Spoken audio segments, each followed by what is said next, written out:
damn it.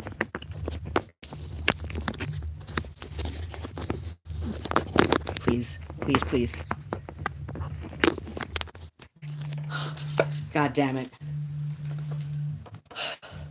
Okay, I have no idea what just, like, shut off the stream. I really don't. I really don't. Suddenly the phone wanted to reboot. I don't know why. I hope people come back. Okay, we've got one person, apparently. But, yeah, I was talking about, Lee Morse, and there's that song, no, If You Want a Rainbow. Um, Life and Career.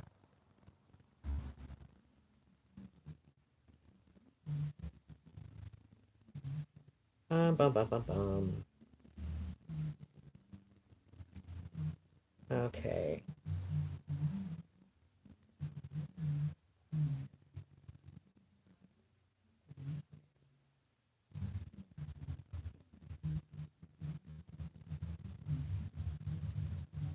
Mm-mm-mm. No, that's... I was looking for, Uh...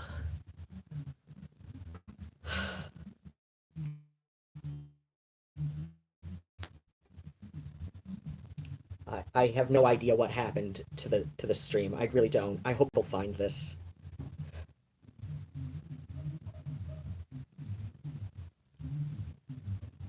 But, what was that one? There was a song. Of course, I might have been able to, I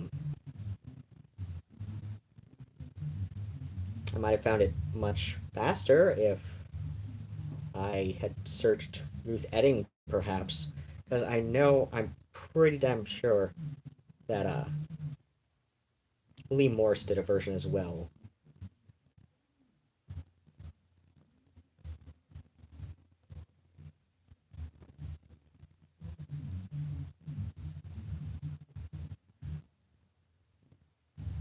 Hmm. You know what? It's going to be faster to look up Ruth Edding. Because my girl Lee Morse, she recorded a lot of singles. And uh,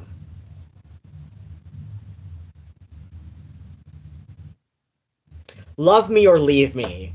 That was one that was selected with okay, looks like we've got 4 back. I don't know why the stream just suddenly crapped out on us. But oh, you know what? I can look up lyrics that I was brain farting on.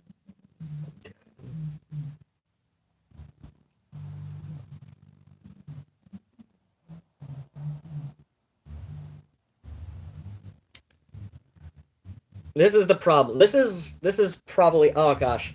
I um I had noticed that another thing that was holding Lee Morris's career back. I love her. I love her. Um she actually preferred larger theaters to playing small clubs because she felt a lot more anxious performing at smaller venues where like she could where it was easier to see the people looking right at you, whereas like at a theater and on stage you've just got it's easiest to see the people that are on the stage with you, if at any. um um um um um, um.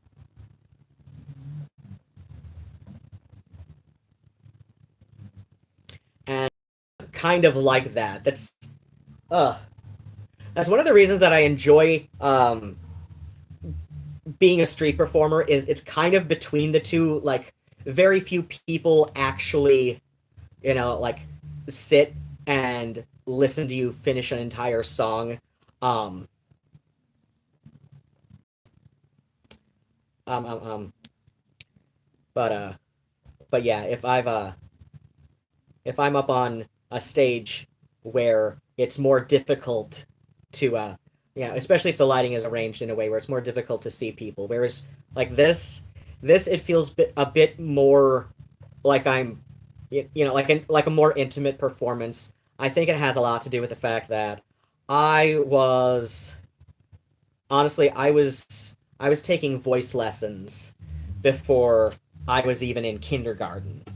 I My mother um sometimes it was hard to tell if she was trying to live vicariously through me or if she just wanted somebody to put down because uh, her own mediocre career in opera failed miserably before she put a pause on that to be a Frank Zappa groupie.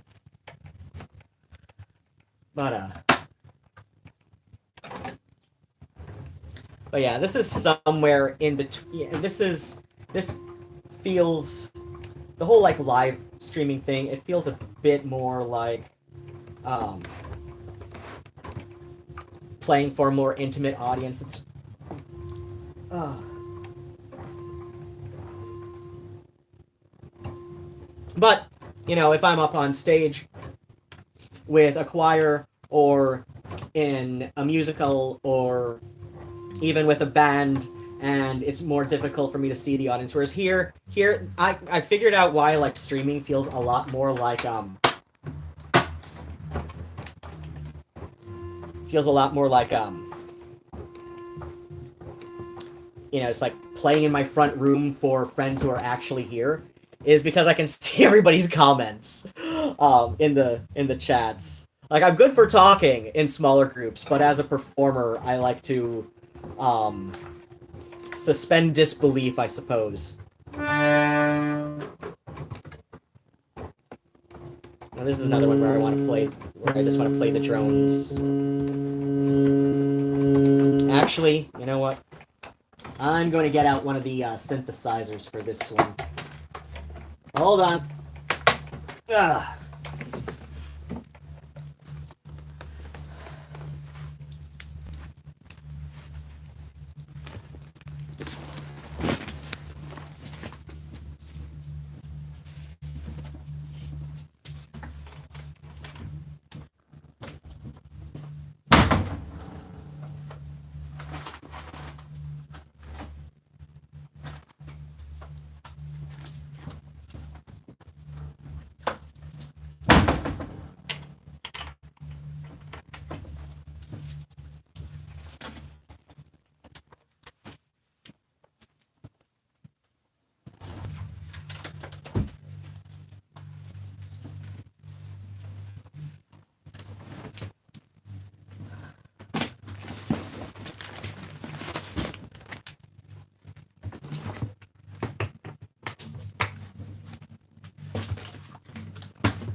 I know, false advertising. It says voice and harmonium, but oh well.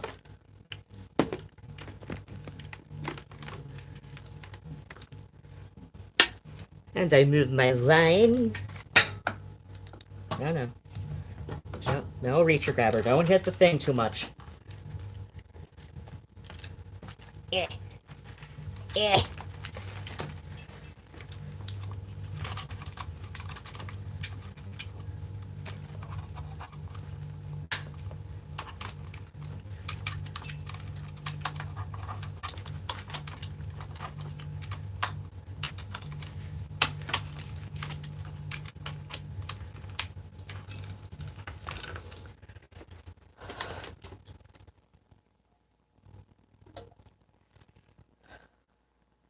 Oh, it's been a while since I've gotten out the Omnicord. I used this in my cover of Christina Monet's "Things Fall Apart," my Christmas single from a few years back.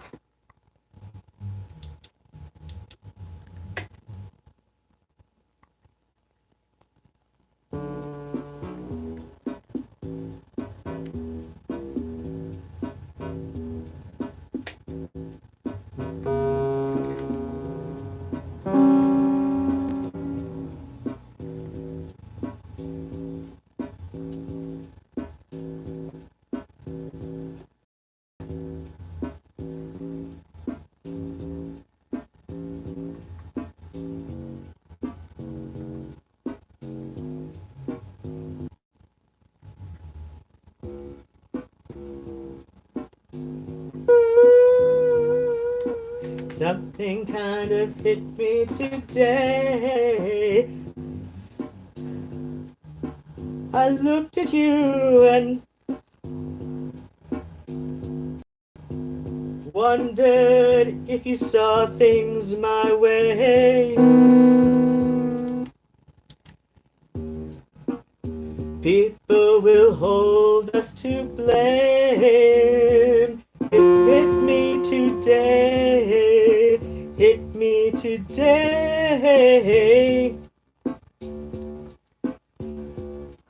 We're taking it hard all the time. Why don't we pass it by? Just reply, you've changed your mind. We're fighting with the eyes of the blind. Taking it hard. Taking it hard.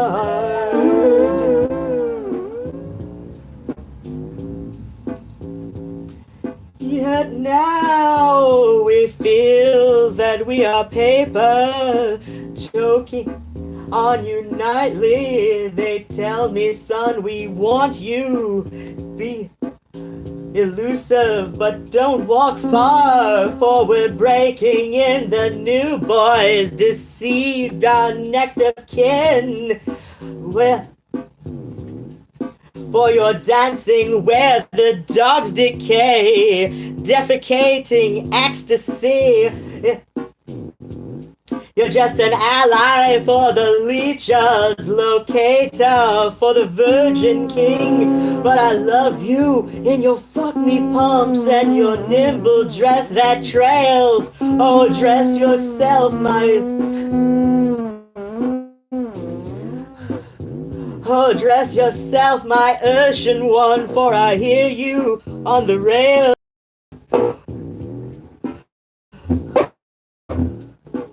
Because of all we've seen, because of all we've said, we are the dead.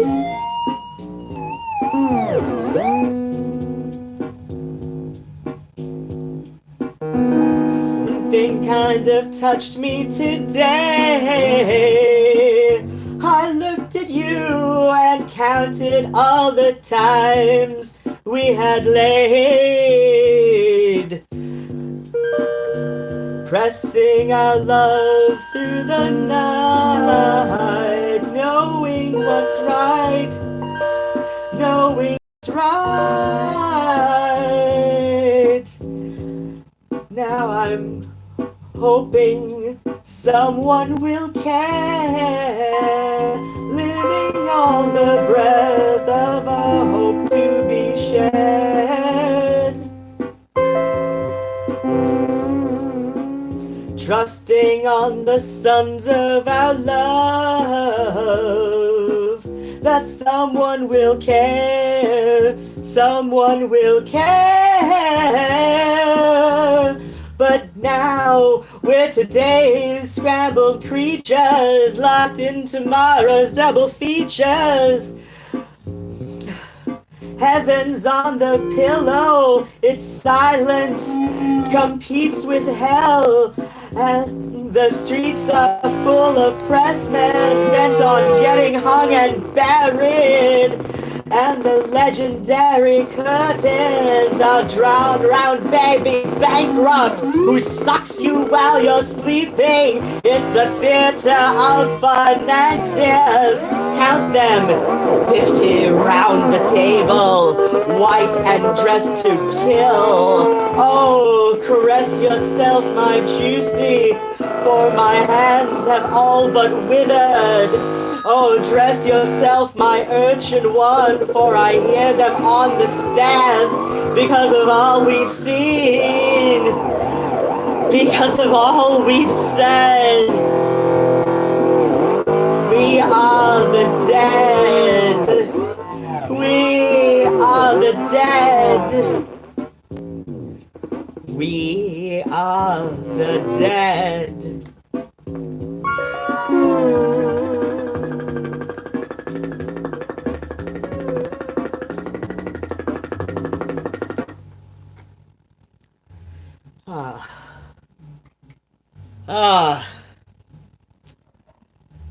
I want somebody to put together a, what would it be, 7th goth tribute to David Bowie.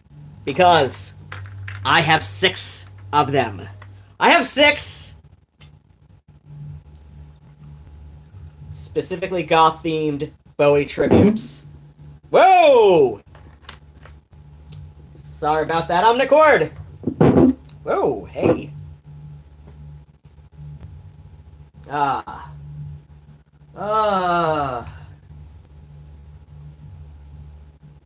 Oh, shit. Honestly, though, left to my own devices, I remember lyrics usually so easily, but given something like this where it's difficult to suspend disbelief that, you know, people are looking at me and judging me.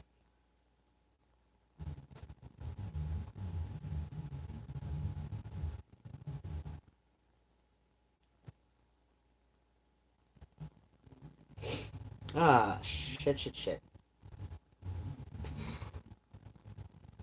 This is why I have to get a new band together, because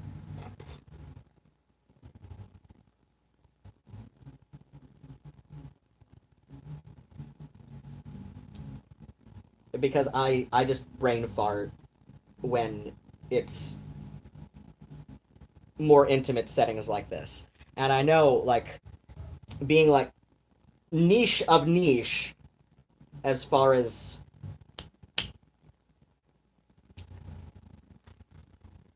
music goes, various subgenre, etc., etc. Well, what was I doing?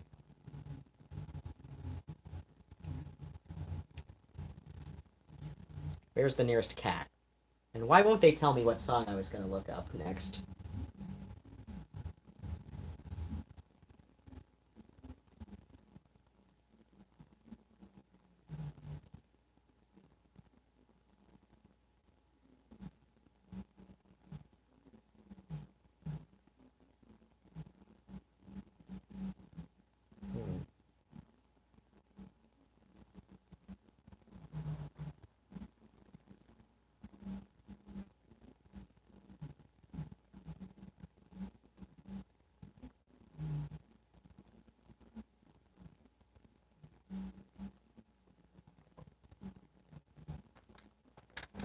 Okay.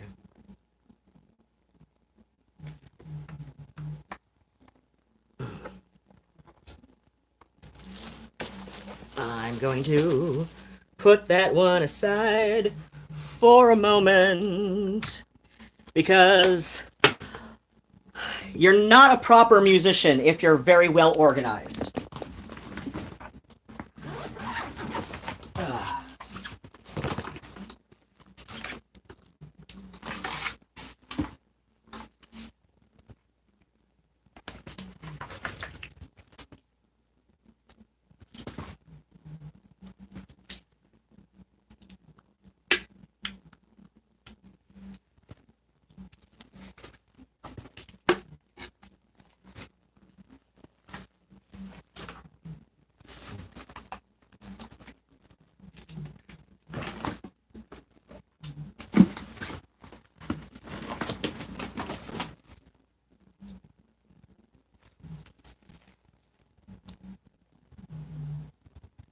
Mm.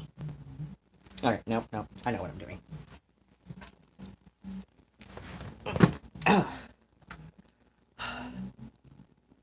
I'm not gonna touch the phone again, but I'm going to take pictures when I decide to end this stream of stuff and nonsense. But I'm sitting in this chair, and my feet don't touch the floor. Because I'm a grown-ass man, all of 4 feet 11 inches tall, and if I hadn't shot up an extra inch and a half between my 18th and 19th birthdays, I would still legally be a dwarf. I was 4'9.5" when I graduated high school. 4'9.5". I was, for purposes of what's it called? Claiming disability rations. Why did I call it disability rations? You know what I'm talking about, though. Some of you do. Somebody knows what I'm talking about. Maybe a cat does. But yeah. For purposes of claiming disability, a dwarf is under 4'10".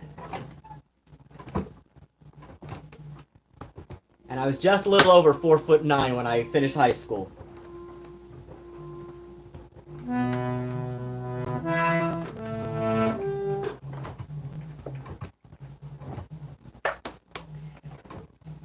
Give me back my broken night, my mirrored room, my secret life. It's lonely here, there's no one left to torture. Give me absolute control over every living soul and lay beside me, baby, that's an order. Give me crack and anal sex, take the only tree that's left and stuff it up the hole in your culture. Give me back the Berlin Wall, give me Stalin and St. Paul. I've seen the future, baby, it is murder. Things are going to slide in all directions. Won't be nothing you can measure anymore. The blizzard of the world has crossed the threshold and it has overturned the order of the soul. When they said repent, I wonder what they meant. When they said repent, I wonder what they meant. You don't know me from the wind. You never will, you never did. I'm the little pagan in the Bible. I've seen the nations rise and fall. I've heard the stories, heard them all. But love's the only engine of survival. Your servant here has he been told to say it clear, to say it cold. It's over, it ain't going any further.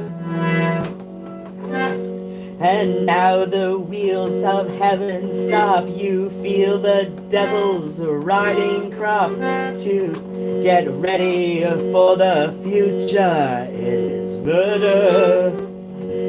Things are going to slide in all directions. Won't be nothing you can measure anymore. The blizzard of the world has crossed the threshold, and it has overturned the order of the soul. When they said, repent, repent, I wonder what they meant. When they said, repent, repent, I wonder what they meant. They'd be in they'll be the breaking of the ancient Western code. Your private life will suddenly explode. There'll be phantoms, there'll be fires on the road, and the white men dancing. You'll see a woman hanging upside down, her features covered by her fallen gown, and all the lousy little poets coming around. They'll try to sound like Charlie Manson and the white man dancing. Give me back the Berlin Wall. Give me Stalin and St. Paul. Give me Christ or give me Hiroshima. Destroy another fetus now. We don't like children anyhow. I've seen the future, baby. It is murder. Things are going to slide in all directions. Won't be nothing you can measure anymore. The blizzard of the world has crossed the threshold, and it has overturned the order of the soul. When they said repent, repent, I wonder what they meant.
You came along on a May Day.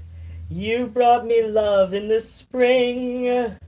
Now I know that May Day never meant a thing.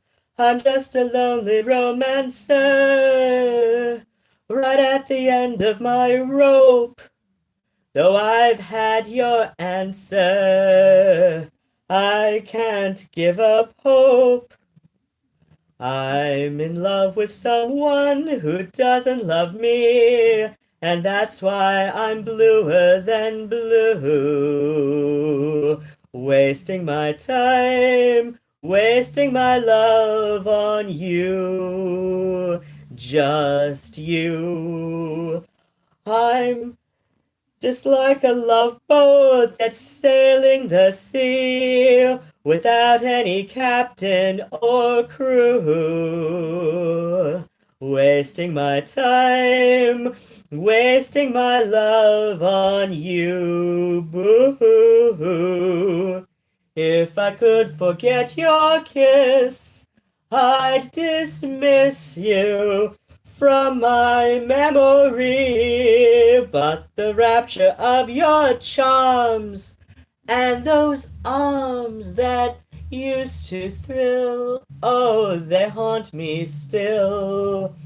I'm forever dreaming of what used to be, and my heart is breaking in two. Wasting my time, wasting my love on you. Oh,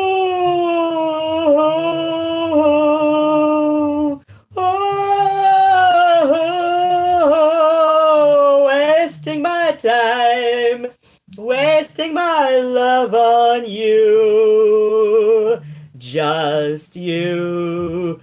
Oh,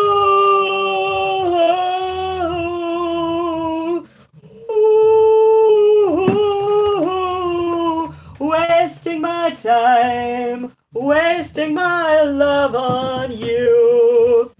Boo. If I could forget your kiss, I'd dismiss you from my memories. But the rapture of your charms and those arms that used to thrill, oh, they haunt me still. Every night I scorch while I carry the torch, and my heart is breaking in two. Wasting my time, wasting my love on you.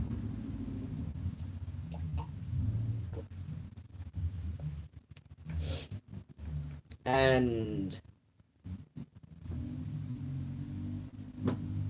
he knows who he is. They all know who they are. But we're still talking, so... maybe one day, right? Where was I going with this? I was looking up something. I was going to look up something else. Shit. There was another one. There was another one.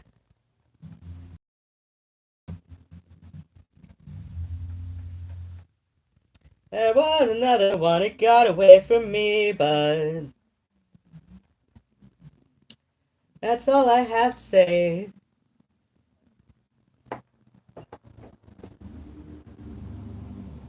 I guess it has to be. There was another one that got away from me.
There was another one that got away from me.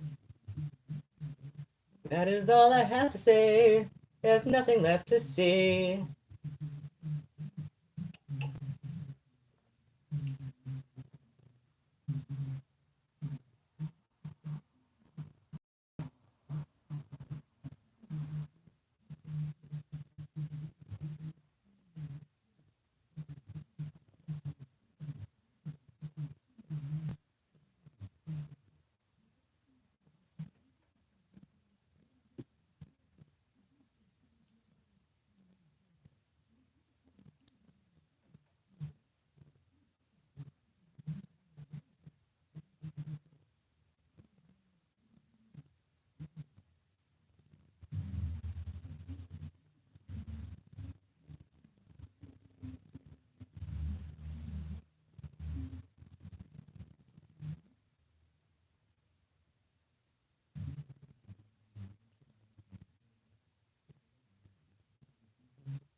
Watching him dash away, swinging an old bouquet of dead roses, sake and strange divine.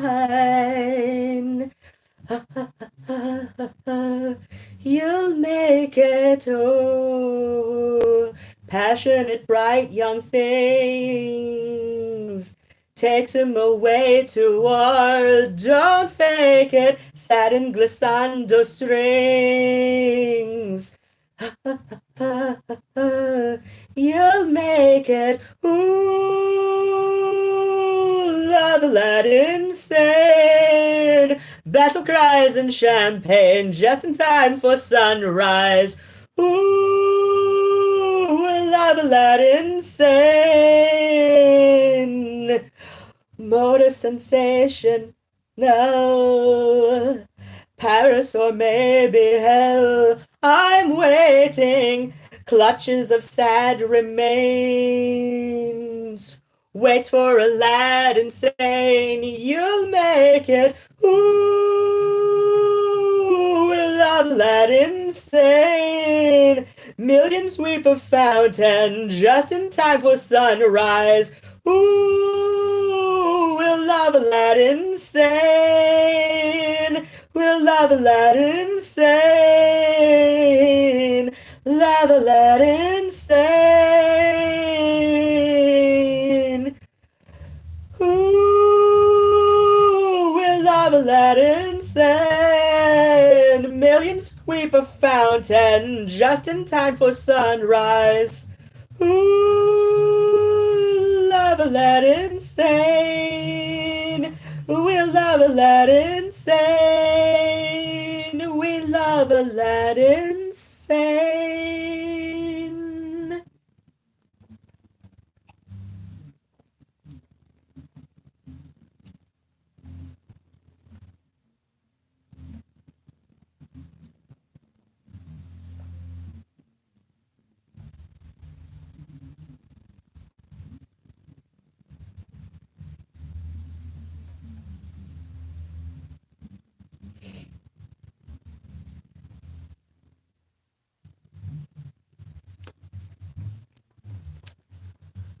I really enjoy this bottle of wine.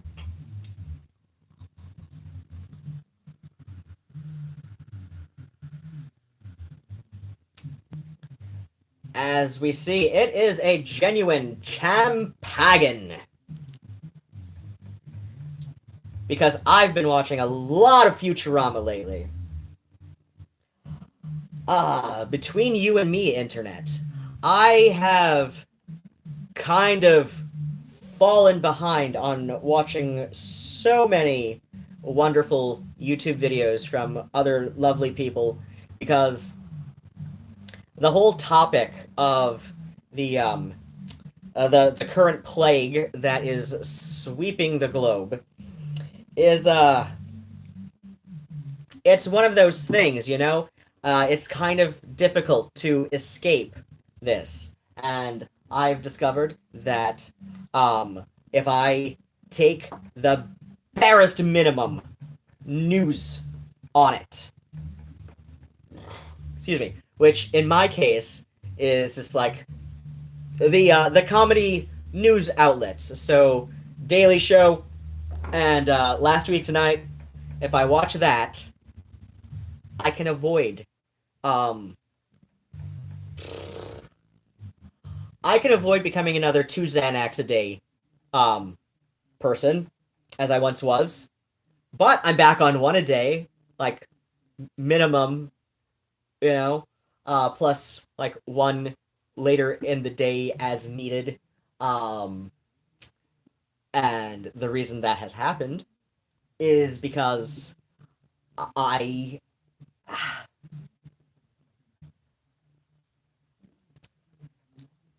But on the good side, between Xanax and a bare minimum of intake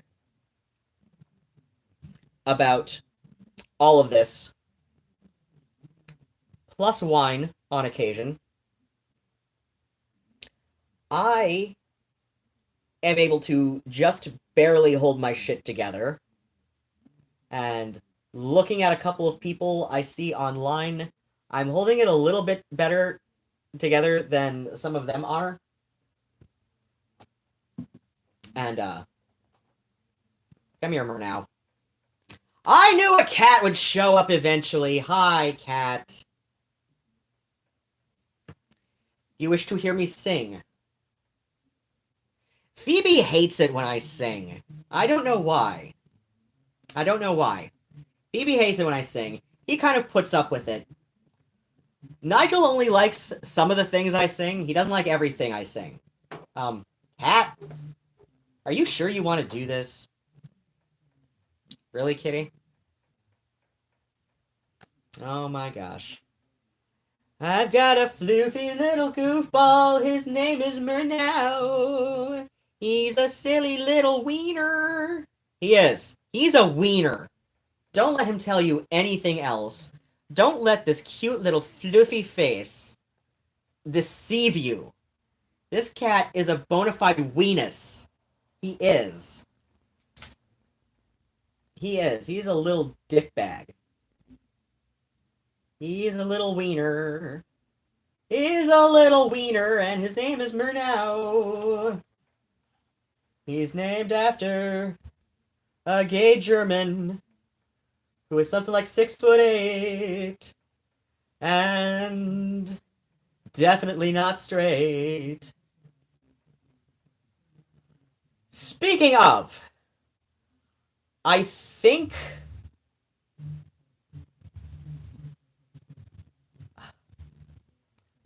I'm not going to go into details on what I think Nigel thinks he's doing, but I've mentioned before that Nigel is kind of obsessed with me, like to the point where I think he's in love with me.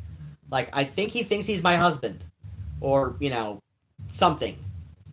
And he's weird. He's weird and creepy. But he's my favorite. He is. I'm not gonna let that get in the way of him being my favorite. I just, I know that he's a cat, right? And while he does seem creepy smart at times, he has a cat's intelligence, which, yeah, I wouldn't. It's not exactly sapient intelligence. It's sentience. He is sentiently intelligent, but he is not sapient intelligent, right? So, I will just let his creepy weirdness slide every now and then, because, he's a cat, and I love him, and I took him in when he was dumped off on the big scary world as a wee little bug that squeaked at me at all of 4 months old, when my cat Vermin got her biopsy back, and it came up that it was terminal. It was terminal cancer in her jawbone. I don't remember exactly how that works, but yeah, it just But yeah, Nigel, he's my creepy little love. He loves me. He is in love with me. He probably thinks we're married. He probably thinks that every time I've had a young man, however many years my junior or senior, over here to do things with me, Nigel probably thinks he has to watch, that I'm making him watch. But let's be honest, Nigel wants to watch. Nigel really wants to watch. Nigel even wants to watch when I'm having alone time with my computer. He's a weirdo. He is a creepy, creepy little voyeur. But I love him because he's my cat. Right, Murnau? Murnau just wants attention. Oh, Murnau loves the fact that I have my therapist. We log in on via it's a stream. It's a stream. I don't remember what stream service she uses, but it's a stream. And like my last session with her, which was my second session with her online, he heard her voice coming out of the phone, and he had to like run up toward the couch, jump up on the couch, then jump up on my lap, because he knows that there's another person kind of in the room, but over the computer, which, you know, basically that's what a smartphone is. It's a little tiny robot that sits in your pocket and screams at you to do things. Like, pay attention to it.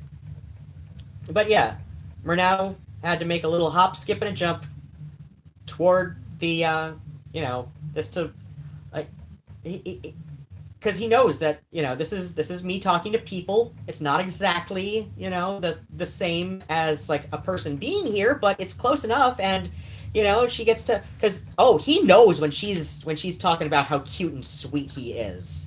He does. He loves it. He's gonna be so upset. This one here, this little goofy wiener. You are a wiener. You're a wiener. Yes, you are. He's going to be so upset when I'm no longer having therapy on, a live stream. He's going to be very disappointed in this. But that's okay. Yes, it's going to be okay. Yes.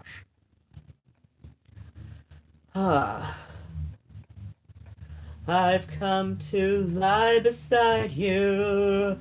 I've come to know the dark for light. I've come to trust just one, and that one died with yesterday. With yesterday.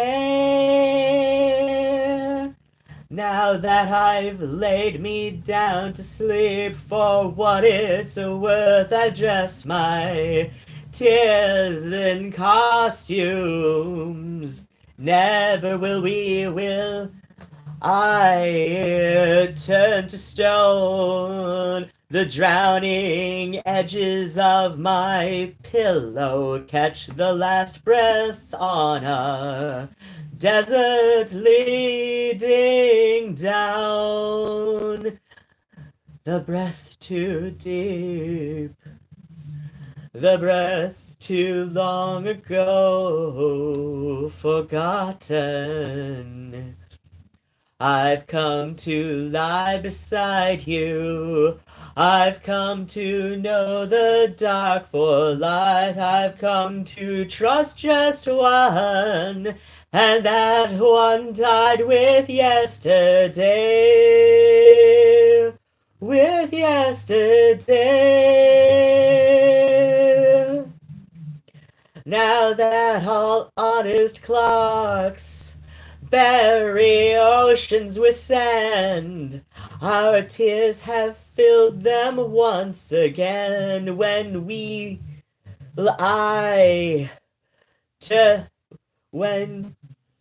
will we stand on the shore to cleanse our souls? To cleanse our souls. Our memories too deep. Our memories too long ago forgotten. Now that I've left that chance to die, I've come to lie beside you. I've come to know the dark for light. I've come to trust just one.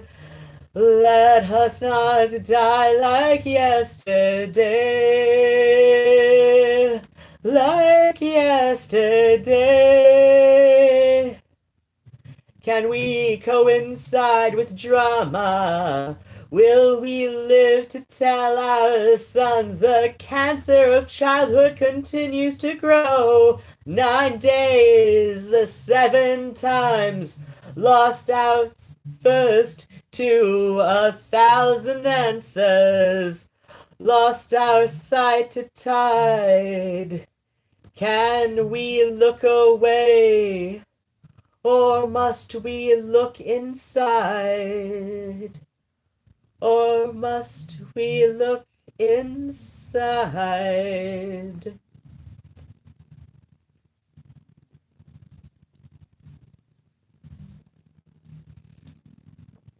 Up for 3 days, up for...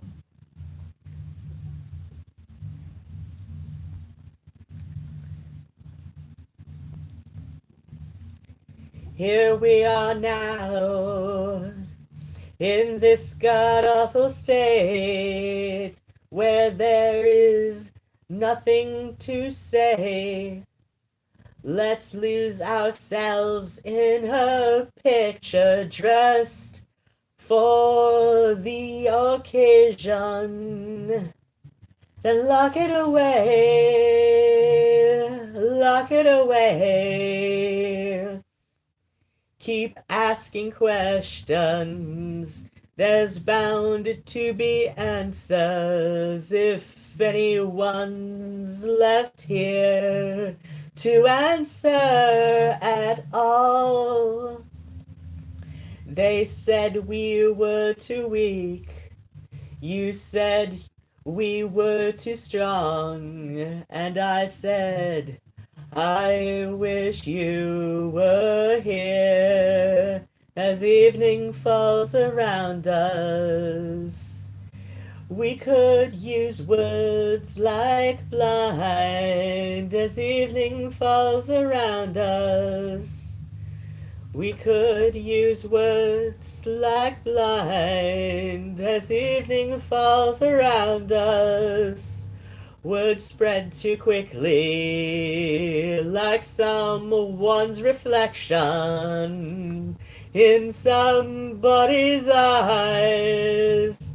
So save your kisses for some other Sunday. I'm cold and the air's getting thin.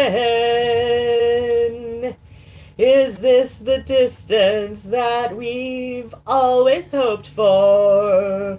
Or is this our cue? We go on dancing until our hands fall through the mirror on the wall. And I said, I wish you were here as evening falls around us. I wish you were here as evening falls around us. We could use words like blind as evening falls around us.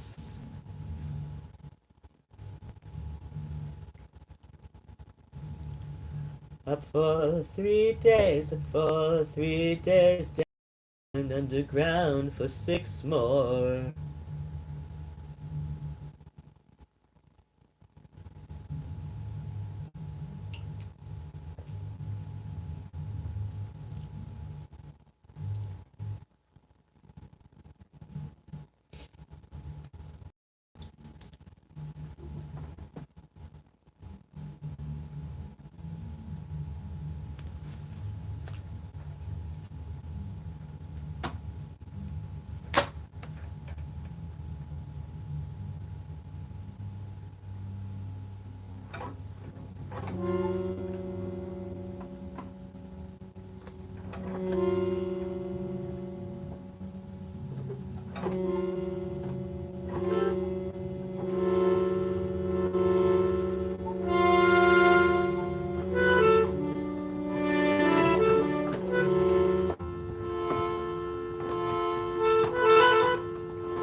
Expecting turn as the bullet pains up.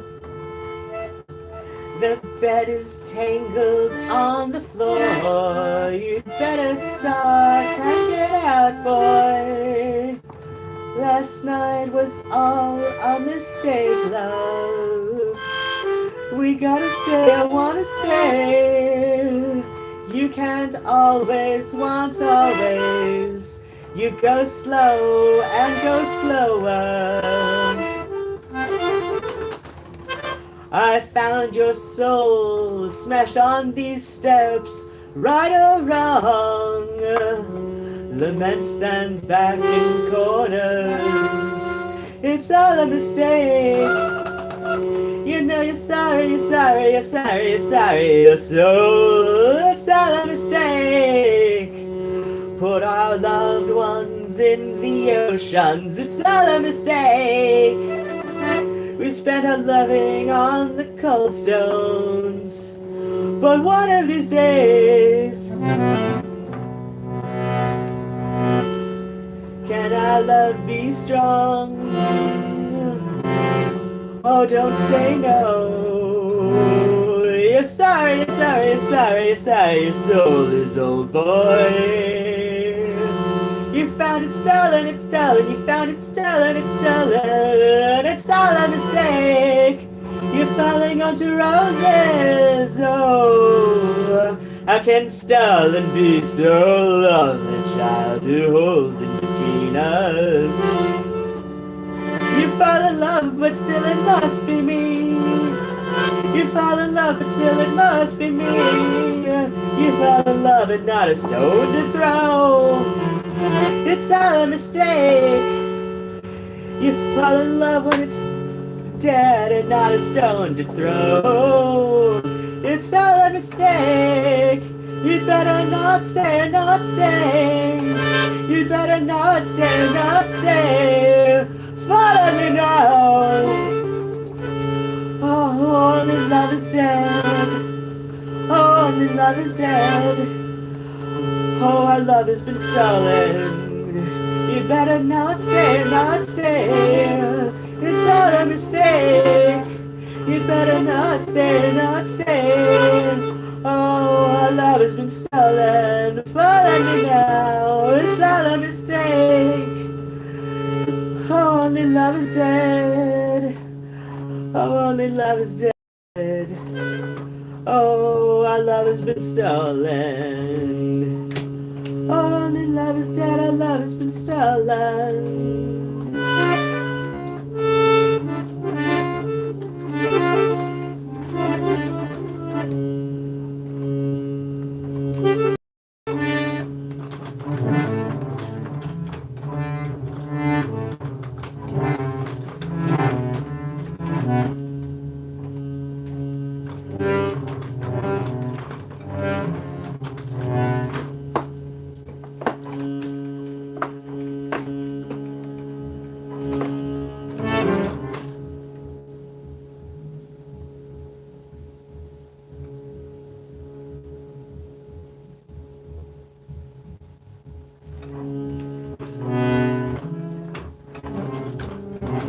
Is no sound of meaning.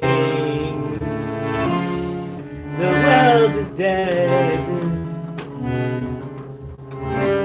For 5 entire nights, emitting no decisive life, crushed into dust of sorrow, sorrow fade away. A lifetime lost in vain, stumbling towards the death of faith. Solemn dwell deep within. I know not how I should fly, waiting for the sky to fall. A land of light awaits us on this side, or not at all. I know not how I should fly, calling out to you, nameless angel, face of death, of fate which cripples you. There is no sound or meaning, the world is dead.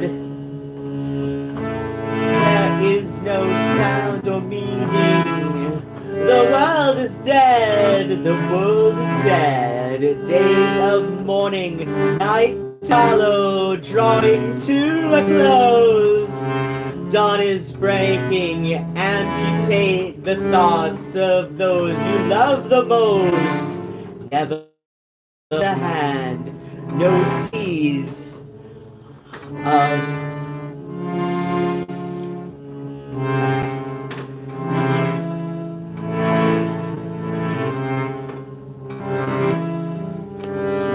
there is no sound or meaning, the world is dead.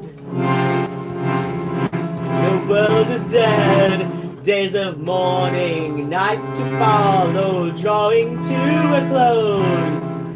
Dawn is breaking, amputate the thoughts of those you love the most. Never in the hand, no seas of sand and resin. There's loves on crutches, which always plays a part in the game of sorrow's last remembrance. Sorrow's last remains. There is no sound or meaning. The world is dead.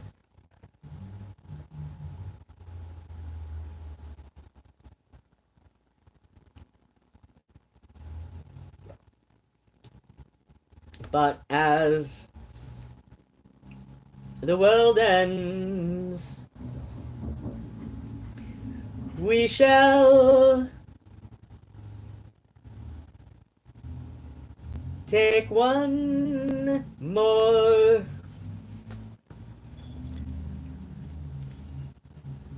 or a few more glasses of our champagne rosé, genuine champagne.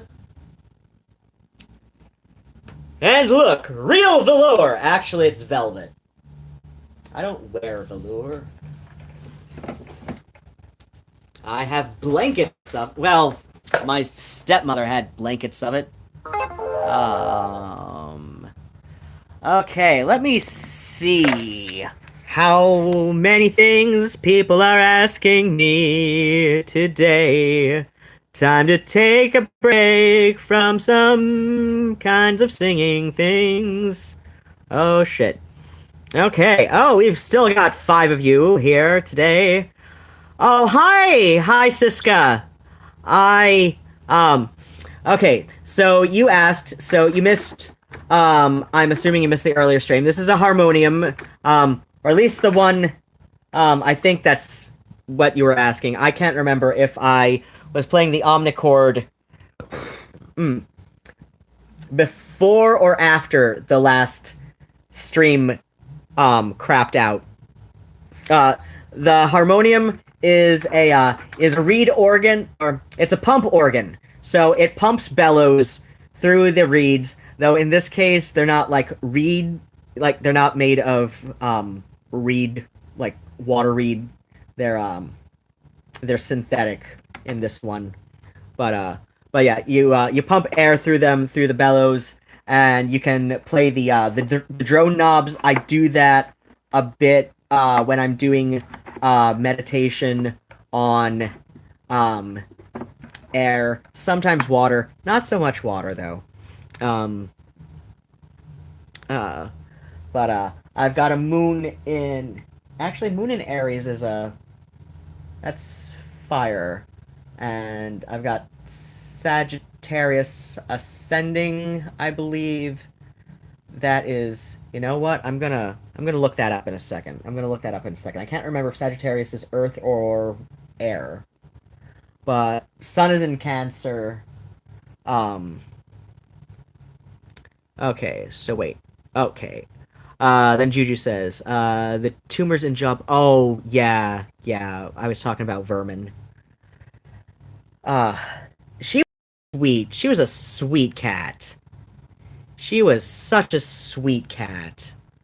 Um, though Mr. Midnight gave hugs. Mr. Midnight gave hugs. He's the one who I adopted, and I had him for all of 16 months before his kidneys failed very suddenly and very harshly, and that cat gave hugs. Like the little condolences card that the Humane Society sent me, like with a print of his paw print. Um, like a couple of the vet techs even, like we already miss his hugs, and I'm just like, he was such a sweet boy. So was Vermin. Vermin was a sweet girl. She was very, very sweet kitty. Oh, oh, cats with crossed eyes are kind of adorable. European short hair. Oh yeah, yeah. That's a common thing for Siamese to have crossed eyes, but it shows up in other breeds and mixed breeds on occasion too. It's just especially common with the Siamese because of um um um the mutation. So Siamese cats actually have a form of albinism, basically. But it's the way that the temperature of their body so the little color point markings on a Siamese breed, like, and we're talking true Siamese here, okay? Color point markings can appear in other breeds, but they're most commonly associated with Siamese.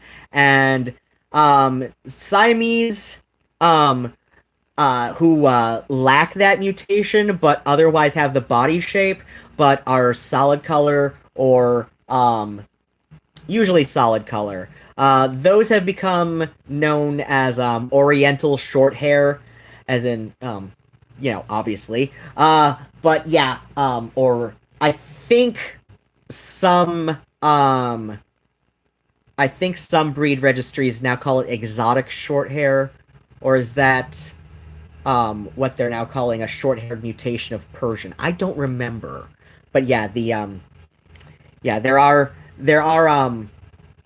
mm, but yeah, Siamese cats basically have a form of albinism, and so but yeah, their color point, the color point markings that they have is because of the way that their body heat um is different at those markings on their body. So like when they're born, they're usually when a Siamese is born, it's like a pure like creamy white color with blue eyes. But yeah, they have a very peculiar form of albinism. It's kind of interesting. Um, uh, oh, um, Siska's asking, and Juju Blog is asking if I'm okay. Yeah, I'm kind of okay. I do read the chat. I do read the chat. I do. Like, I don't know, like when I'm not like sitting in front of it. Yeah, like when I go off and do other things, obviously I can't, but I do catch up and read it.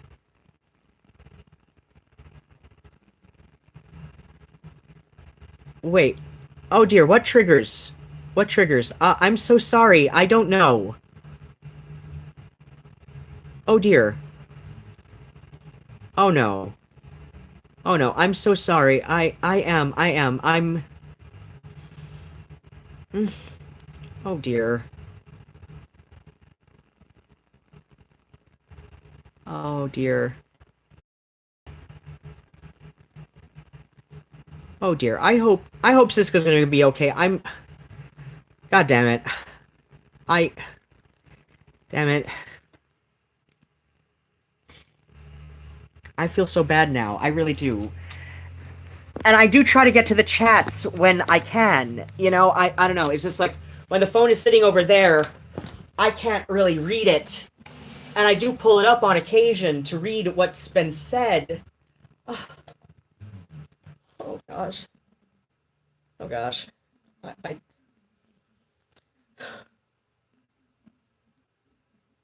I don't know. Maybe this was a bad idea.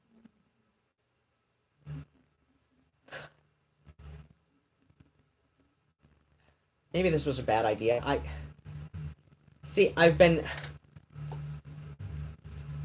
know. I've been wanting to focus a bit more of my YouTube stuff on, like performing music and all of that.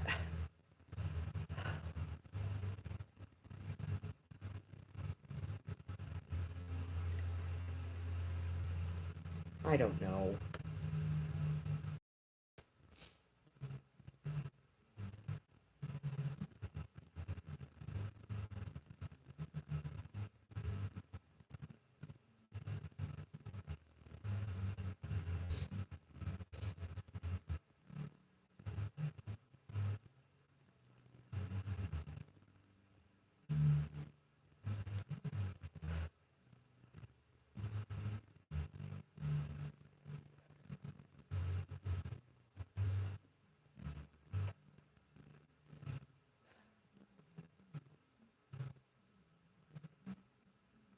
I don't know. I don't know what to do now.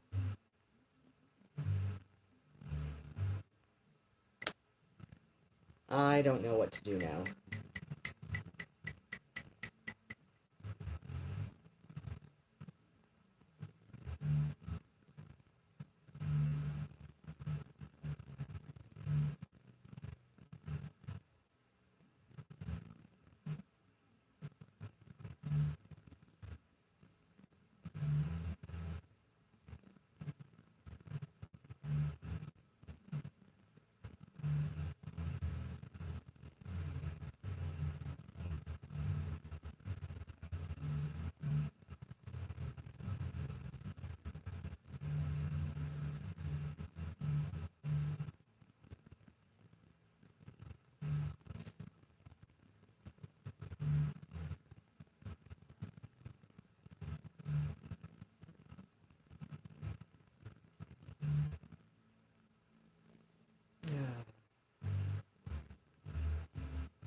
I'm pulling up a lot of well, I've got these um draft stage um albums up on my Bandcamp, so they haven't been published yet.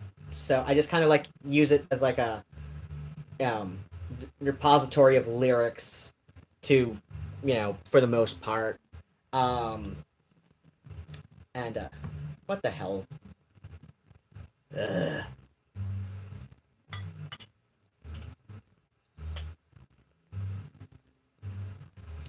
And one of my draft stage albums up on there has been um, a collection of Tin Pan Alley and vaudeville standards. And of course, now my Nook has to be like updating itself because sure, this gets to be part of my day, part of my night. I'm really sorry. I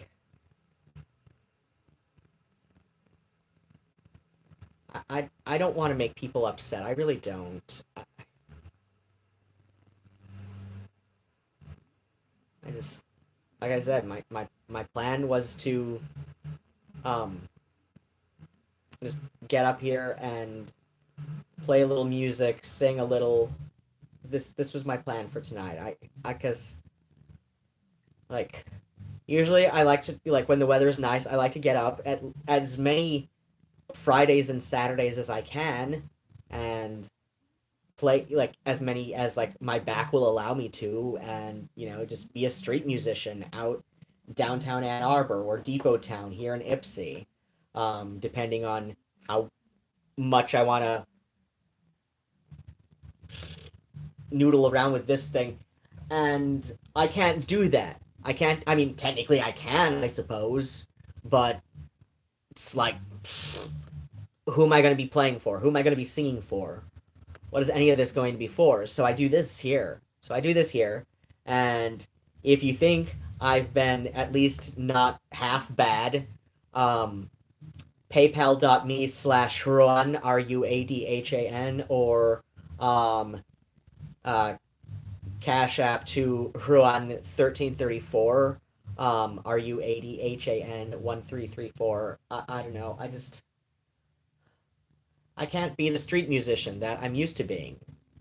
So this is what I do. And yeah, I mean, sometimes when I'm out, um, just singing into the void and all of that of downtown Ann Arbor while last rejects and bourgeois aspiring dipshits are paying too much for a dinner that I know for a fact, because I've worked at enough restaurants in downtown Ann Arbor, um, that they're paying way too much for this, but who cares? Because the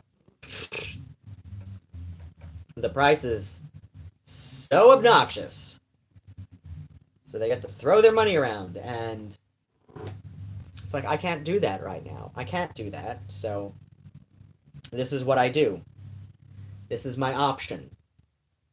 I don't have many options right now.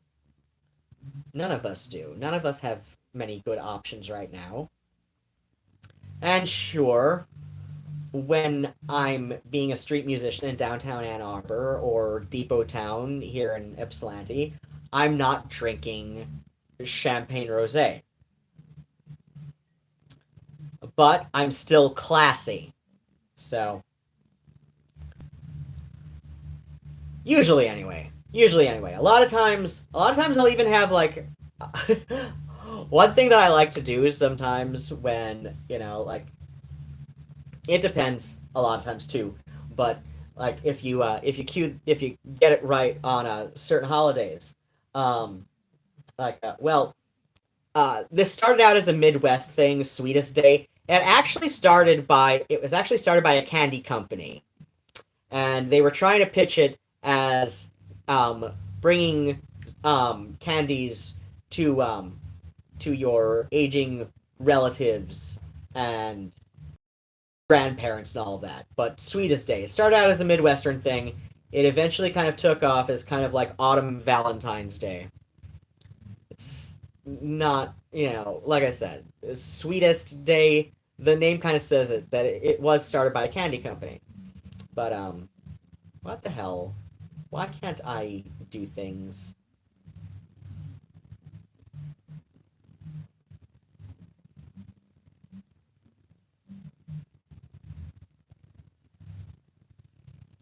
Um, but yeah, like I'm not usually able to do it on Valentine's Day just because that's like the middle of winter here in the Midwest.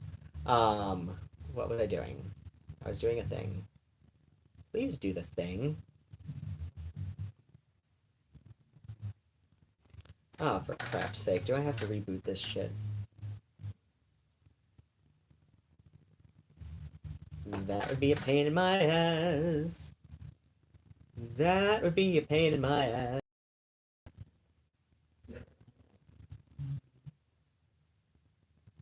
Because I'm singing for a more intimate setting, and therefore I am brain farting on lyrics. Plus, I'm also getting slightly drunk. But that's okay. That makes me better. That makes me a better singer. No, it doesn't. It just makes me a drunken one.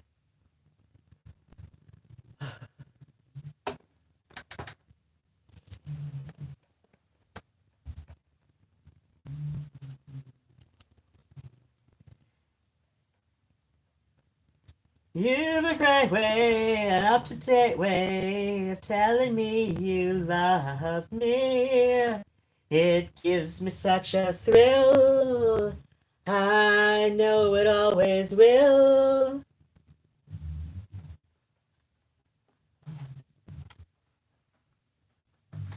You're the cream in my coffee. You're the salt in my stew.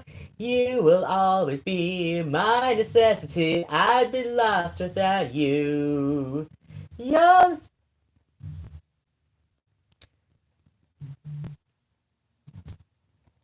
the sail on my love boat. You're the captain and crew. You will always be my necessity. I'd be lost without you.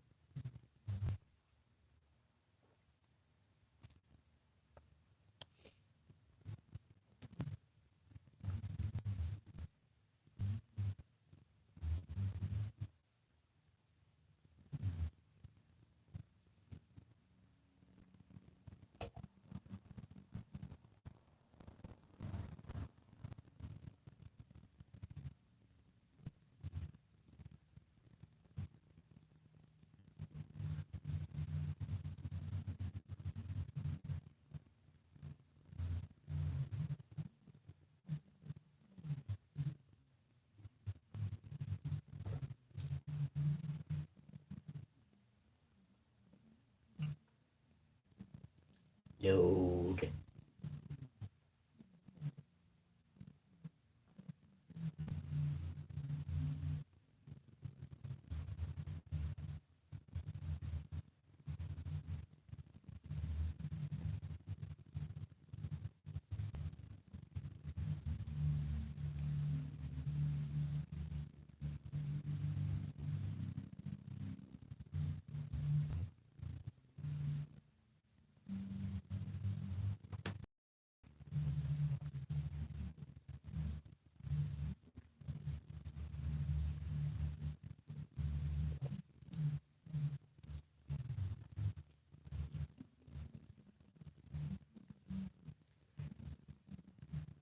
Zoo time is she and you time. The mammals are your favorite type, and you want her tonight. Heartbeat, increasing heartbeat. You hear the thunder of stampeding rhinos, elephants, and tacky tigers.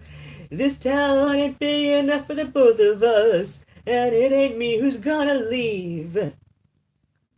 Flying, domestic flying, and when the stewardess is near, do not show any fear. Heartbeat, increasing heartbeat, you are a khaki-colored bombardier. It's Hiroshima and you're nearing. This town ain't big enough for the both of us. And it ain't me who's gonna live daily, except for Sunday. You dawdle to the cafe where you meet her. Each day, heartbeat, increasing heartbeat, as 20 cannibals have full of you. They need the protein just like you do. This town ain't big enough for the both of us, and it ain't me who's gonna leave. Shower, another shower, you got to look your best for her and be clean everywhere. Heartbeat, increasing heartbeat. The rain is pouring on the foreign town. This town ain't big enough for the both of us. And it ain't me who's gonna leave. And it ain't me who's gonna leave.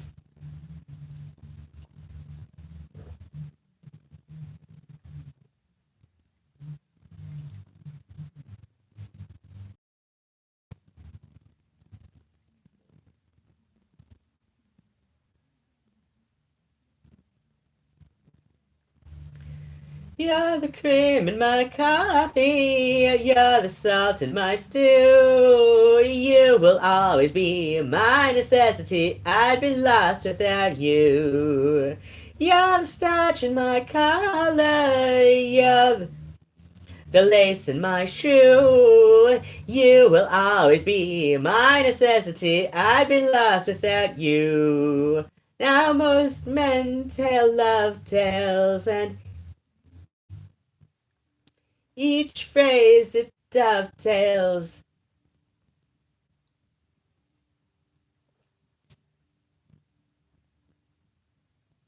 Seriously.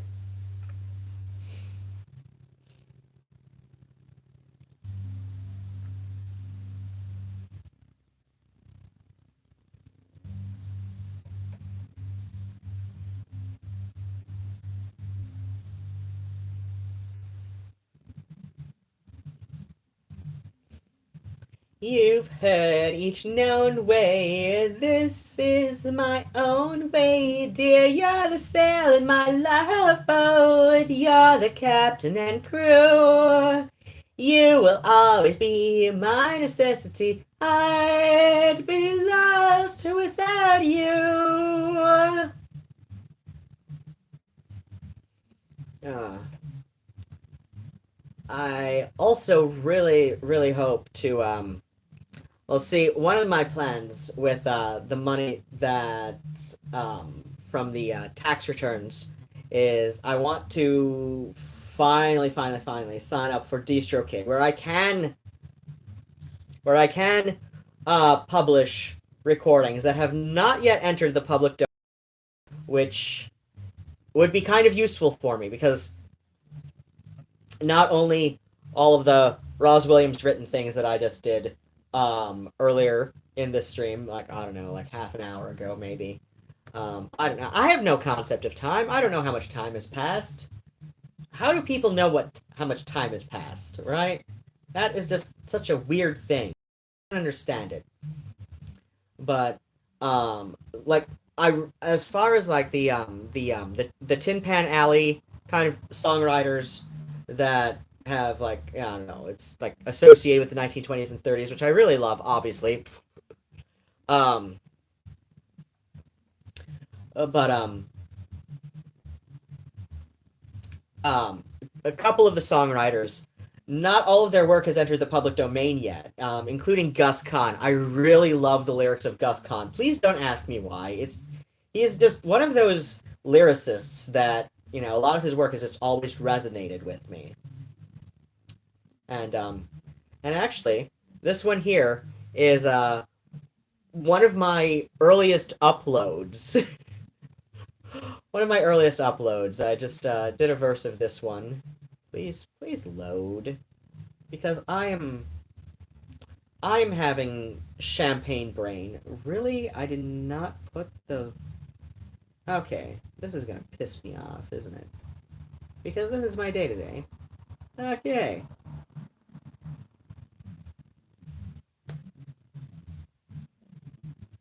Um. Because I always get one of the verses, like, I don't know. I always, um,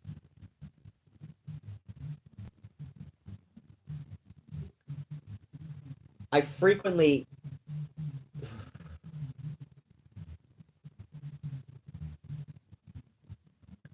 I frequently find myself, like, getting a couple lines on the verses switched. Um,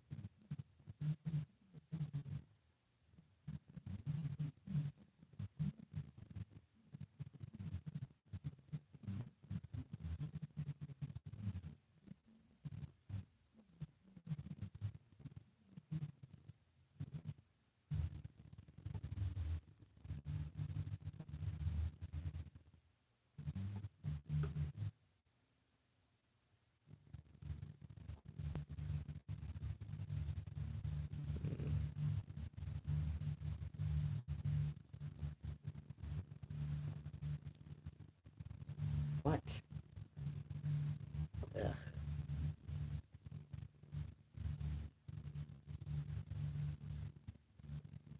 there we go. So this is one of my earliest uploads, and I think all of like 5 people have ever watched it. But let's return to that day. Stars shining bright above you. Night breezes seem to whisper, I love you. Birds singing in a sycamore tree. Dream a little dream of me. Say nighty night and kiss me. Just hold me tight and tell me you miss me. While I'm alone and blue as can be. Dream a little dream of me. but I linger on there, still craving your kiss. I'm longing to linger till dawn, dear, just saying this. Sweet dreams till sunbeams find you. Sweet dreams that leave our worries behind you. But in your dreams, whatever they be, dream a little dream of me. Stars fading, but I linger on, dear, still craving your kiss. I'm longing to linger till dawn, dear, just saying this. Sweet dreams till sunbeams find you. Sweet dreams that leave all worries far behind you. And in your dreams, whatever they be, dream a little dream of me. Dream a little dream of me. Ah.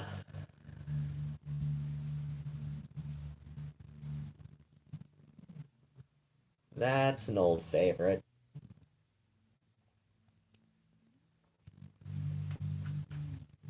I've uh I've got Cass Elliott's record. That became one of her signature pieces. And uh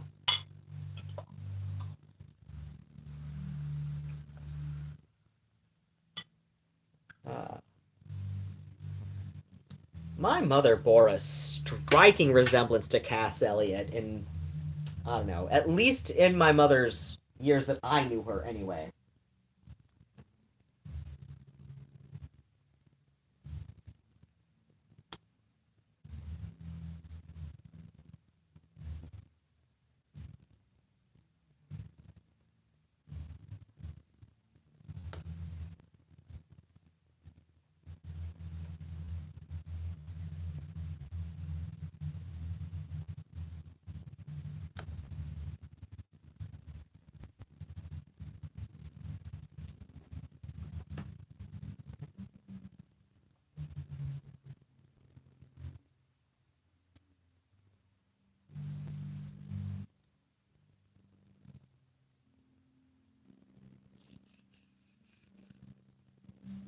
Really?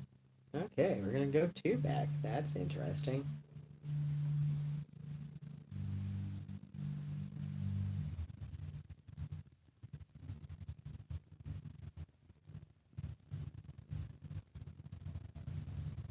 Oh.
So this is one that I actually first heard DeVoe's version of this. Um, and it was um, based on the original performed by Kip Hamilton in a film called War of the Gargantuas. I've tried to, when I've looked up the original, it doesn't really sound like this one. Like, it doesn't have the same lyrics. So I ended up transcribing the, I ended up transcribing this, the DeVoe version myself. Um, If I had a tiny microphone hidden in my heart, it would amplify my love for you. But the words get throat. The words get stuck in my throat. If I had a little Viewmaster crammed inside my brain, it would snap the pictures all of you. But the words get stuck in my throat. The words get stuck in my throat. The words get stuck in my throat. The words get stuck in my throat. If I had a little telegraph tapping in my brain, it would tap the Morse code, I love you. But the words get stuck in my throat. The words get stuck in my throat. The words get stuck in my throat. The words get stuck in my throat. Hey, hey, hey, what I say every day. If I had a tiny microphone hidden in my heart, it would amplify my love for you. But the words get stuck in my throat. The words get stuck in my throat. The words get stuck in my throat. I said the words get stuck in my throat.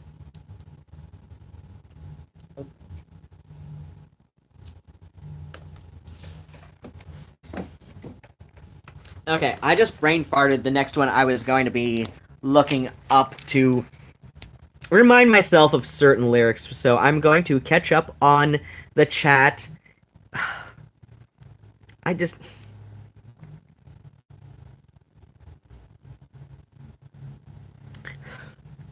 I don't know, why do people think that I don't read the chats? Because I do regularly, I mean, like...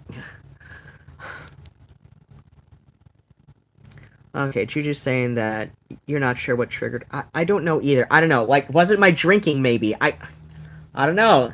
I think I made it... yeah. Hair. I think it was one of my hair. It was either my hair or cat hair. In here, like, those are the only two hairs. In fact, the reason that one of the reasons that I ended up so late... well, like I said in the first stream, I was late because I did want to vacuum to, you know, like, set shit up. And then the cats were upset with me because I vacuumed.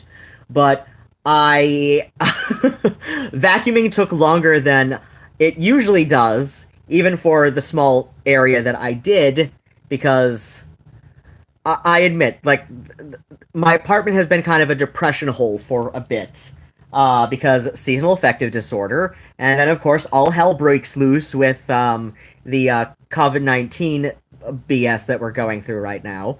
And, so yeah, it's kind of a mess. But I'm getting shit together. It's a slow process, but it's a process. But, yeah, the vacuuming. The vacuuming took longer than I thought it would, because there was a big wad of hair. There was a big, and I sweep before I vacuum too. That's what gets me. Is like there was still a big ass wad of hair that was like wrapped around the belt. It was kind of funny. Let's see. Megan Raquel says, "Me neither. I was just watching him." Okay, assuming me. I express myself musically. Thank you. Thank you for watching. That would be okay. That really does. That really does. Like I really do appreciate that. I really do appreciate like what people enjoying my music, or at least taking it in and thinking about what the hell I'm doing. Because like I said earlier, or maybe it was on the previous stream, that my mother had like I don't know, she certainly had a complex about her mediocre career in opera that she bailed on to be a groupie, and then like I said, she put me in voice lessons before I was even in kindergarten. It was a weird situation, but okay. Then Juju says, you shouldn't feel, you being me apparently, feel too bad. If this is therapeutic for you, don't stop. I enjoy it. Thank you for enjoying it. Thank you for enjoying it.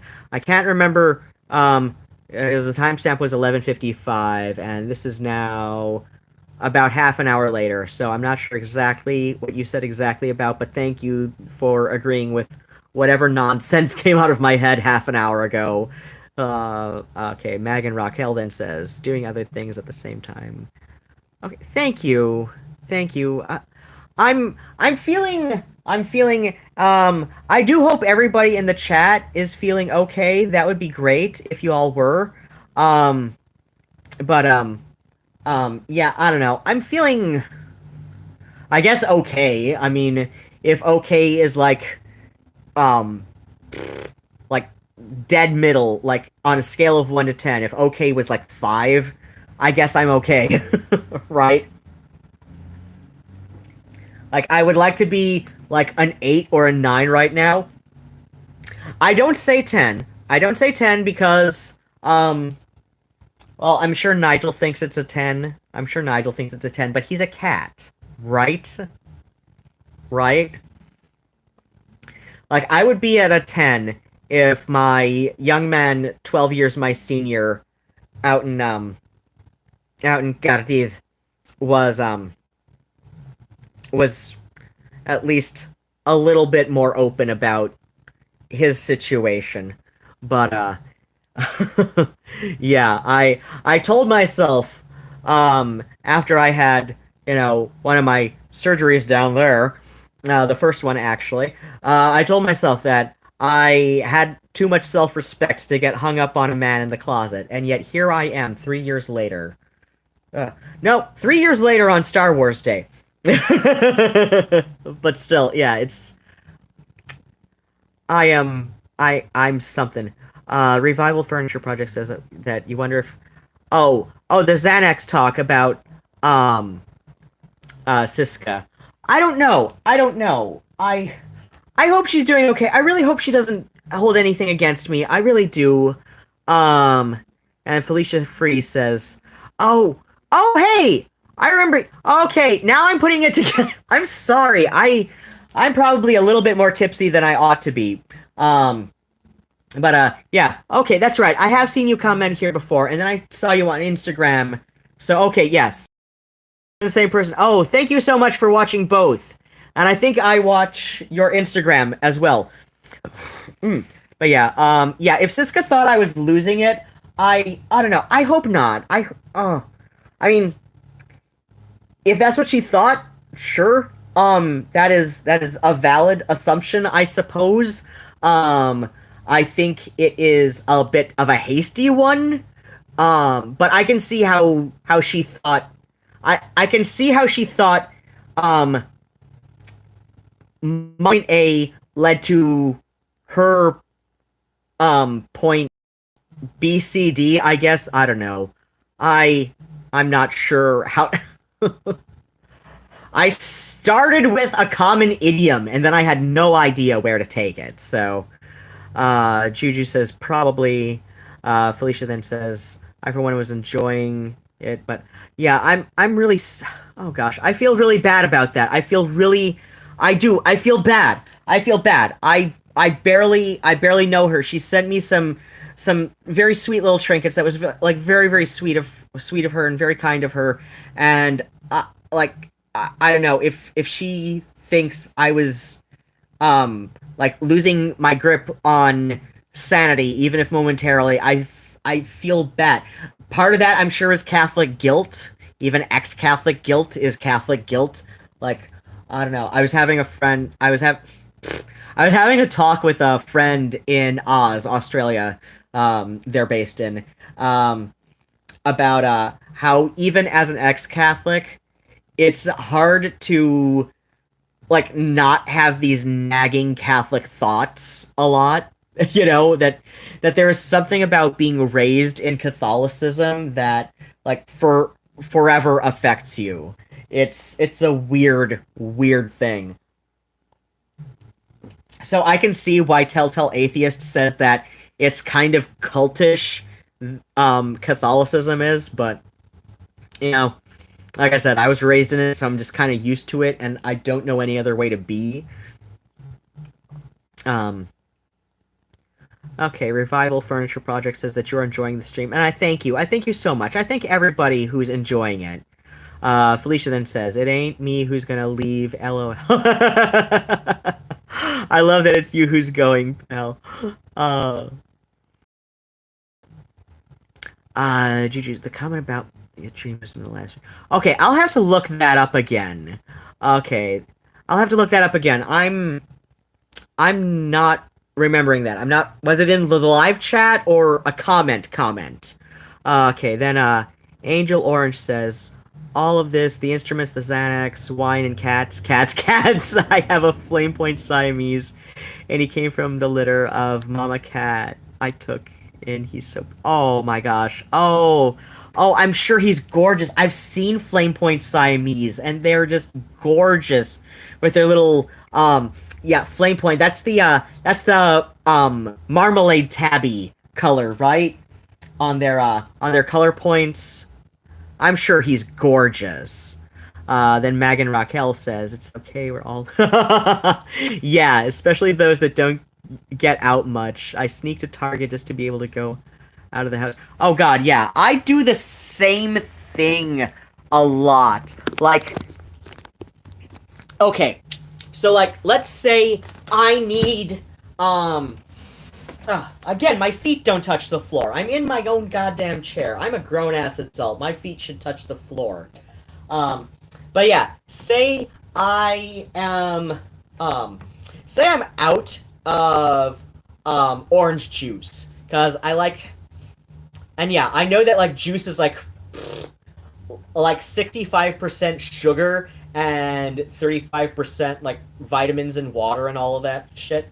But okay, just like, but this is my breakfast, and I take like the traditional like 4 ounce juice glass. I don't have a full 8 ounce glass like the serving size says, because like in the, I want to say up until about the mid 1950s, um, juice was the dessert of breakfast. Like it was the dessert course of breakfast. Like juices were common, but like if you were having juice with breakfast, it was considered the dessert course of breakfast in a way. In a way. Like it was a small sweet thing that, you know, that you understood was like, you know, like very calorie dense, but um but in a way that, you know, like it still had its like healthy vitamins and all of that. So but yeah, like up until about, I want to say like the mid in the mid 50s, they were starting to pitch like a big tall glass of orange juice every morning. But yeah, I want to say around the 80s, you started seeing like juice glasses, which are 4 ounces, being phased out. Like you started like to not see like your 4 ounce juice glasses anymore. But I have a set of 4 ounce juice glasses. So I have, you know, a 4 ounce glass of juice with my morning breakfast. And my morning breakfast is almond milk and coffee with a 4 ounce glass of juice. But so yeah, when I have my juice with my pills, so say and because I'm an adult, I have my dessert course of breakfast first, right? Right. Because I'm a grown ass adult, Mom. Don't tell me what to do. Actually, my mother died like 6 years ago. So, hi, Murnau. Are you a goofy little wiener? Yes, you are. You're a goofy little floofball. Murnau is a goofball. He's a goofy little floofball. He's a silly little wiener. Aren't you? Yes, you are. Yes, you are. Oh, I loves you. Are you annoying? Yes, you are. You're an annoying little noodle. Yes, you are. But you want spanks, don't you? Okay, so as I started several times before, say I'm out of juice. Say I have the last of my juice that morning, but I'm also low on almond milk or even chocolate milk, which I have sometimes just because I'm a grown-ass adult and don't tell me what to do. So yeah, like say I'm low on almond milk. Say I have like maybe 2 days worth of almond milk. This is where most people would think, okay, I can get almond milk the same time as I get my orange juice, so that I don't have to go back in 2 days and get almond milk, right? But no, I will say, okay, I'll get almond milk when I need almond milk, right? Because that way I have a reason to get out of the apartment in 2 more days, right? 2 days from now, I have a reason to get out of the apartment so I can go get myself my goddamn almond milk. And I do that so that, even if I'm just saying, like, hello and good morning to people at the store, like, other customers, like, when I pass by, like, I'll say, excuse me, good morning, or, or if I don't have to, like, squeeze past and say, excuse me, I'll just say, good morning, good morning. That is my default greeting. I say good morning 24 hours a day, because I'm a goddamn perky goth, right, Cat? Right? Yes. Or you're a goofy little noodle. Oh, that's right. It's about their dinner time. We've been having dinner late, honey. You don't need to have it right at midnight every night, right? Because I don't. I don't have dinner right exactly at midnight every night. No, I don't. No, I don't. Where's Phoebe? It's been a while since Phoebe's been on video. It's been even longer since Nigel has been, because Nigel likes to avoid the cameras. He likes to keep our love a secret love. Or at least his love for me. God damn, that cat is weird. But yeah, I find myself spacing out my chores, just so I have an excuse to interact with people, even at the barest minimum of human interaction. And yeah, I try to, like, maintain as much, like, physical distance as possible with, people who I don't live with, and let's admit it, the people I live with is kitties. I have 3 cats. I also have a shit ton of houseplants. Right, Kitty? I have a shit ton of cats. Right? Right? Ugh. How are you so fucking cute? What even is this cat? What even is this cat? There's no reason he's this... There's no reason for you to be this fucking cute, little fucker. How are you so lean, too? You eat. I see you eat. You eat a lot. You're lean, though. How does that happen? How does that happen, my little noodle? How do you stay so lean and yet you eat so fucking much? Yes, how? How? Please explain it to me. Please explain to me your secrets, you weird little cat. Murnau is a goofball. What is tapping? There is something tapping. What is it?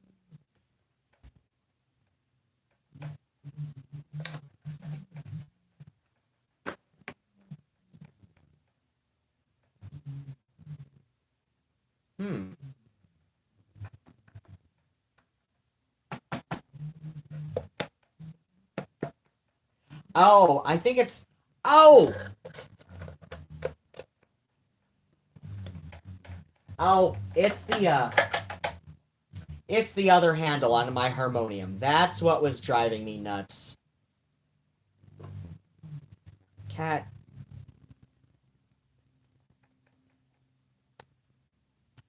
How do you get matted hair by your butt?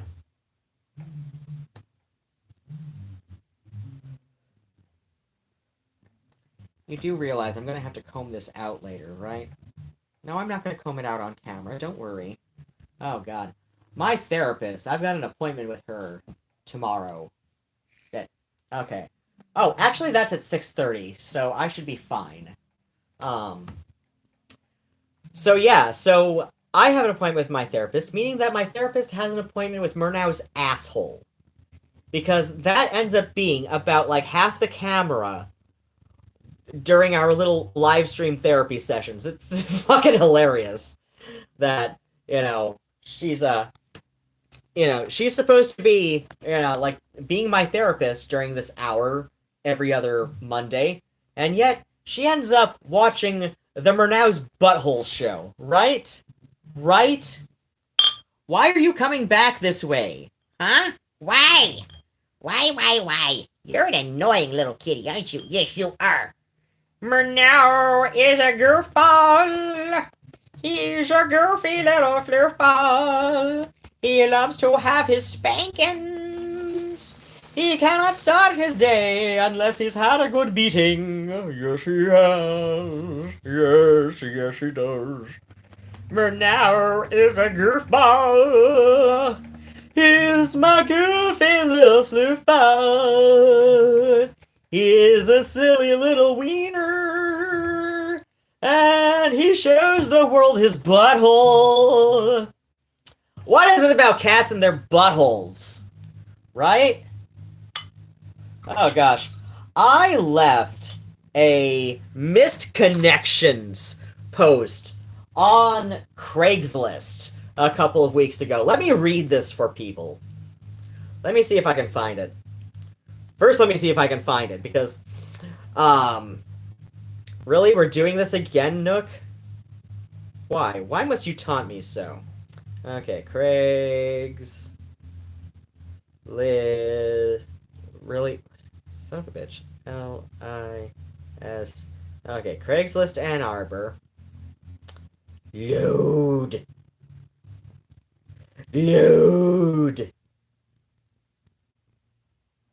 Okay, so, yeah, they've, like,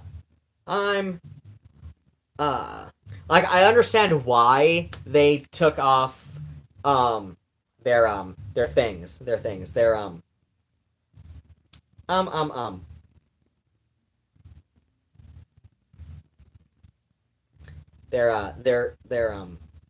what's it called? Personals, aside from the missed connections. Like, you can still post missed connections.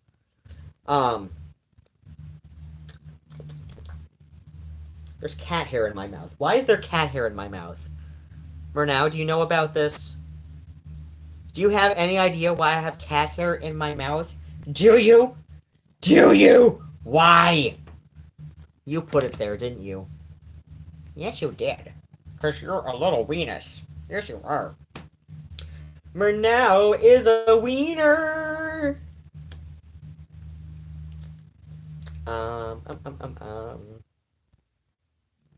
Okay, you know what? This is gonna be. You know what? I might actually be able to find it. Hold on. Search misconnections. Chocolate. Go. Why am I searching chocolate milk and the misconnections? Because, get a load of this. So this is what I posted on, okay, apparently April 10th. This was like just as I was leaving the Whole Foods on Washtenaw in Ann Arbor. Okay, so the title is, I'll put the chocolate milk under the cat litter.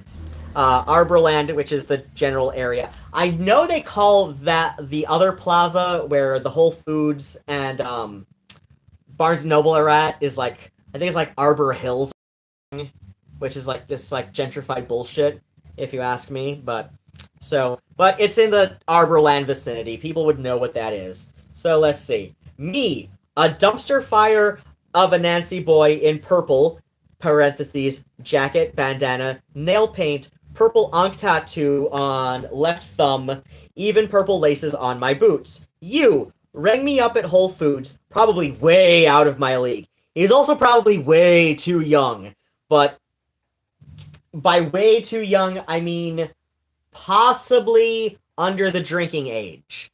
Because, let's face it, yeah, the half age plus 7 rule, so, let's see, for me, we're looking at a minimum of 27 with that half age plus 7 rule.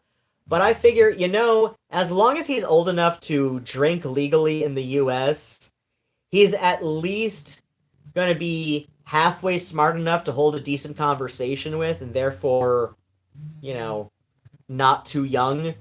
Because as far as I'm concerned, between the ages of like 18 and usually 25, but sometimes a really good 21, 22-year-old, between the ages of 18 and 25, you're still living in this overlap of youth and stupidity, and the best of us will outgrow that before we're 30.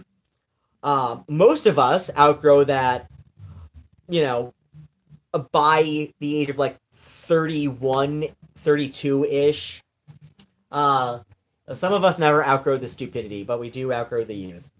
But yeah, so you rang me up at Whole Foods, probably way out of my league. And then I continue. I had my own grocery bag and a shopping cart that has certainly seen better days. I got 3 cups of Fancy Pants yogurt, a tube of cinnamon rolls, a carbonated beverage. Why did I read that as cardboard? And the aforementioned chocolate milk, parentheses, because that's the kind of week I'm having, and parentheses. Also a bag of cat litter from the Petco up the street. Parentheses, actually 2 bags of cat litter, but you probably only saw the one. And parentheses, like I said, you're probably way out of my league, and it wouldn't surprise me if you never even see this, or that if you do, you laugh your ass off and pretend you don't remember. Large dash, I'm just unself-deprecating enough to give myself the credit to assume that most people would remember the 4'11" fairy in Too Much Purple who had an argument with his phone before babbling like an idiot about his cat's butthole.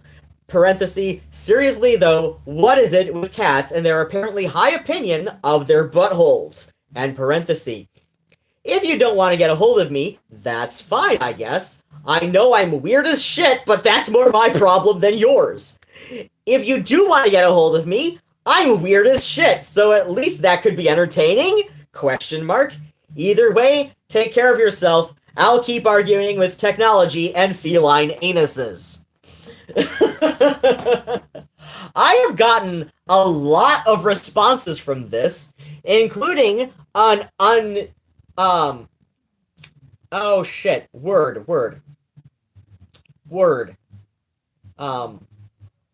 an unsolicited dick pic. Like, this is like one overlap of things that, like, gay men on the internet and women on the internet, like, we totally understand this, right? Like, the unsolicited dick pics. I'm like, yeah, like, your dick looks great, hun, but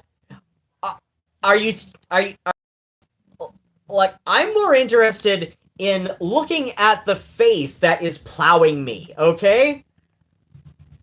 Don't judge me, I like it on my back. Trust me.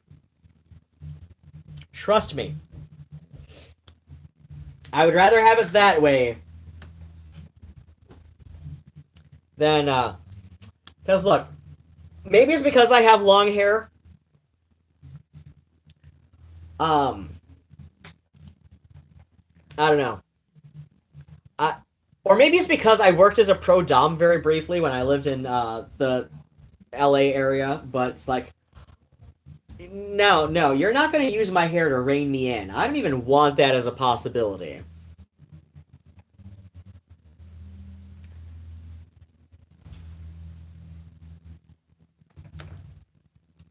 I don't even, like, no, you're not, like, gonna pull my hair. If anything, I'm gonna pull yours. I don't care how short it is. But yeah, Where was I going with that? I was going somewhere with that. Fuck if I know. Excuse me.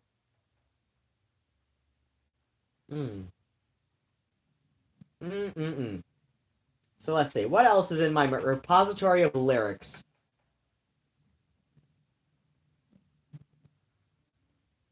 This is really good champagne. So, obviously, like, unsponsored because I am nowhere near half that cool. So we've got, Jacques Badelot, Brut Rosé, Genuine Champagne, because I watch all the Futurama. I would really rather watch, like, even though I know, oh my gosh, I feel bad. And I'm sure, like I said, ex-Catholic guilt, right? So I feel bad that I have not been keeping up on people's vlogs, like, like their actual, like, personal business that they, share on YouTube. And I do watch a bunch of people, for that kind of thing. But I have, I have tried to, because here's the thing is, like, we're all going through the same shit. We are at home. We are bored out of our skulls. We crave human contact. But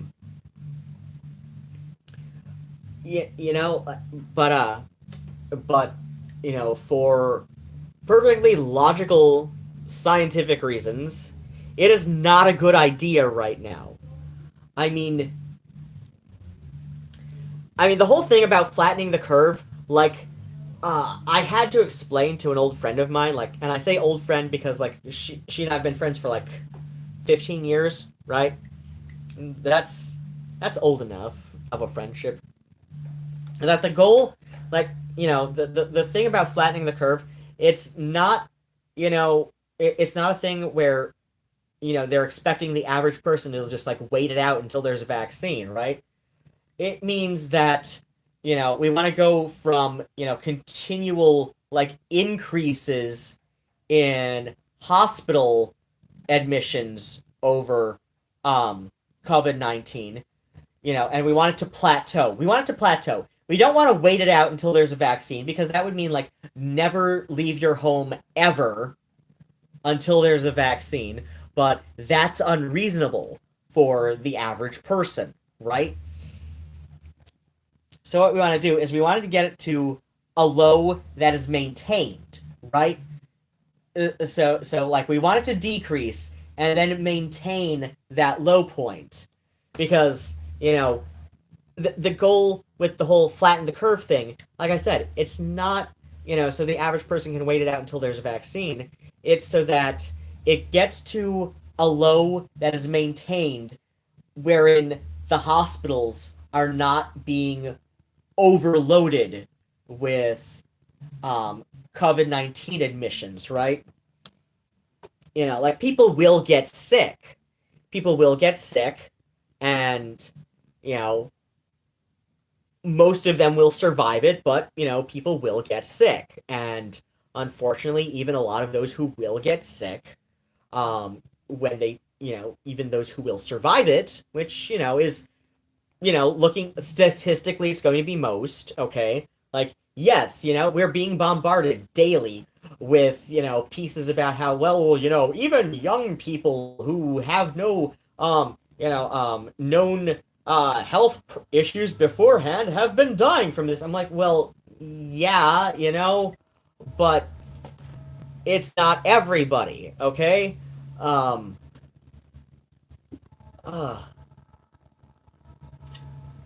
It's not everybody. It's still a relative minority. And, like, the most vulnerable population, it just means, like, it doesn't mean that they're necessarily going to die from this.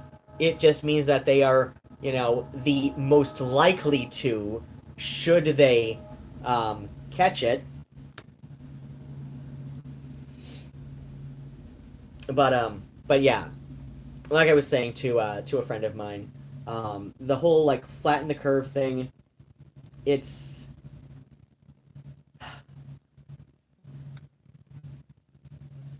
it's not about the average person waiting it out until there's a vaccine, because that's just unworkable for most people. Like that's not going to happen. Like that is like, because like I said, like if that was the goal, then the only option would be to stay in your home and never leave. And like I will even take the option. Like, say I order something through DoorDash to be delivered, for food. I will pick the even if it is a day. I am most likely to pick that as an option if it's a day I have not gone outside to do chores. Like if I have no reason, like I'm not expecting a package in the mail. I'm not out of juice or almond milk or anything in my fridge or my larder over there. I will order DoorDash, and I will click the option hand it to me rather than contactless or contact free delivery, just so I can say hello to somebody. Just so I can say hello to somebody. Like, I'll wear my little mask that I do. And I have a box of those disposable ones. I have a box. I had a couple boxes of those disposable ones before the outbreak even happened, because of my dust allergy, and vacuuming disrupts the dust. Especially today, because apparently there was a big wad of hair clogging the vacuum, and so all it was doing was moving around dust for a bit before I unclogged it. And I was trying to figure out what the hell I was doing there. But what was I doing? Right. So yeah, I had a box of those like little disposable ones. I will still like use the shit out of those disposable ones before I throw one away, just because I hate throwing shit away if I don't have to. And a lot of things I've seen online says that if you Lysol them, you can use them up to 20 times. You just gotta let them, like, what's that thing called? You gotta let the spray, dry all the way and shit.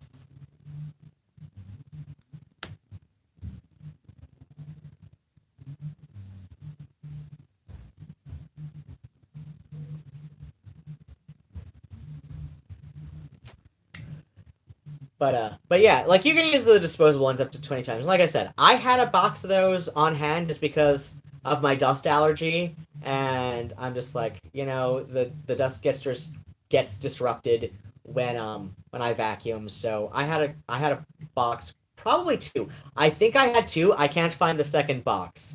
It is somewhere under my bathroom sink. And if you saw the state of the cabinet under my bathroom sink, you would understand why I, just like put it that way. Okay, so let me get back to some singing and shit, because this is my life. This is my life. I sing songs for part my own enjoyment, part way for the internet, and really, I didn't put the lyrics for that one in here. There we go. Wait, what's this one? I want to do that one right now. And put that propaganda one in here. What the fuck? Do I have a hangnail? That would be annoying. Oh, actually, like, this is one that I've oh my gosh. Okay. So okay, I had to transcribe this myself. This is Peter Burns. Back his Nightmares in Wax years, before Dead or Alive was called Dead or Alive. So this was 1980.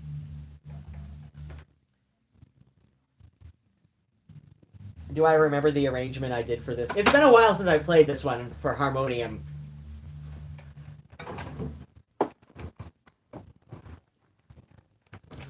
Why is this? There we go.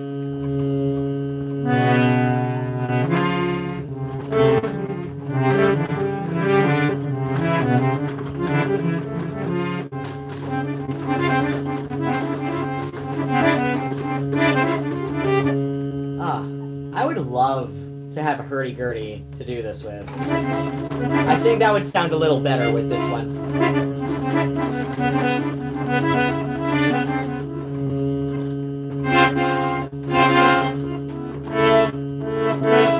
I've got one thing that money can buy, not a car or a house.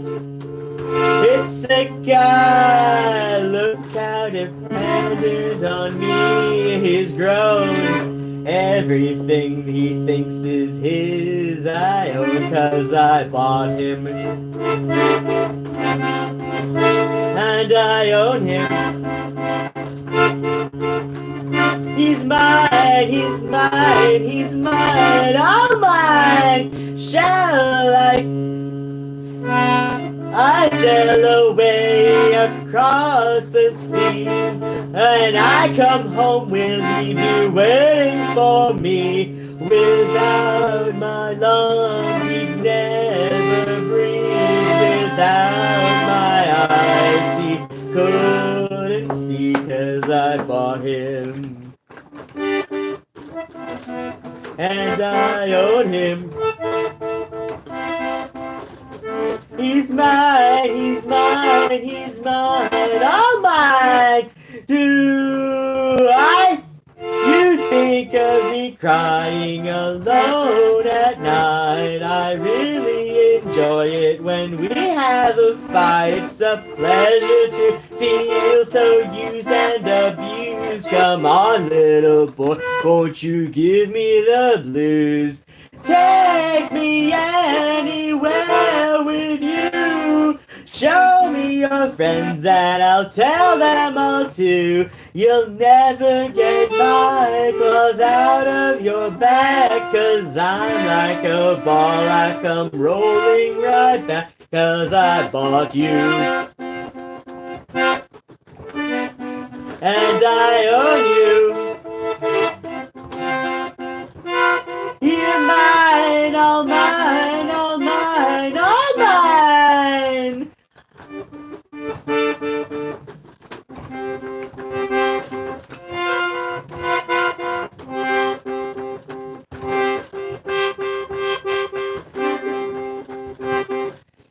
Do you carry my pride when I'm alone? I feel so lonely. Please come home. Come on now and treat me cruel. I really enjoy being made a fool. I've got all I want in the sky. Don't touch him, boys, or I'll poke out your eye.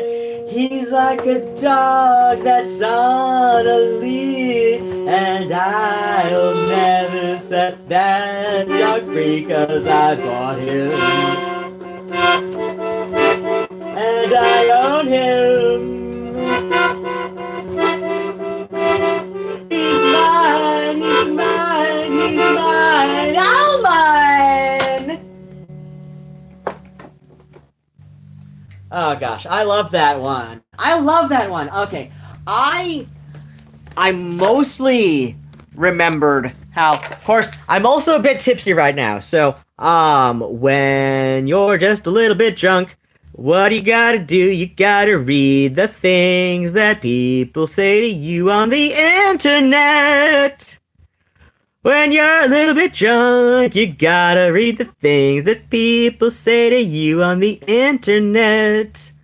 Okay, flame points I mean, I read that.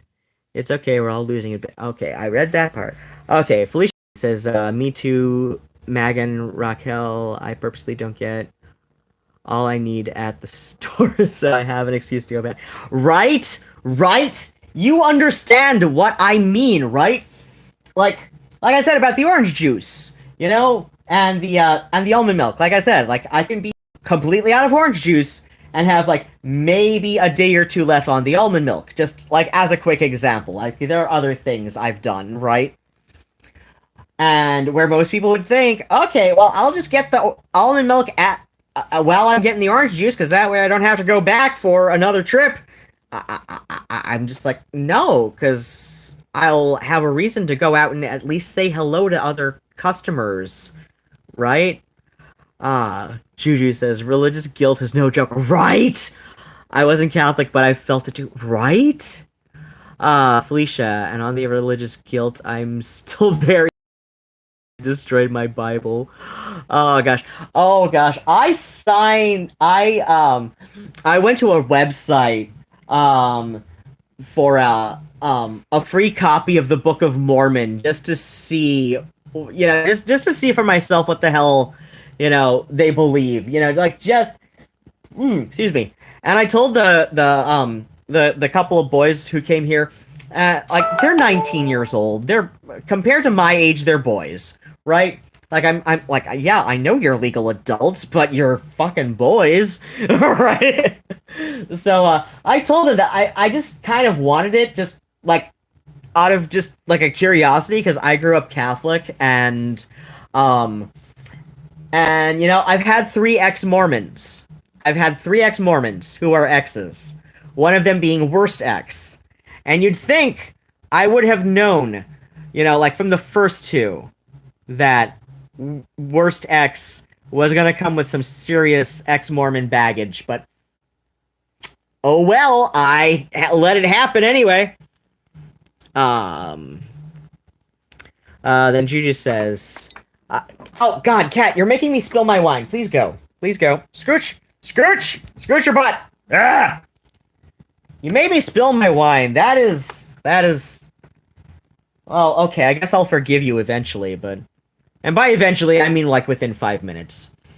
Oh, then Juju says, so you don't have to take it for it. Comment was, last night, fell asleep watching a video and started dreaming that I was sitting in your apartment with you. Oh, gosh. Oh, gosh, my apartment is kind of... It's a depression hole. It's a depression hole. I think I was starting on about that earlier. But hey, champagne, right? Funny part, I was trying to reply to what you were saying, but couldn't get a word in. LOL, I woke up and your video was still going. Recently relocated from California to MO. I think that's Montana, right? So I don't know anyone here, so it was actually kind of comforting. Oh, to visit with you. Thought it was just a dream. Oh, that was sweet. Nothing wrong with being kitty and cat parents. Right. I have more house plants than I know what to do with, honestly. It's... Well, I mean, if I'm going to be hoarding something like that, if I'm going to be hoarding living things, it's better plants than animals, I suppose, right? Cats are love. They are. They're sweet. They're sweet. Even when they're annoying, like Murnau. Murnau? Yes, you're annoying. You are. You're very annoying. It's true. It's true. But you're very cute, so I forgive you. My mother used to say to me, you're sure lucky you're cute. I mean, of course, I was like 5, so... cats and plants equal life goals. Then Mag and Raquel says, there's been this little cat sneaking into my house every so often. Oh! But then he runs back out when I make a sudden move. I figure he's... Oh. Yeah, leave him fool. You're making a friend. Oh no! Felicia, battery about to die, bats, and kiss, Rowan, wave, bats, and smooch everyone. Oh no! Okay, well, you plug your phone in and all of what you need. Okay. Oh, MO is Missouri. Okay. Ah, yes. Missouri. Almost sounds like misery if you say it fast enough, right?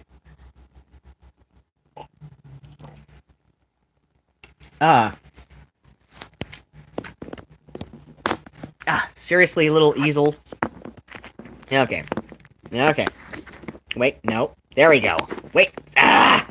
What the fuck? Okay. Ha ha ha! Yeah! Oh my gosh! How am I a grown-ass... How am I like 40 and my feet don't touch the floor when I sit in my own goddamn chair that I paid $120 for? I argued it down from 140, so... I was hoping for 100, but hey, 20 bucks off 140 is not bad. It's not bad. But still. It's like, my feet don't touch the floor. Why don't my feet touch the floor? Oh gosh. I'm pointing my toes down and my feet still don't touch the floor. Eh. I bet I could have like 4-inch platform shoes on and my feet still wouldn't touch the floor. Or at least the soles of those shoes wouldn't touch the floor. Why am I so short? Is this what happens when... Oh gosh.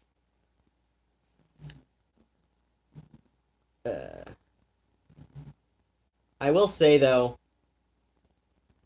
one vaguely adorable thing that Worst X ever said to me. I was on my way to go bug him at work, when he still worked there. Apparently he got fired. Which, considering some of the stories I'd heard from other people, I'm not surprised. But, yeah. So yeah, I can go to that Kroger again. Granted, it doesn't have the selection that the Kroger I've been going to more recently has. The reason I stopped going there is like, okay, so at first I stopped going just because, X worked there. But then, one time I stopped in there to do the bottle returns because Michigan and the 10-cent deposit on soda bottles and all that. So I went in to do bottle returns because it was Sunday and it's more convenient to take the 4 to the Washtenaw Kroger than to take the 6 from Ipsy to Meijer. And then because I had a lot of Kroger brand ones, that were locked into Kroger, then walk to the Kroger on Carpenter Avenue. So yeah, it was just a lot more convenient to go to the Washtenaw Kroger, right? But yeah, I guess Works X saw me there, when he was still living with a friend who has since no longer been a roommate of his. And she told me he was just completely paranoid about it, later that night. And so I stopped going there because I was just no, it's not worth, him annoying my friends, right? It's not worth him being a dipshit to all of my friends with his paranoid ramblings about it. But yeah, I guess he was fired because he hasn't worked there for several months, according to a friend who still works at that Kroger. I thought he was still there because, I want to say about 5 weeks ago, we both got off the number 4 on Washtenaw, and I didn't even notice him until I noticed how fast he was walking away from me, and then I was just wait, that jacket and pace looks vaguely familiar. And then it occurred to me after he'd already gotten to the clear other end of the block, which was a lot faster than I would have gotten because I had my shopping cart with me and all that. It occurred to me, oh my gosh, was that Worst X? God damn it, I need to shove my cane up his urethra. But yeah, apparently I'm still living in his head rent-free. That's kind of hilarious to me, right? It is. It's just hilarious. Like I said, I'm kind of at a point where talking about him is more for my own, is it's more just hilarious than it is aggravating. I'm more just talking about how fucking stupid and how his stupidity is funny to me than about how aggravated it made me that we broke up, after we broke up and all that. I don't know. I've like gotten to a point where I find him more funny than aggravating, and to realize that like, what is this now? Let's see. 2 years later, like let's see. Um, let's see. We broke. Oh God, yeah. Wait, no, no, no. We broke up. Um, August 2018. So yeah, like I mean, it's more like yeah, like not even a full 2 years later. I am still living in his head rent free, and it's just hilarious to me.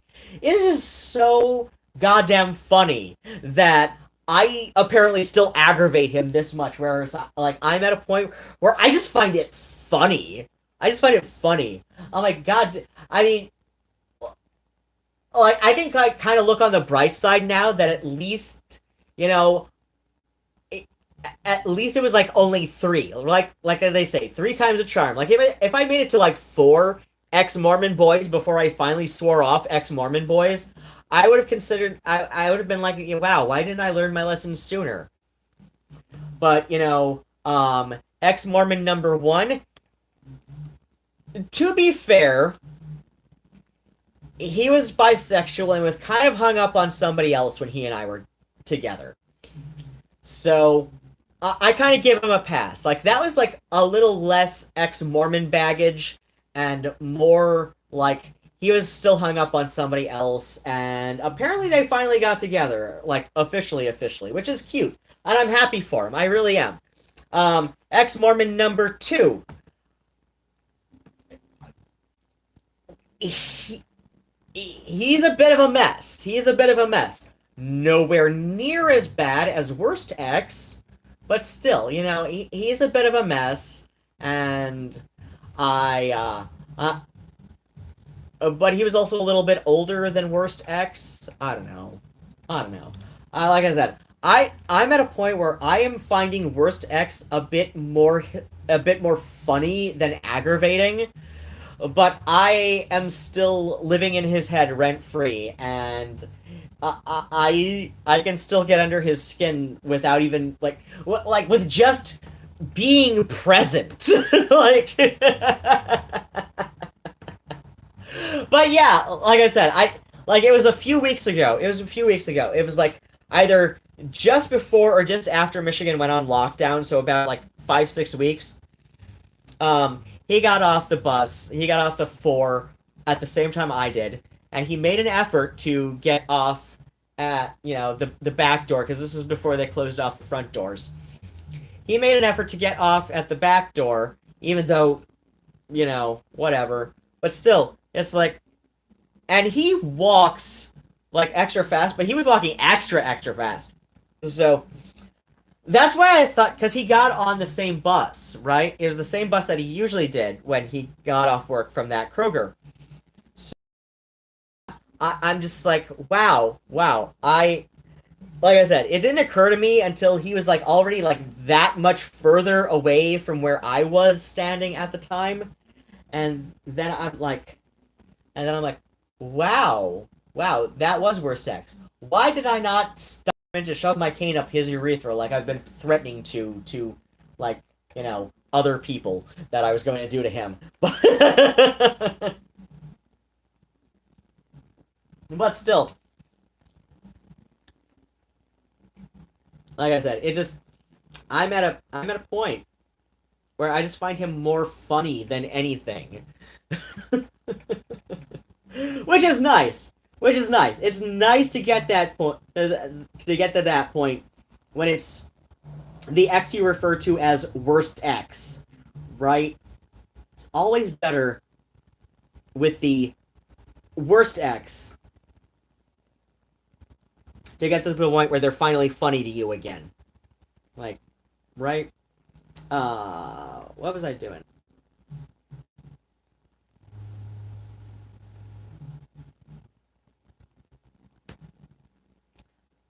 Ah.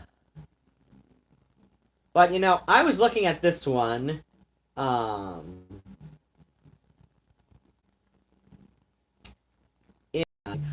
Oh, right. I was just looking at the thing with the misconnections. I got a whole lot of emails from that misconnections Craigslist post that I made.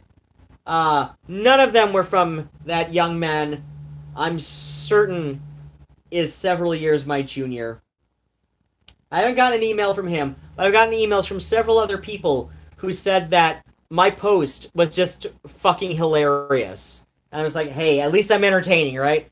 In fact, like one email, oh, okay, there was the one unsolicited dick pic, and that was just kind of like, I'm like, okay, but what am I gonna be looking at while you're plowing me, right? Like, I'm not gonna be looking at that while you're plowing me, right?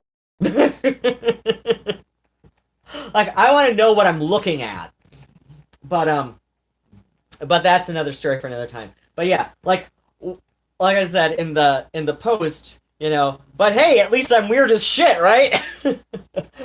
um, but yeah, like one email was even just simply, "Wow, you sure are weird as shit." I'm like, well, thank you. I had to respond with a thank you, right? But so this is one that I've been kind of been working on an arrangement with, but I went to you know what? Hold on. Let me try and where did it go? Son of a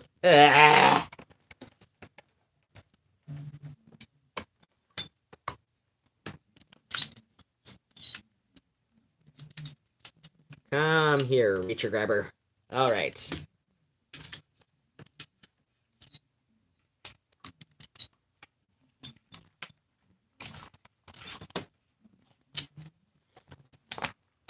Ah. Picture pages, open up. Really?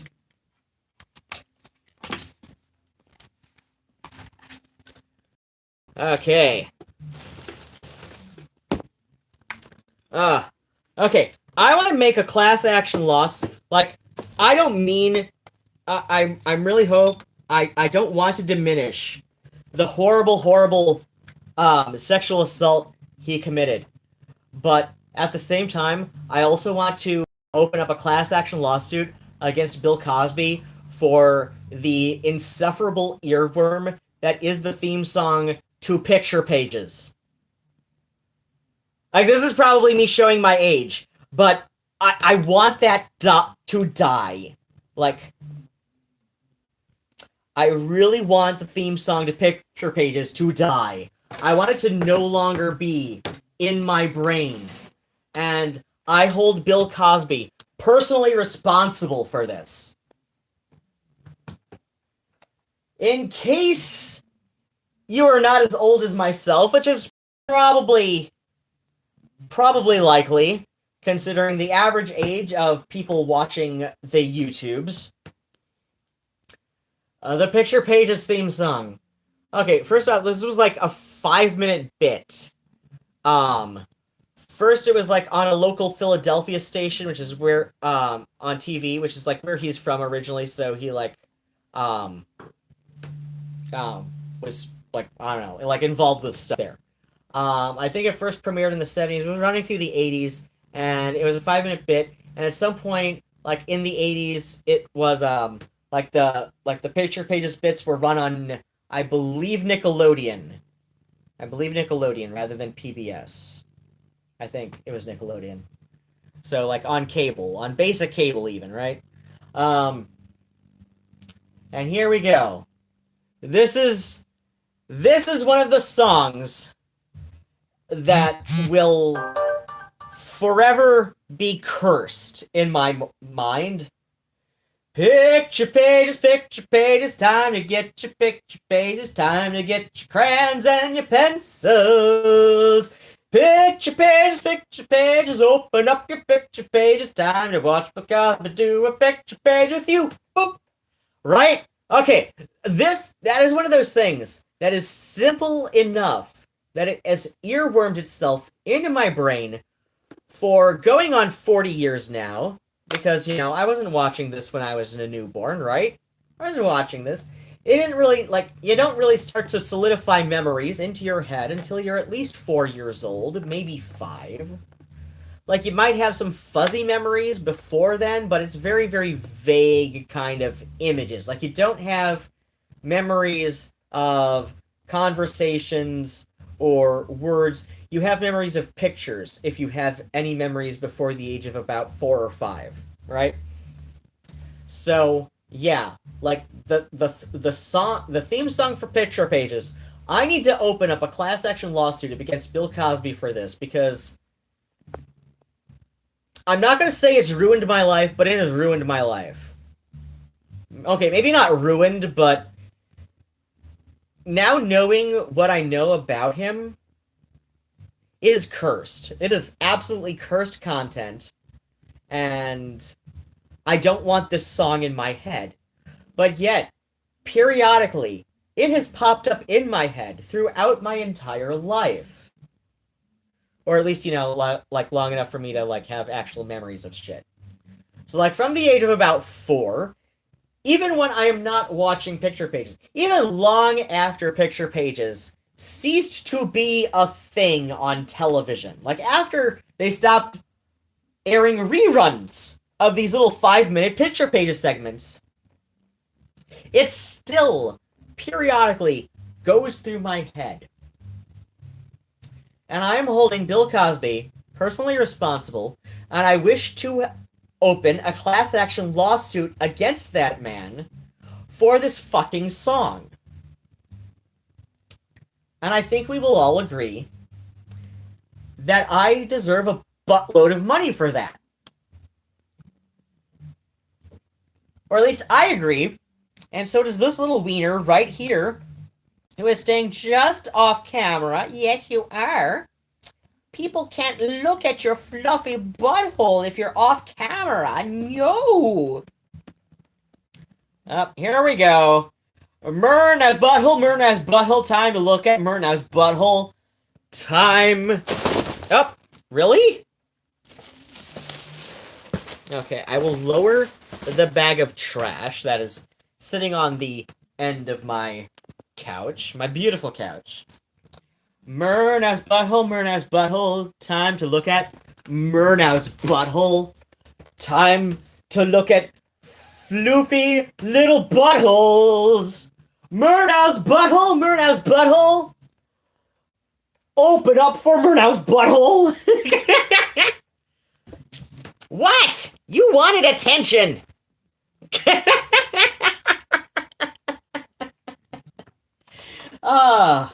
Cat, what is with you? Okay, I know. Okay, I was being annoying. But in my defense, Cat, you were being annoying too. You all saw it. He was being annoying. Right? Right? Kitty. Little bitty kitty. Huh? Are we gonna pop up? Come on. Show us your poppin'. Show us. For now. Pop. Pop up. You have popped up this high before. What is it with you? Kitty. Kitty. What? What? I know, you're cute. You're a little cutie. You're a little cutie. You got a floofy little booty. Murnau, come here. Come here. What? Oh my gosh. Now that I have assaulted my cat by showing everybody his butt. Okay. So let's see, what's a good way to, what's a good,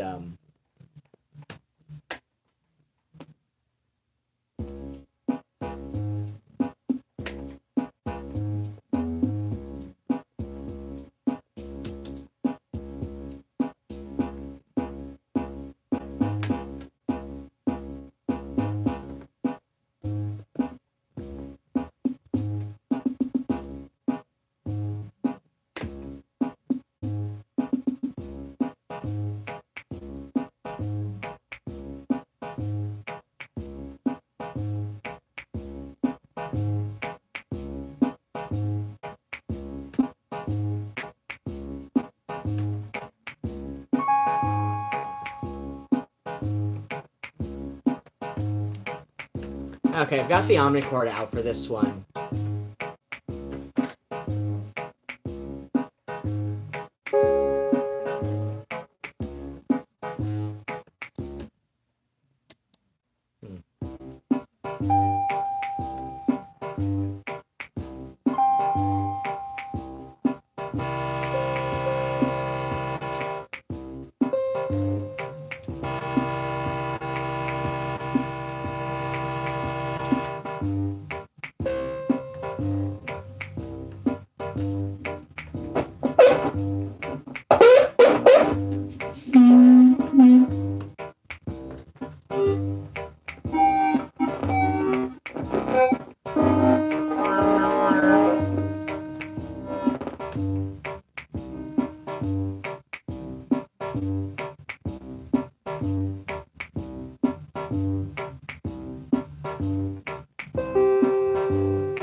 Oh shit.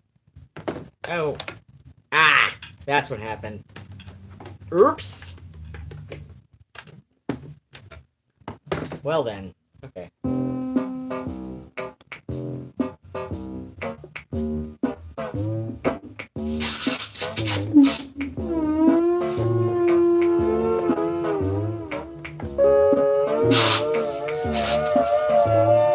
Love without anger. Love without anger. He picked up the phone and took the call. A long distance voice just started to bawl. I don't care if you feel small. Love without anger isn't love at all. Why can't you have your cake and eat it too? Why believe in things that make it tough on you? Why scream and cry when you know it's through? Why fall in love when there's better things to do? Love without anger. Love without anger. Bobby and Ken in a great big fight. Seems Ken forgot to make it home one night. You know what you see. You are saying simply can't be right. Looks like love's bark is worse than its bite. Love without anger. He was young and in love, so he just couldn't see, and it compelled him to ask, are you kidding me? You must be kidding me. Love without anger. Love without anger. Love without teardrops isn't the same. He has to be counted out of her game. She thought in him who was so insane. Love is what it does by any other name. But can't you have your cake and eat it too? Why believe in things that make it tough on you? Why scream and cry when you know it's true? Why fall in love when there's better things to do? anger. Love without anger.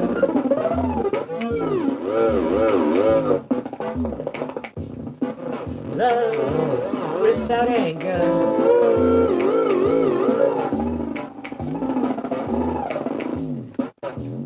Love without anger.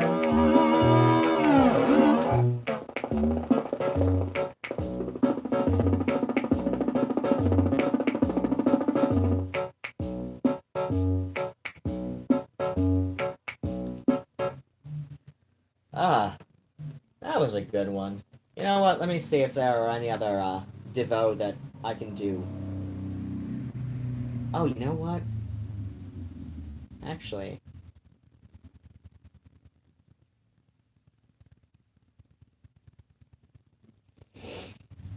Hmm.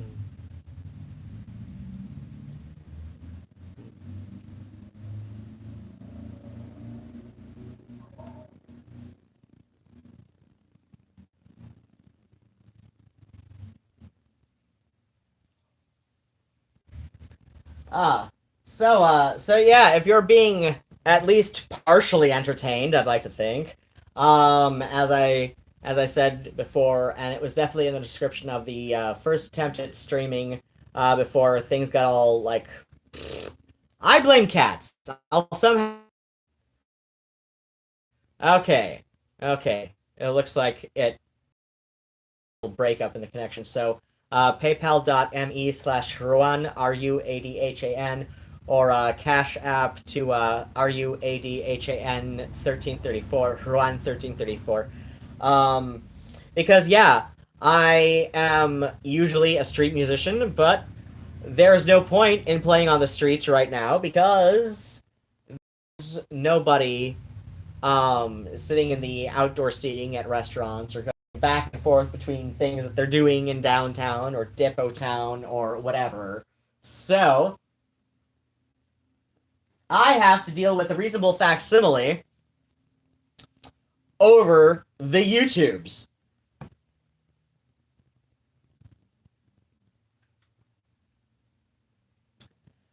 But oh, here's a Devo one that I haven't done in a while.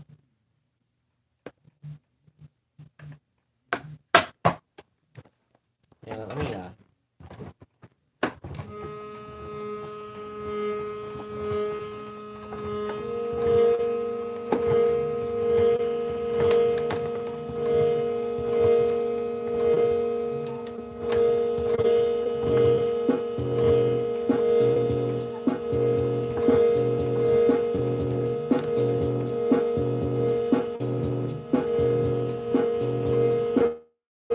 Something about the way you taste makes me want to clear my throat.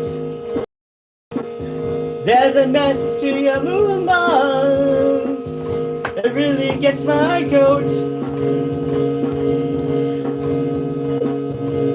I looked for silver linings, but you're rotten to the core.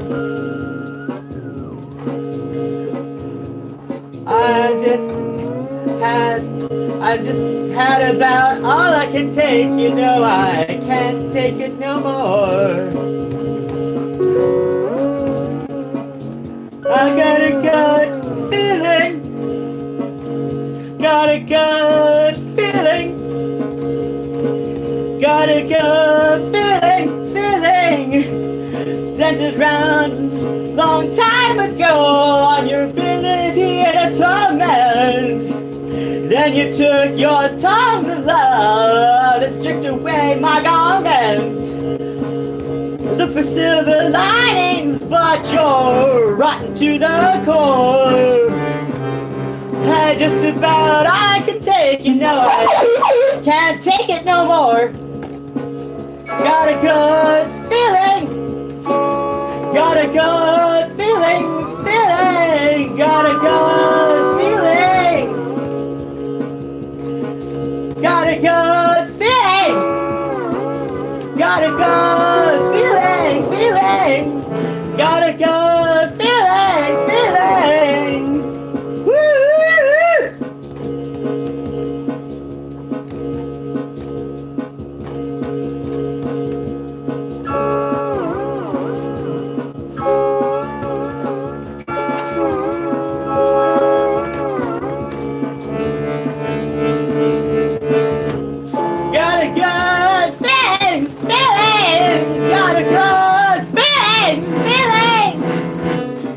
a good feeling.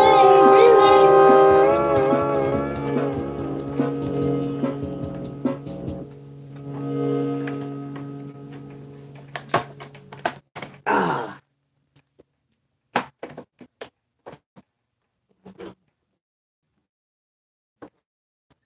Woo!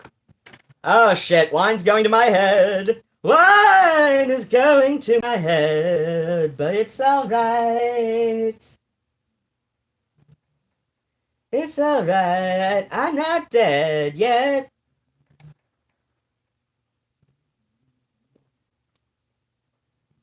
Goddamn, I fucking love DeVoe.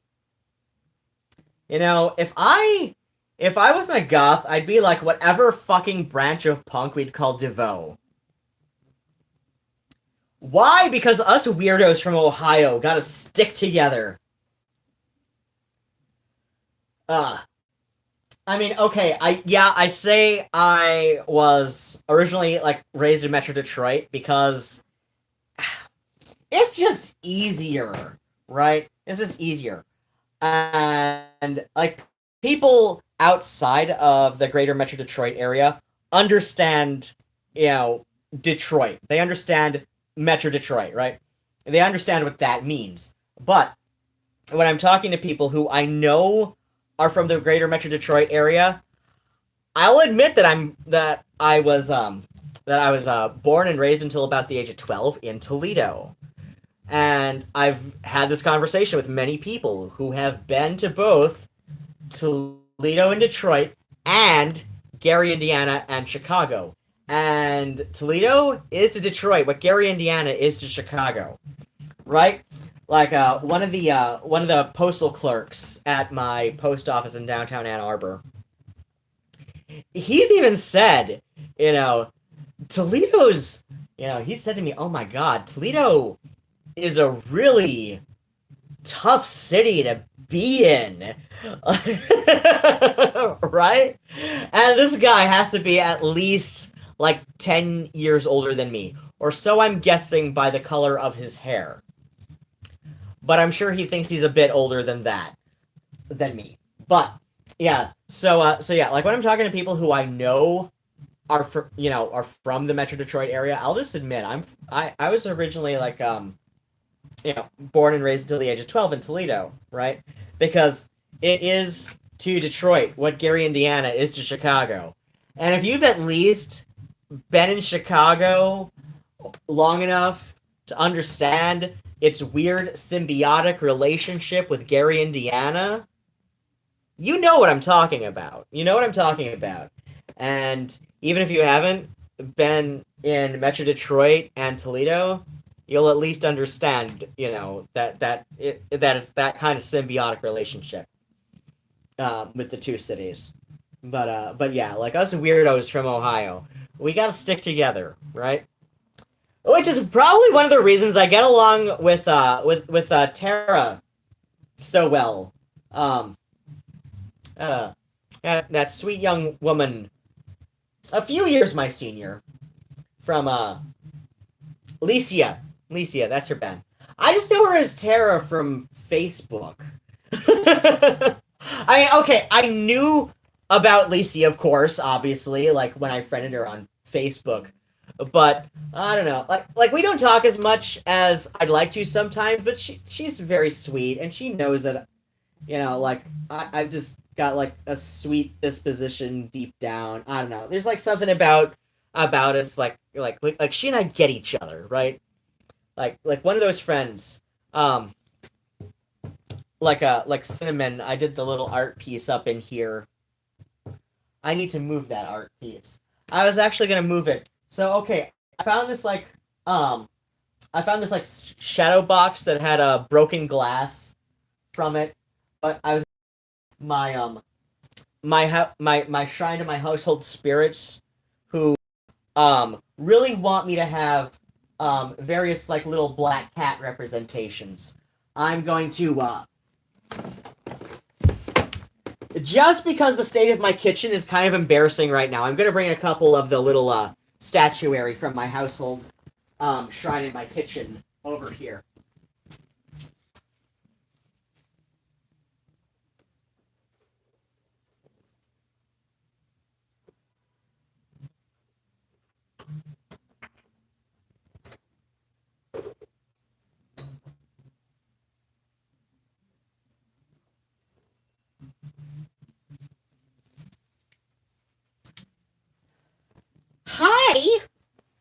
warming my seat, you cute little noodle? Yeah, yes, you are. Okay, so here's just like a quick little example, and I should probably like dust a couple of these. I gotta go rearrange some shit in the morning, of course, obviously. I'm sure you heard me knocking shit around out there. So, okay, I like many good household shrines, especially if you're like, a traditional polytheist sort like myself. Your shrine of your household gods doesn't okay, I've got the Zeus Ketsios. I'm not sure how to pronounce the Greek. So I've got that jar because even though my practices have long diverged from strictly Hellenic, I don't know. I still feel compelled to keep the Zeus Ketsios jar in my household shrine to respect where I came from as a traditional polytheist. But like I said, it's just it feels like it honors where I came from. I no longer have an active relationship with even that aspect of this.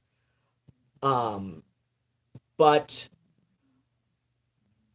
I have immense respect for that god bringing me to this place in my life and having that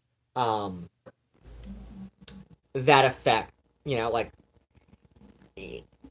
He helped bring me to where I'm at as much as my family did, and I have little bits and bobs in my household trying to represent my family. I've got this big Celtic cross kind of thing, but I also get I don't know, whenever I'm at Crazy Wisdom or Evan Star's Chalice. The former is in downtown Ann Arbor. The latter is in downtown Ypsi.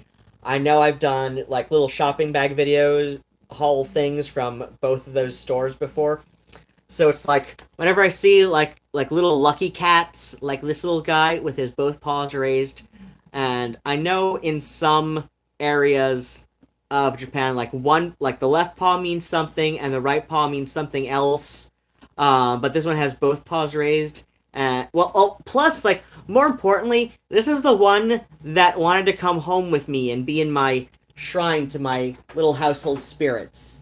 And that was the same with this little Mother Bastet that I found at Crazy Wisdom. And, she was even in a case. And it was just, so gorgeous. And, she's got... Oh, my gosh! She's even got 3 kittens with her! I just noticed that. She's got 3 kittens! She's got 3 kittens, and I've got 3 kitty cats! I've got 3 goofy kitty cats. Especially Murnau. And then, this little guy. This little guy had to come home with me, too. So it's the shrine to my household spirits just really wants a whole shit ton of black cats. It really does. And so I bring them to my household shrine. And I don't remember what got me on that topic. Okay, I was saying something... Oh, right, okay, I was saying something about DeVoe. Oh, right, and being a weirdo from Ohio. So, I think that was about it. That, us weirdos from Ohio, we just kind of get each other, right? There's something about Tara, when we do talk... Which isn't very often. It's not as often as I'd like. I don't know. I feel like I should be talking to her more. I don't know why. But, there's just something when I am talking to her, when we are talking, there's something, I feel like we just kind of get each other, right? And I think a lot of it has to do with just being from Ohio. There's just something about Ohio. There's something about being from Ohio that will just, permanently embed itself in your fucking brain for whatever reason. It's because it's Ohio, right?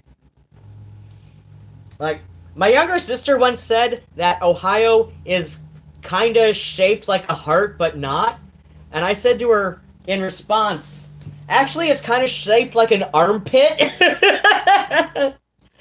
And then, like, that occurred to me. That story occurred to me because, like, a couple of weeks ago, I was in... Nigel, quit it. He's trying to get after a vine. I have a vine plant that has leaves that are tumbling down, and he's trying to get them so he can eat them. He got one leaf. He did. Because he's a very naughty boy. Nigel, are you my very naughty husband? Yes. Yes, you are. It's okay. I love you anyway. But yeah, it occurred to me, like, a couple weeks ago when I was applying antiperspirant to my underarm, that Ohio's kind of shaped like an armpit. Like, it does. Like, look at this. Like, I'm sure, like, somebody, like, I've seen you weirdos on lolcow, whatever. Like, come on, take a screenshot of this and lay it against a map of Ohio. Ohio is shaped like an armpit, right? It is. It's shaped like an armpit.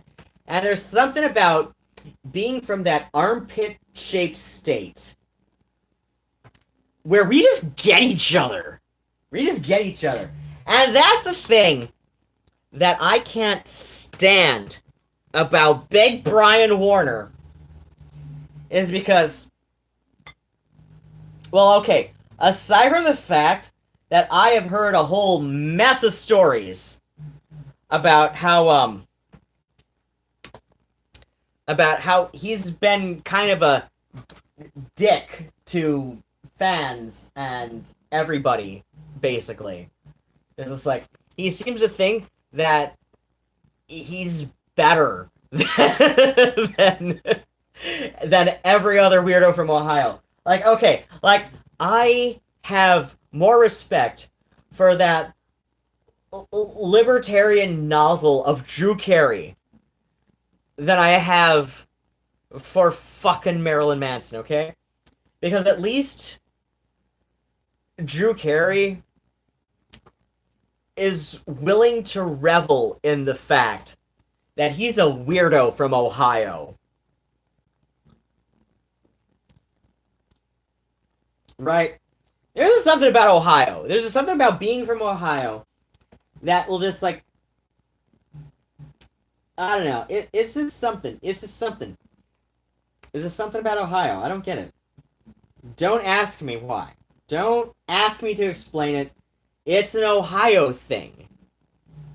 And I'm sure there's plenty of people on the internet saying, like, don't ask me to explain it. It's a insert adjective thing. Or insert noun thing. Insert adjective, noun, adjective thing. Whatever. I'm like, is it really, though? Or maybe I'm only thinking that because that is a adjective and or noun that does not apply to me. What's another DeVoe song that I really fucking love? Let me see how I can, what's the thing called? Improv this one.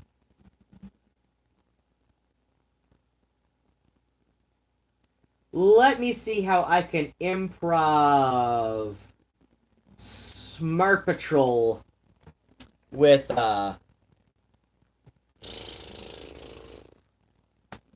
omnichord and harmonium, or just omnichord? You know what? I'm gonna try omnichord and...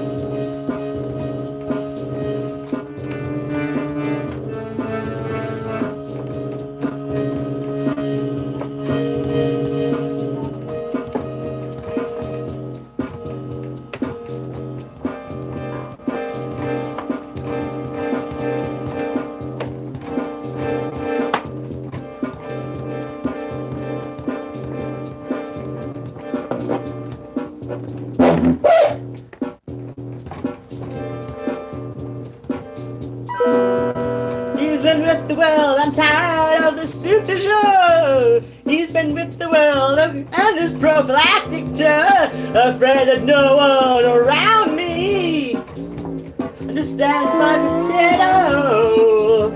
I guess I'm just a spud boy looking for a real tomato. He's been with the world, I'm tired of the soup du jour. He's been with the world, why end this prophylactic tour? Afraid that no one around here understands my potato.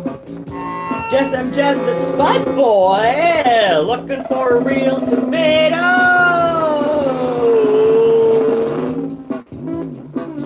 He's been with the world, I'm tired of the soup du jour. He's been with the world, why end this prophylactic tour? Afraid nobody around here comprehends my potato. Guess I'm just a spud boy looking for a real tomato. Well, Spot Patrol, nowhere to go. Suburban robot, modern reality. Stop and stop. We work around the clock. We shove the balls in the hose. Spot Patrol, nowhere to go.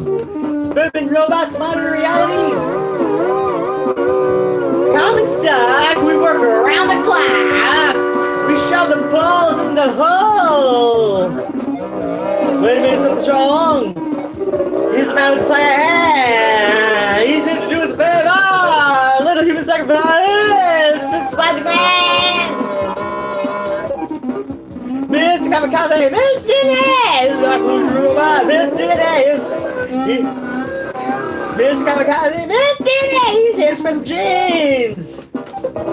Wait a minute, something's wrong. He's the man with the plan. His fingers pointed at the cats. Now we will sacrifice ourselves so that we all the place live! Oh, baby! We gotta let the kid! This bug wants to war with you!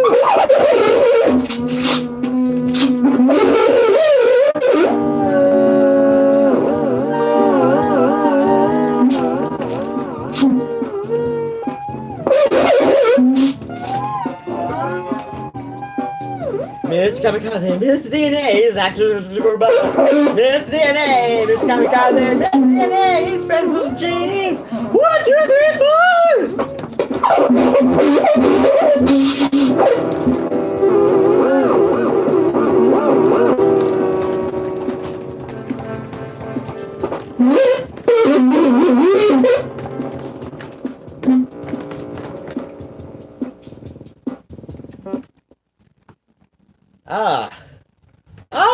that helped exercise some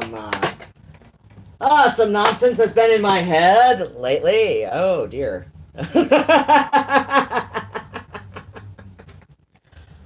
Shit. Okay, maybe I should do this next Sunday. This seems to get some stuff out of my head that I don't want in there anymore.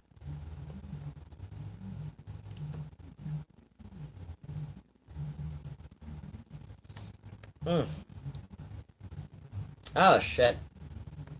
I've had just enough booze that I'm... And it's like my nose is feeling kind of numb. So, okay. Excuse me. Gotta love the champagne, right? Okay. I'm gonna catch up on some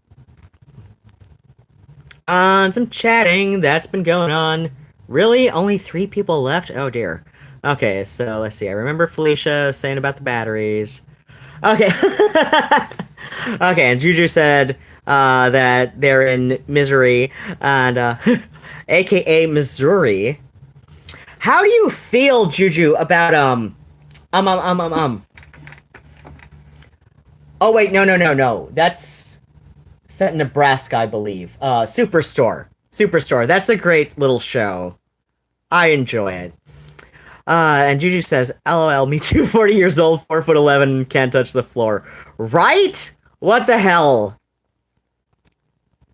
And then Ah, Megan Raquel left us. Ah, good night. Good night from beyond the internet. I don't know. Maybe you'll hear me say good night while you're dreaming. That would be nice. Oh, hey! Curious Cat 1920. Karen, I believe, right? Is it Karen? Or is it Carol? I will feel totally bad if I misremembered your name. I know it has a K sound. And I feel awful saying that. Okay, apparently something was understandable. And yes, Lucky Cats. Oh my gosh, look at this little guy. Look at this little guy. He's just so fucking cute. You see why he wanted to be Karen? Yes, all right. I did remember it. I have two aunts named Karen. Like one on each side, obviously, because like it would just like no, that's cruelty to have like from the same family, right? Like you named them both Karen. But then again, George Foreman did that with all of his children. But look at this little guy. He's so fucking cute. Do you see why he wanted to be with my household spirit shrine? So yeah, I've got this So yeah, I found this curved little shadow box that somebody did, and like the glass had broken. So I'm just gonna like take out the rest of the glass um and just like have it open, right? Like you do sometimes with those. And I'm gonna like repaint the frame and all of that, and insert some little shelving type deals, and just like have that be my little like household spirit shrine with all the lucky cats and the Bastets like this. Look, and she's like I said earlier, she's even got 3 kittens. She's got 3 kittens, and I've got 3 cats. And 3 is the right amount of cats to have. My friend Patrick and I said that 3 is the right amount of cats to have. And one of my favorite YouTube videos is I forget the channel name, but if you look up something like The Engineer's Guide to Cats or The Complete Engineer's Guide to Cats, is these 2 guys, and they are ostensibly like computer engineer type guys, as you would assume from the name of the video, and at least one of them has 3 cats. And the first video, because it's a two-parter. So the first video says, well, you're one guy, and you're just a guy who has a cat. When you have 2 cats, one cat is, there to be the friend to the other cat. But when you have 3 cats, you become that guy who has all those cats.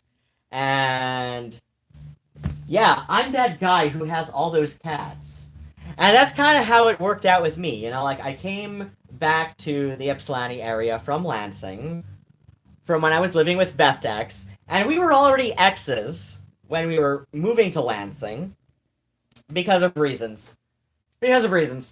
I will completely accept that it was a bit of me that I was no small part of the reason that we were exes, but in my defense, the main reason I am the primary reason he and I are exes is because I have known Best X long enough to know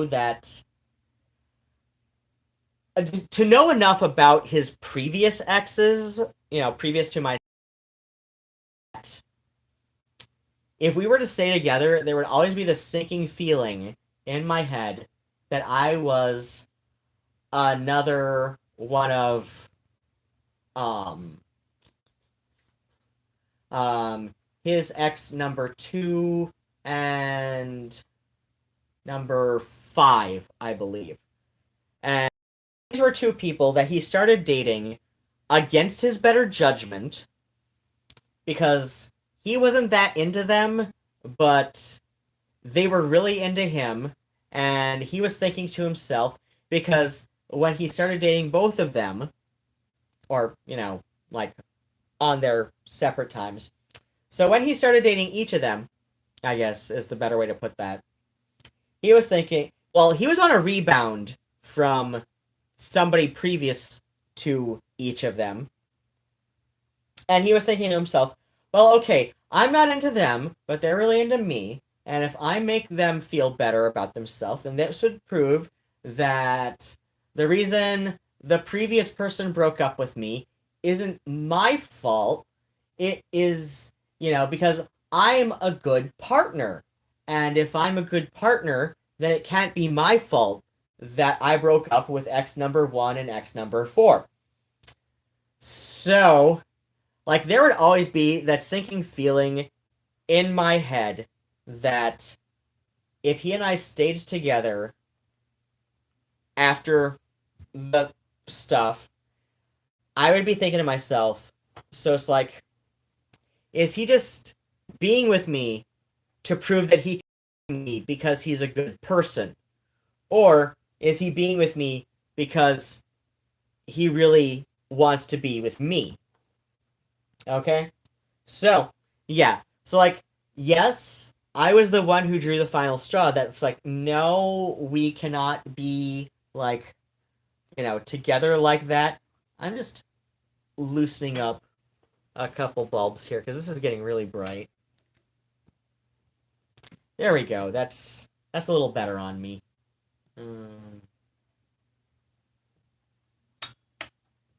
Hey, there we go. That's a nice amount of light. Okay. So yeah, like there would always be that sinking feeling in my head, like, is he with me because he wants to be with me, or is he with me because he wants to prove that even though he'd rather be with who I was prior,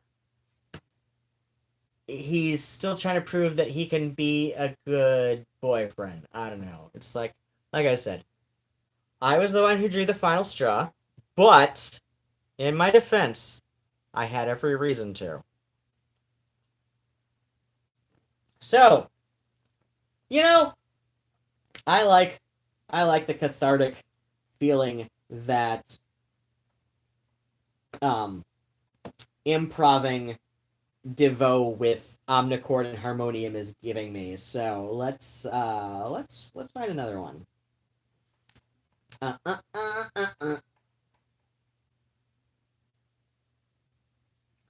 I love DeVoe. And it's not just because I'm from Ohio. It's because Mark Mothersbaugh was right. Like, think about it. So, okay, there was that song by Attery Squash called "Divo Was Right About Everything." Granted, they say Devo was right about everything, but like they've been letting that slide for years. But yeah, like so there's a song by Attery Squash called "Divo Was Right About Everything," and that. So, unfortunately, I did not know that they opened, or I did, but I was making the wrong guesses because I was like on the spot and brain farting. So it's like I was not the first person to say that they opened for Sunra one time in Cleveland, I believe. But yeah, I don't know who put together that. I don't know who put together that night, but they were both kind of brilliant and kind of messed up, right? If you think about it. But yeah. So I missed my chance to win admission to see DeVoe at Hill Auditorium for when they were supporting that Something for Everyone LP, which was released on my birthday of that year. And that was like one of the first pre-orders. I think that was the first like Amazon pre-order of a record I ever made. And of course I had to order it on vinyl because it's DeVoe, right? And I had the option to order it on vinyl. And so it's like it was my birthday, and I literally was not even expecting it until like the day after, but it like it arrived on my birthday, because it was pre-order, right? Okay. But still, it's like I wasn't expecting it until at least the next day, like even with a pre-order, right? But no, it arrived on my birthday that year, so that was like a wonderful, like that was like a happy birthday to me. It was like I'm getting DeVoe. Like, yeah, I missed the Hill Auditorium tickets, for here in Ann Arbor. It was like the guy who was like interviewing them that day, and I'm kicking my ass for not recording it on a tape or something. But whatever, shit happens, right? And he asked Mark Mothersbaugh, like, how do you feel about that DeVoe was right about everything song? Like, do you feel like vindicated somehow? And Mark Mothersbaugh says, well, it's kind of a bittersweet thing, right? Because, like, on one hand, it's like, yeah, I was right. But on the other, like, look at what the hell I was right about. Like, look at what we were right about. Like, this is the most depressing thing in the world to be right about. If we were going to be right about anything, why did it have to be this? So it's like, I don't know. I don't know a single goth about, Gen X who does not at least appreciate DeVoe and what they stood for, just because of the way that, like, political shit, like the Cold War and all of that, was driving the emerging goth subculture in the early 80s. When things were still like very nebulous and ambiguous and all of that, and like the lines between subcultures were a bit looser in the early to mid 80s. But so yeah, like I know a lot. I know a lot of goths about my age and older, definitely even older. Oh god, it's so funny. Like Best X got me into two bands, um, Midwestern-ish in origins, which would be DeVoe and Dead Milkmen. He got me really into Dead Milkmen and DeVoe. I'm arguably more into Dead Milkmen and DeVoe than he ever was. And keep in mind, Best X voted that that the class song for his graduating class would be Why Are You a Moron by the Dead Milkmen. Oh my gosh. Let me do that one. Let me do that one. Let me do that one. Let me do that one. Okay. Let me look up because I've had enough wine. I'm gonna need a goddamn lyrics page for this. Oh gosh, I've seen Dead. No. I've seen Joe Jack, in Toledo one time, just doing his own tour. It was. I loved it. I loved it because like that was one of the first concerts I saw after this here was done. Oh wait, no. Yeah, that's right. That was right. That was like on my week 6 of my HRT. No. Yeah, like no. Yeah, that's right. I was getting a few there. Yeah, so that was like week 6 or 8 or so after my HRT, like after my first HRT. Oh, you know what? I've got that poster somewhere. Hold on. I think I actually posted. I think I actually put it up in my bedroom. I will be right back.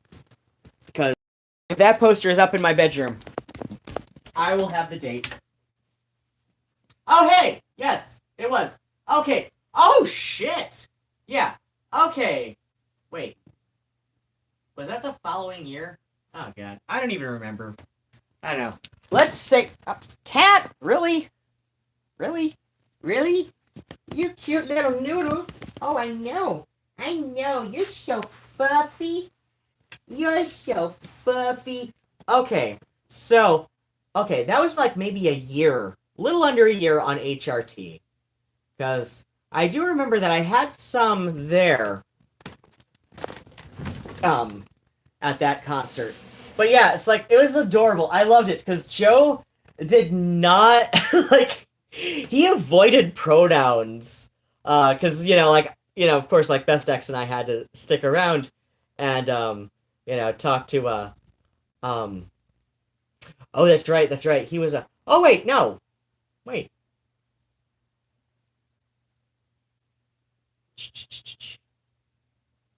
Okay. So that, no, wait, we did see him a second time because he was opening for amino acids, and that wasn't a poster for that. Okay. God damn. Yeah, because that poster didn't have amino acids listed.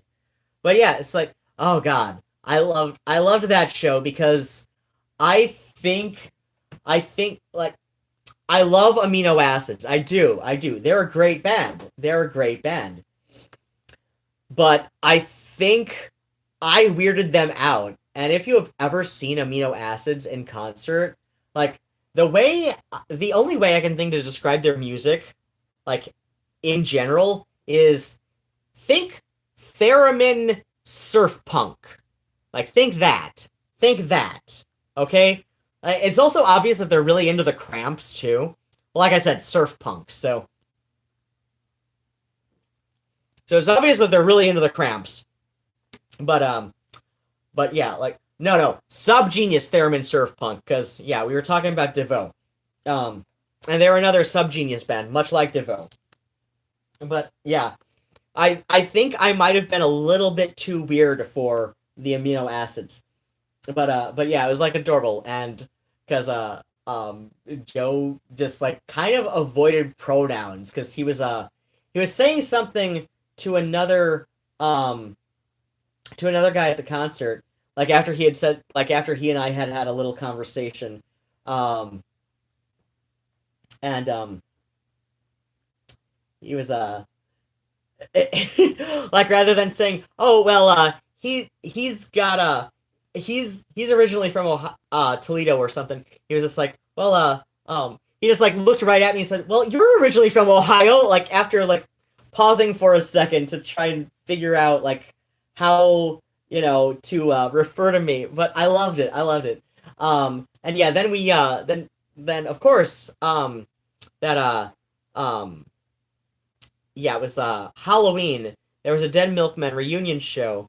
But without Dave Blood. Without Dave Blood, because Dave Blood had died some years previous.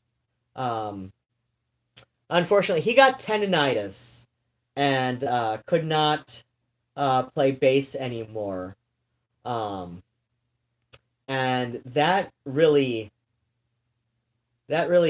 did not like. Sometimes, like I think.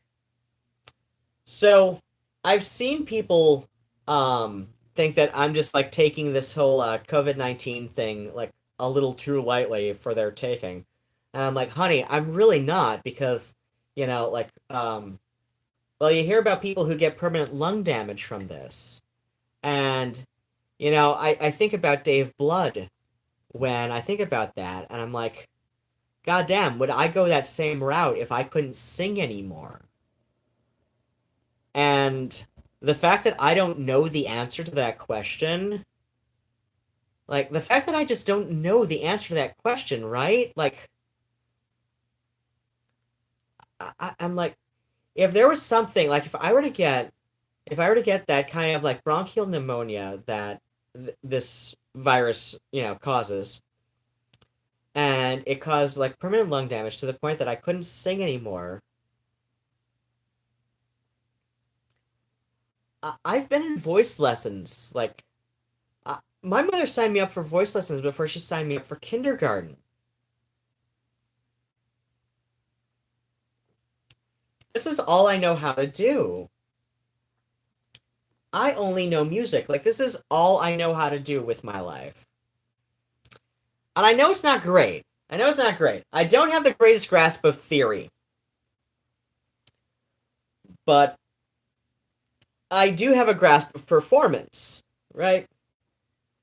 So I'm not the greatest at improv. I'm not the greatest at writing my own shit. I understand that. I understand my limitations. But I'm a performer. I was trained to be a performer since I was basically a toddler, right?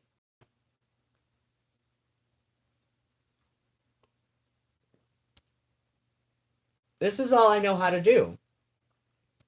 And if I were to get sick from this and have permanent lung damage, I wouldn't know what I'd do. I wouldn't know. I wouldn't know if I'd go down the road of Dave Blood, of, original bassist of the Dead Milkmen.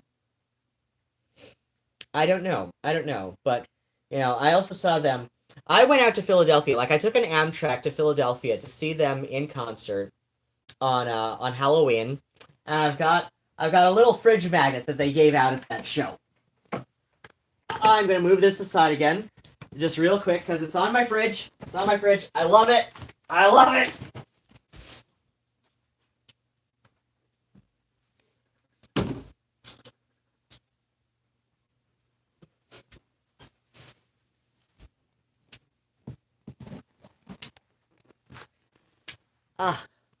I love it. I love it. Yeah. Oh, 2009. Oh, God, yeah. So, okay, I was on HRT 3 years when I saw them on Halloween that year. Yeah. And my feet still don't touch the floor. My feet still don't touch the floor, but it's okay. But yeah, I took an Amtrak out there to see Dead Milkmen in Philadelphia at the Trocadero, and oh my gosh, they're just one of those bands that are just, they're just weird enough, right? That, like, even though they're regarded as like a punk novelty band, it's like, no, they just kind of span subcultures. Plus, like, Rodney Anonymous, aka Rodney Linderman,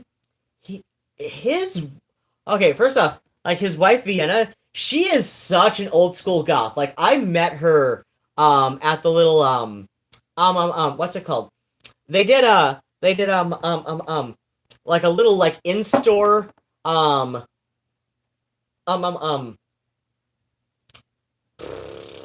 pre-gig, I guess you'd call it, at Crash Boom Bang in Philadelphia, owned by the same people who previously owned Zipperhead, but, like, it had to move, like, down the block and around the corner, so they changed the name to Crash Boom Bang.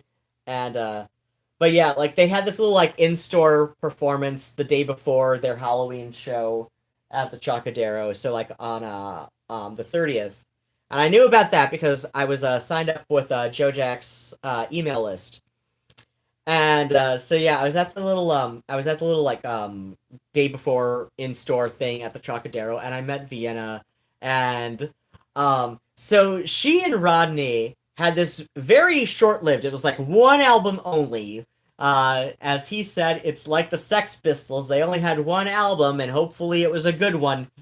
And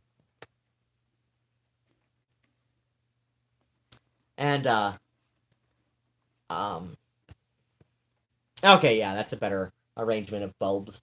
But oh god, Vienna, she is such actually, like, I did that wrong. Okay, but yeah, Vienna, she's just, like, such a sweet little, she's just, like, such a, okay, she's a little, she's just, like, such a sweet little goth girl at heart. She is.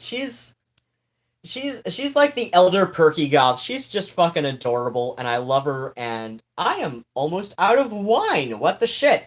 Okay, I think I'll end the stream when I am officially out of wine. So let me see. Will this tip me off? Please don't overflow. Please don't overflow. Please don't overflow my rose champagne. Okay. Okay, so when I finish this, I am ending the stream. Okay? But yeah, so, like, Rodney Anonymous, he's, like, kind of, like, you know, he's not exactly goth by association, but his wife totally is. She's just such a sweet little lady. She is. She's adorable. And, oh gosh, like, the first thing I ever said to her was thanks to my best ex, your husband has warped my mind in the best ways possible. and her response was, she kind of chuckled and she said, I will have to tell him this. This will be the greatest compliment he has ever heard in his life. And I believe it. I believe it. Because, like, watching him, like, interact with the crowd that was, like the little queue that was forming outside of Crash Boom Bang, it was just adorable. Like, dude, like, there were people who had, like, their little kids there. Like, like they weren't going to bring their little kids to the show at the Chocodero the next day. But they were gonna like come out with like their little like punk rock baby, and like and Rodney's just like interacting with these kids, like these like little like toddlers, like barely like barely 4 years old, if that, and he's just I don't know, he's just in his element. And I said to Joe later that night at the Chocodero, like before the band went on, and I said, there's just something about Rodney that just strikes me that, like, he never stopped being, like, 11 or 12 years old. There's this part of his head that just, like, never stopped being, that like, never left that little liminal space between being a child and being too cool to be a child, right? And Joe thought for a second, he says, you're probably right. That's probably one of the best ways to summarize Rodney ever. And it's just so cool. It's just so cool. Like, sometimes he'll say things that just seem like a little bit off the cuff and like quasi-insulting, but at the same time, it's like if you've interacted with him long enough, even like mostly on the internet, you know that there's, of course, I guess I'd say like especially if you've met him in person, because there's just something about the in-person feeling, like the in-person interaction. But yeah, if you've interacted with him, especially in person, but even if mostly online, where it's just like you just know that there's something about his brain that thinks that this is going to be taken as a joke, even if you are not normally the person who would take this as a joke, right? So there's just something about his brain that is just wired a little bit differently. I don't know if it's ADHD or what, but he's just kind of a character, and I just, and that is why I'm so grateful that Best X got me way more into DeVoe and Dead Milkmen than even he is into DeVoe and Dead Milkmen, because, I have yet to meet Mark Mothersbaugh, though that is on my bucket list. I do have to meet Mark Mothersbaugh. But no, yeah, at the very least, Dead Milkmen, I've met all those guys. They're just such sweet, great guys. And like I said, Rodney, there's just something about Rodney. It's just like, it's like Don Bowles. It's like Don Bowles. I've met Don Bowles. If you've been in the LA punk scene, LA death rock scene, whatever you call it, the LA death punk, whatever scene, for even a month. And I was living out there for almost a year. But if you've been out there, like, even a month, you've probably met Don Bowles, and you probably know that he's got a brain much like Rodney Anonymous, where, like, he will say, like, if it was coming out of anybody else's mouth, it would be an insult. But if it was coming out of his mouth, it's probably one of the greatest compliments he'll give you. And there's just something about him that just kind of resonates that sort of thing.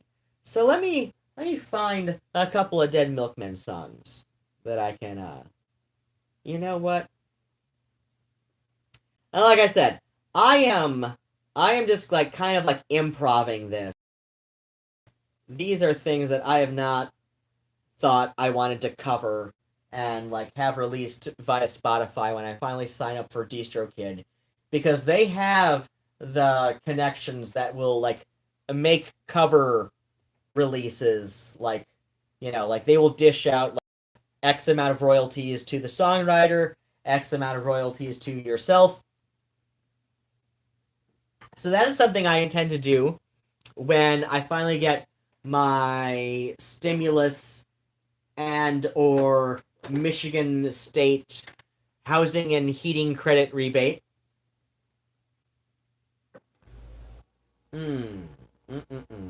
What's a good Dead Milkman I want to do?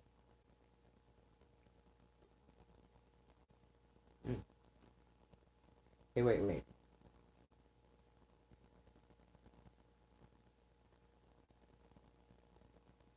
Oh, wait, that's right. That's right. Okay, so I said to Joe at the Halloween show that I was at in 2009, all of 11 years ago, this Halloween. What the hell? When did my life turn into decades? What the shit? Okay. So I said to Joe, like after their set that I will probably never hear Dead Milkman play God's Kid Brother on stage, but I'm okay with that because I saw that show at the Trocadero. So you know what? I'm gonna do God's Kid Brother here, and I really love this one. This is a wonderful one.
Are we not the living proof of the idiot God who placed us here? Are we not his dirty children, his unwashed sons who he holds dear? Are we not the proof that there may have been another creator? Is this the ultimate truth that it had to come sooner or later? I've looked for the reasons why we're here. I've kept searching until it was clear. I've looked for excuses, can't find no other. We must be the product of God's kid brother. There are ivory halls that close us off to us.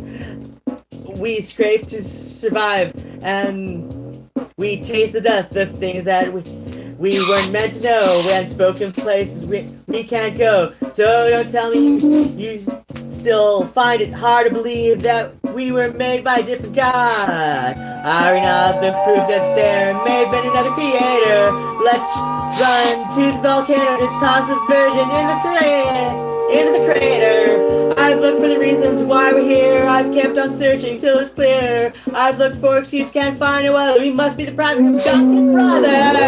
There are ivory halls all close to us. We scrape to survive and do what we must. The things that we weren't meant to know are spoken places where we can't go. So tell me, you still find it hard to believe that we were made by a different God? There may be two gods. The perfect God who made all those perfect people, and another who made the rest of us. And maybe, just maybe, somewhere there's a heavenly choir that sings all.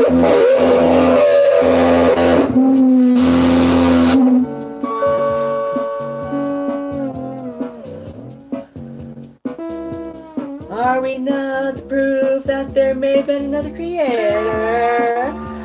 We'll dodge our way through life and hope for something greater. I've looked for the reasons why we're here. I've kept on searching till it's clear. I've looked for excuses, can't find no other. We must be the product of God's kid brother. Are we not proof that there may have been another creator? We'll dodge through life and hope for something greater. Sooner or later. I've looked for the reasons why we're here. I've kept on searching till it's clear. I've looked for the excuse, can't find no other. We must be the practice of God's kid brother.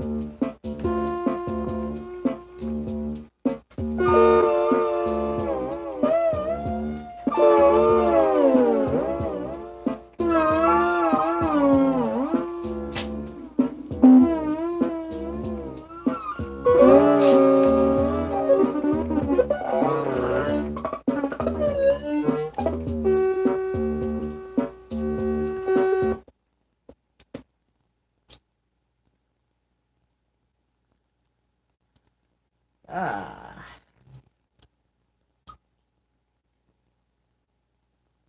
Okay, we're getting close to the end of the stream. We're getting close to the end of the stream. But it's okay. It's okay. Yeah, it's okay.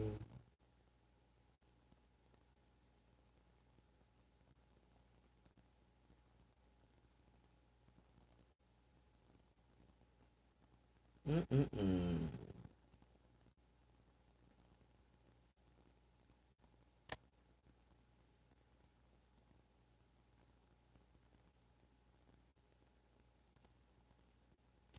Okay, so I was searching for something else to sing.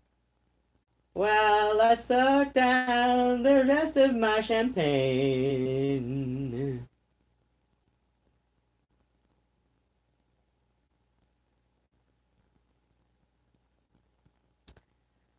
Oh, something I can sing while I suck down the last of my champagne. It was $35 and worth every penny.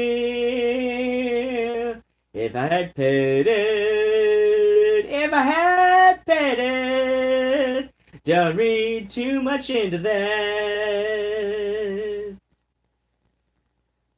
Just assume I got a sugar daddy somewhere, maybe.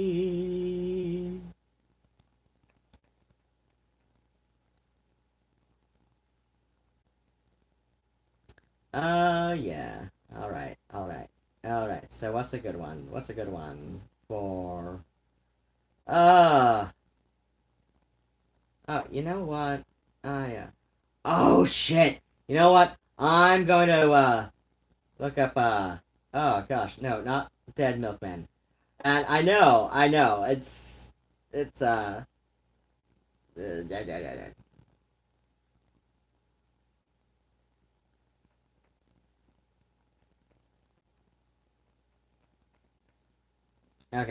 okay. I know, like, Dead Milkman would have me ending on a lighter. What the shit? No, don't do it via Google, damn it. Um,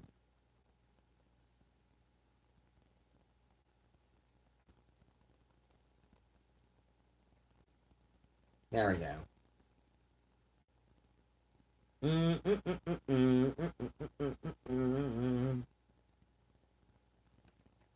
Okay, I'm gonna do. Okay, I'm gonna close out with something by the Triffids because I goddamn love David McComb. Oh my god, sometimes I feel like I should have been Australian because I goddamn love the Perth bands. I do. I do. Like, if I was born at a different time, it should have been Perth, Western Territory, Australia. Probably late 60s, early 70s, so I would have been like a teenager by the time the Triffids were putting out albums because like David McComb gave fucking oh gosh. There's just something about his music that just resonates with a part of my soul. Let's see, what's a good one? What's a good one? What's a good one? Um, um, um, um, um, what's a good one? Probably not that one.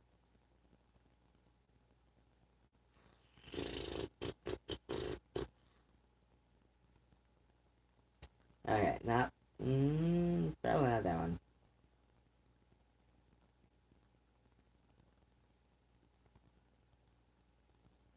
Goddamn, but Triffids, the Triffids were a fucking amazing band.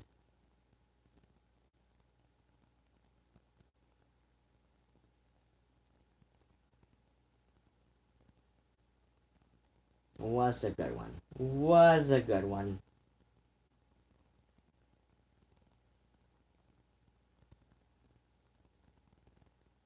Mm-mm-mm-mm-mm.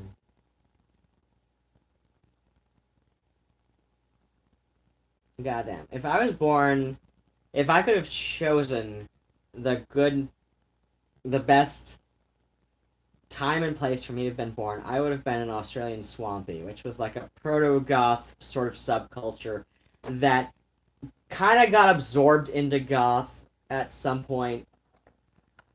But it's like think Nick Cave, think the Triffids, think Laughing Clowns, think scientists, right?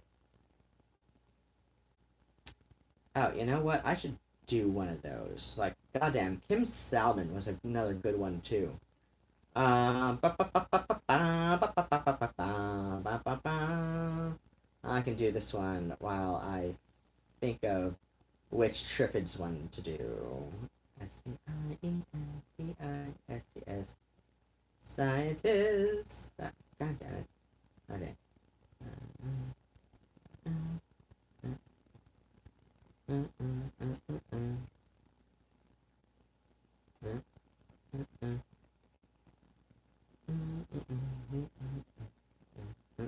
There we go.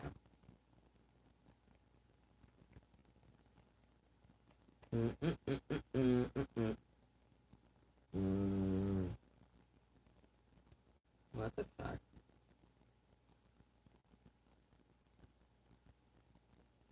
Okay, let me add a.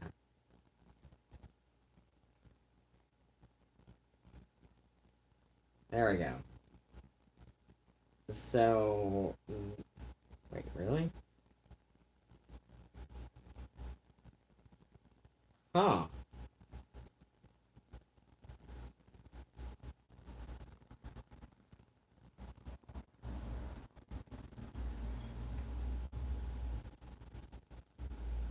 Actually, like, Nick Cave was like shit before Roland S. Howard.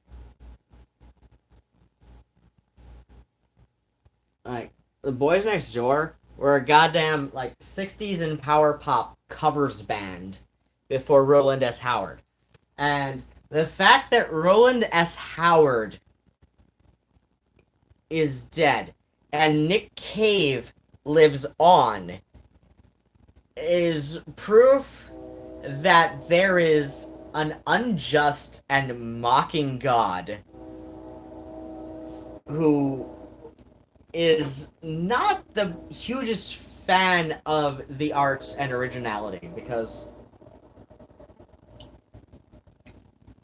you know, before Roland S. Howard, Nick Cave did not have a creative fucking bone in his body.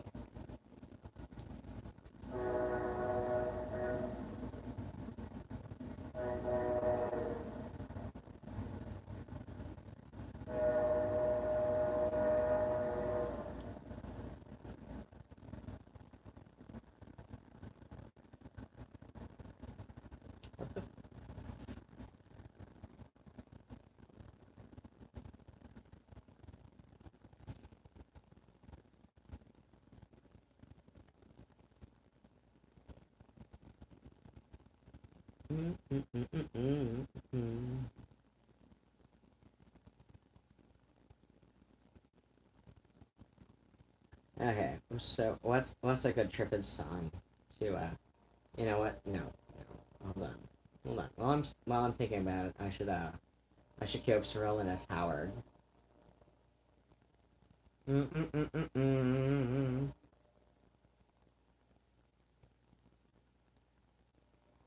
Um.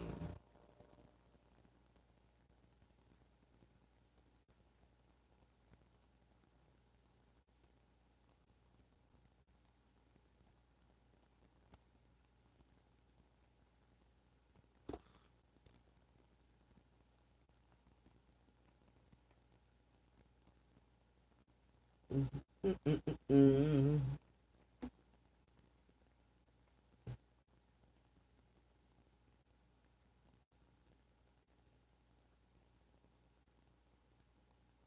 All right, what's a good one? What's a good one?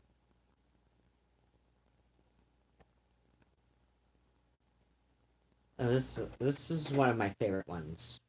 This is one of my favorite ones. This is one of my favorite ones. Here we go. Marry me, I may be alive. Marry me, tell me the day that I die. Who's got our future, little one? Will there be a honeymoon, little one?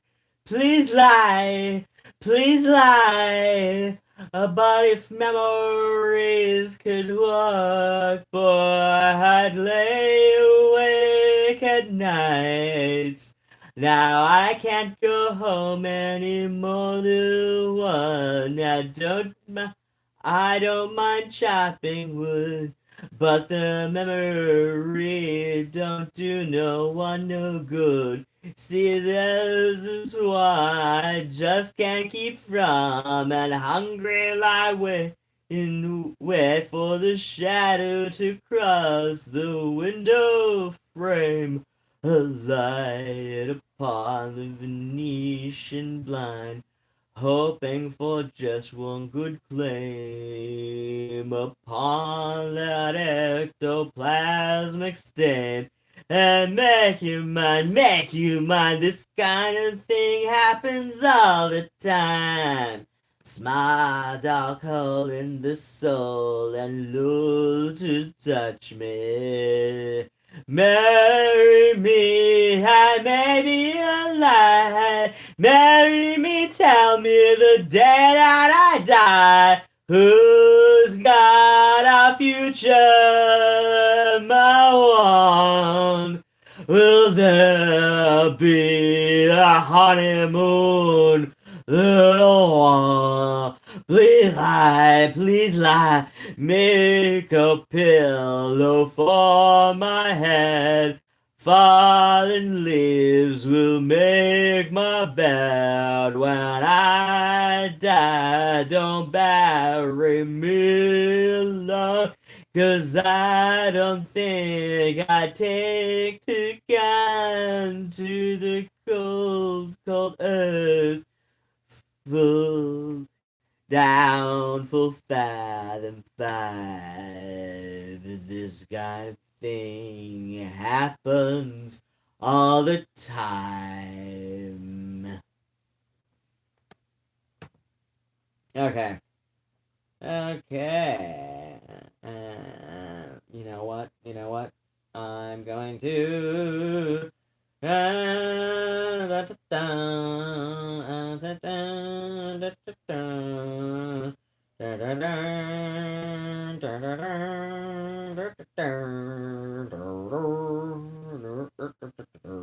Only in Welsh is that a letter that makes that sound.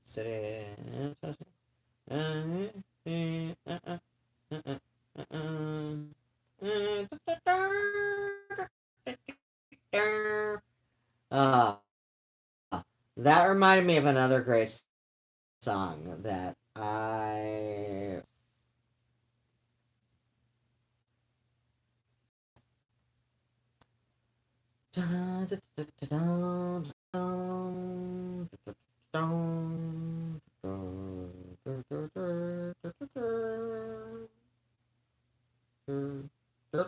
There we go.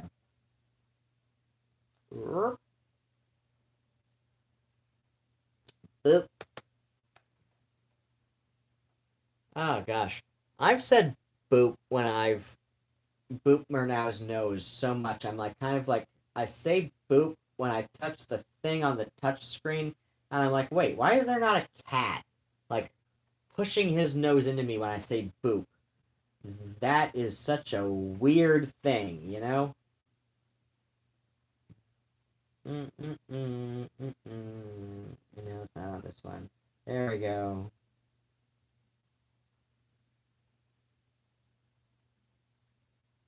Come on. Give me the sun.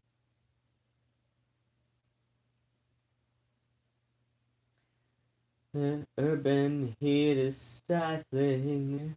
The kettle's on the boil. The dishes are dirty and the milk's about to spoil. The sounds in my head crowd the hours. You brush across me like a summer shower.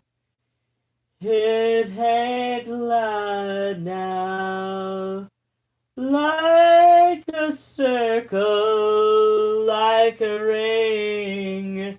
There is order to all things. As I open up my eyes to see, you are everything you seem to be. There's nothing to say, you know it anyway. All is in its place as I lean down to tie your lace, as I lean down to kiss your face. Explorers and castaways alike put their maps into the ground and quietly found some new ideas to kick around. As I turn my eyes to see, you are so familiar to me. Like a circle, like a ring, there is order to all things. Waking from the slums of night, you kick your toes and touch the light. You are a beautiful and lazy sight, and there is time enough to see. You are everything you seem to be.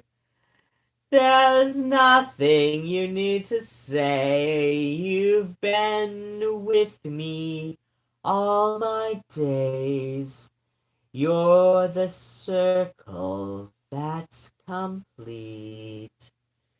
You're the dolphins and the sharks. You're every part.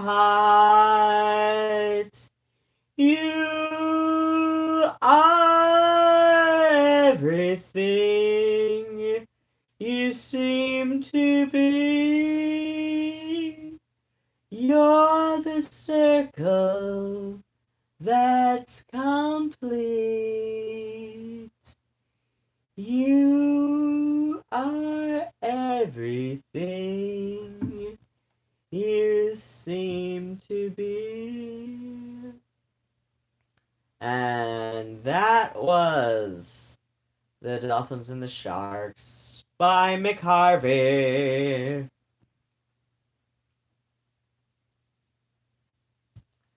Okay, I'm gonna close off with something by the Triffids. At least one thing. What's a good one? What's a good one?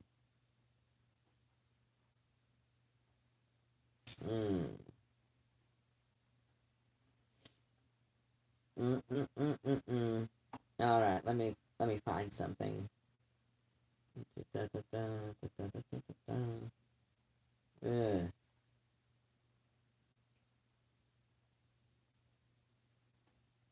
Oh gosh.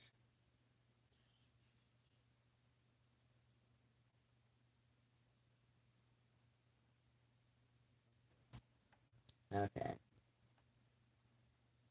I'm gonna find one. Hmm.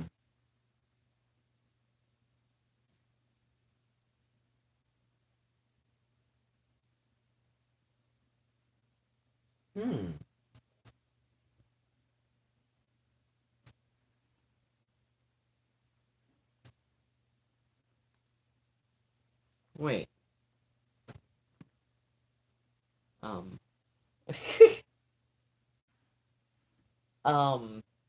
Cat? Phoebe is rubbing her face all over the top level of the cat tree. It's Hey, sweetie. Hey, sweet girl. Hi, Miss Phoebe. Hello. Oh, Miss Phoebe. Miss Phoebe. Come here, Miss Lady. Phoebe. Phoebe. Hey, honey. Phoebe. goddamn.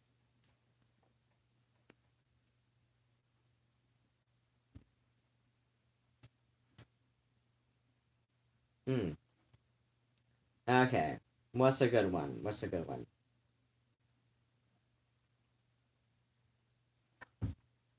Alright, you know what? I don't care.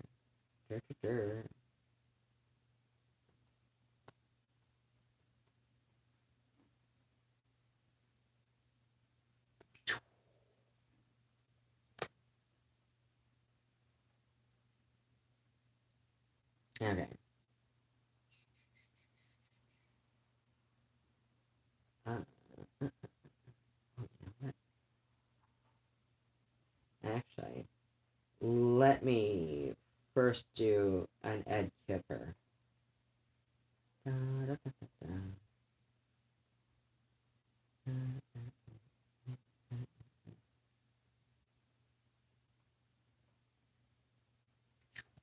Okay, but first I'm going to respond to some chatting stuff because I saw people were chatting things. Okay. Okay. Gonna back up to Curious Cat 1920. Okay, so yes, you did confirm that you are a Karen, and like I said, I've got two aunts named Karen, and one is probably my favorite of my family. So that's not a bad name to have. It's just I understand where the pejorative come from because it was such a popular name in 1947 amongst, like the younger end of the baby boomers that we all have to deal with. That I understand. I understand, right? Um, but and yes, Murnau is very cute. Wait, that sounds stupid. Oh, I'm thinking you're talking about Best X. Okay, it's okay. It's okay. Yeah, Best X and I are still friends, but we've uh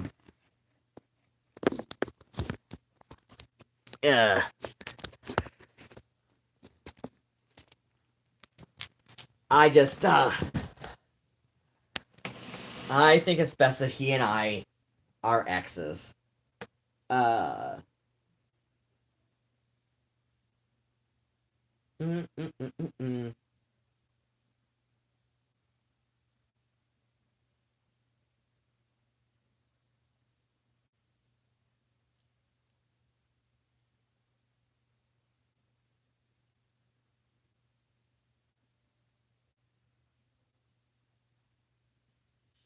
Shit. All right. Oh, right. That's this number. What I was looking for. Wait, no. God damn it. Give me the thing. Yeah.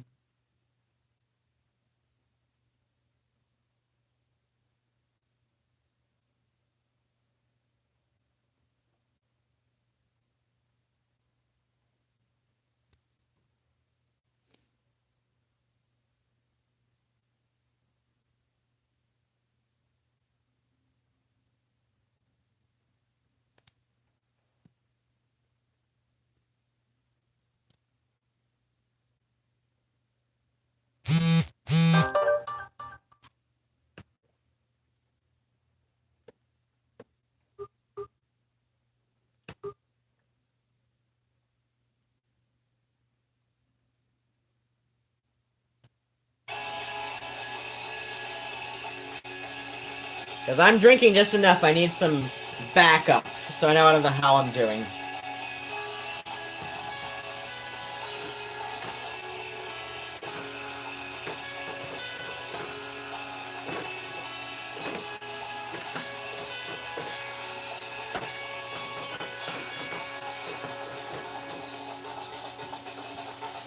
The Welsh culture, I'm the bully in the town.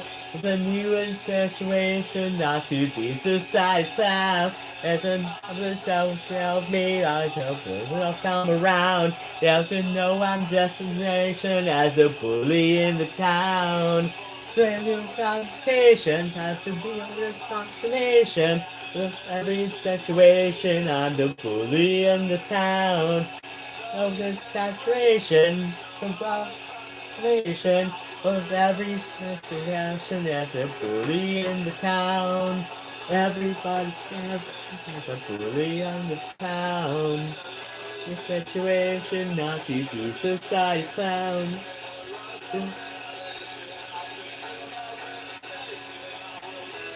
The damnation of the bully of the town. There's your baby, of the baby.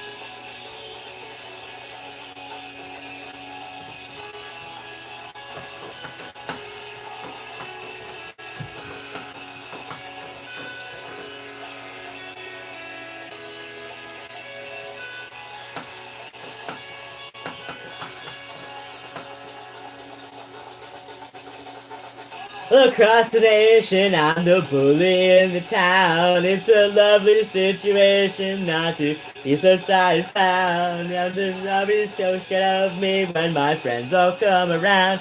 Cause they know my reputation, I'm the bully in the town. A formidable reputation, there's no idle postulation that in every situation, I'm the bully in the town.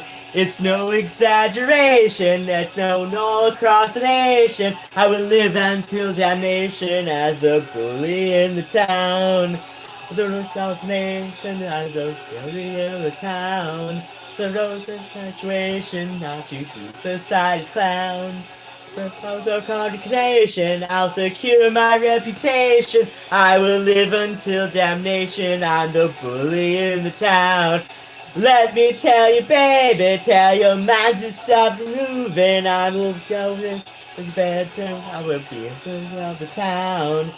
There's a self-nation, not to be society's clown. There's another situation, not to be society's clown. About his saturation, not to be on the now. Destination as the bully in the town.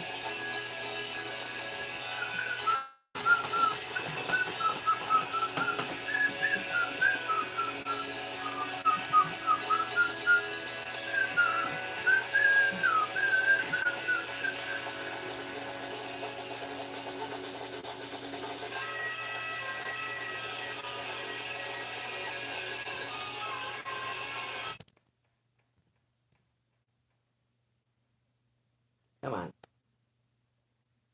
Come on. Come on. Alright, give me my thing. Alright, I'm gonna finish off my wine and sing some triffids. And. Kitty. Kitty, kitty, kitty. So many kitties. And then I will give the cats their dinner and probably put something in the oven for myself because. Actually, I don't usually get hungover. I don't. I don't understand that. But.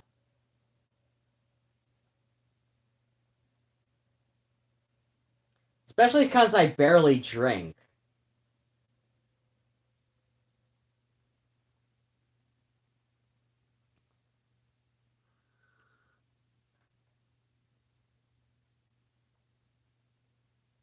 Okay, what's a good one?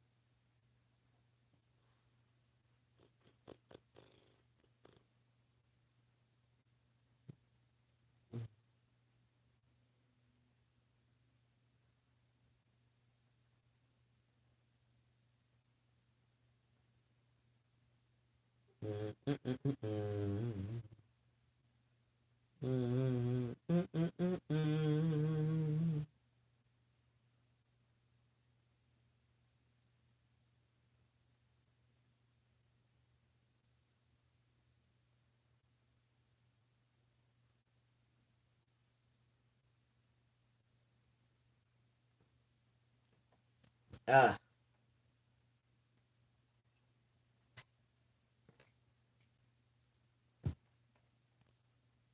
let's go with this one.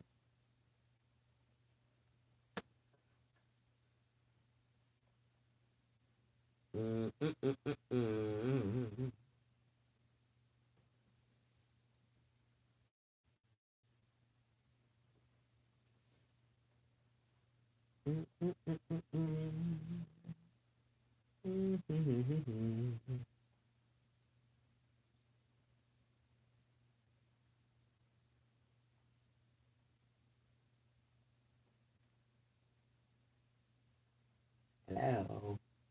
Hello. Come here. Pull up the thing. Are we seriously doing this right now?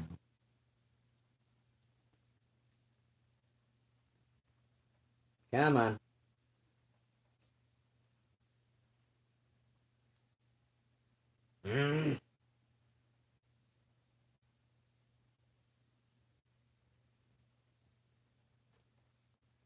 Come on, give me some David McComb.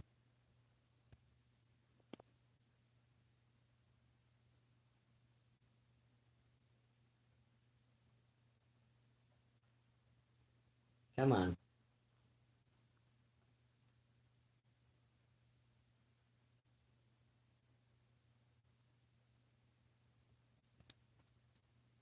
Come the fuck on. Oh, okay. He just knocked over a bag of fabric, that's all.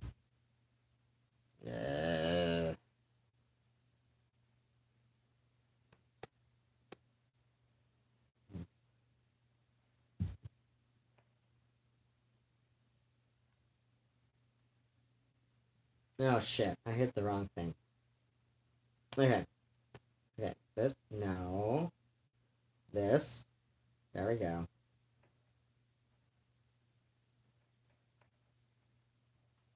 Come to me, and you'll be in a world of pure imagination.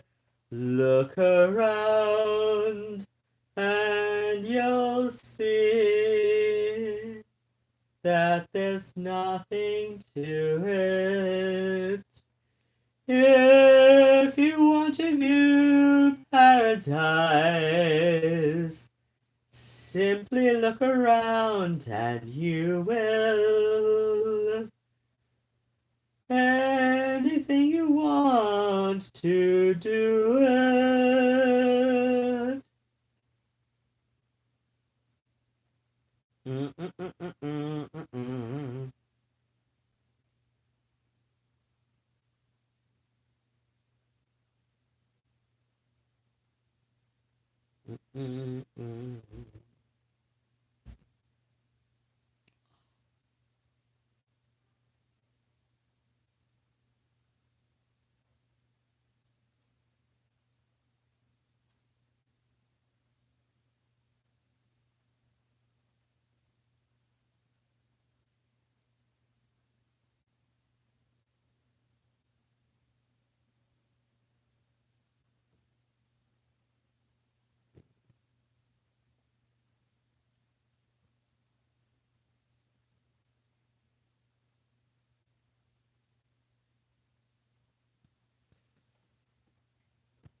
Alright, give me this one.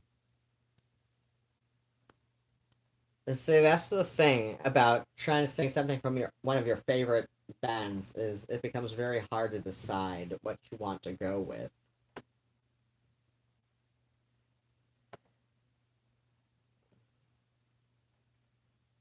Especially if, like, unlike, like Ross Williams, like, they haven't been a favorite since you were a teenager, where you've become, like, intimately familiar with their music. but it's like, I don't know. I discovered David McComb and the Triffids like at a perfect time in my life for me to discover him. Uh, but it was also like one of those perfect moments where like it becomes very hard for me to pinpoint which are some of my favorites.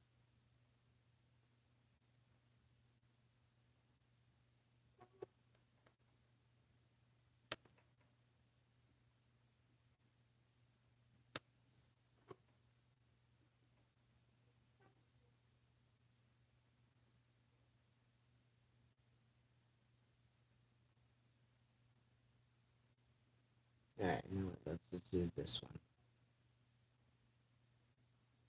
because it's the one that everybody knows, or at least everybody worth anything. Well, okay, I take that back. It's the one that everybody should know.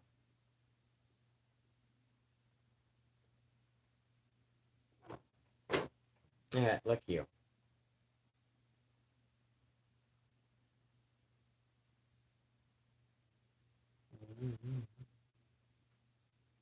Yeah, let's do this way. Because this way seems to want to do it.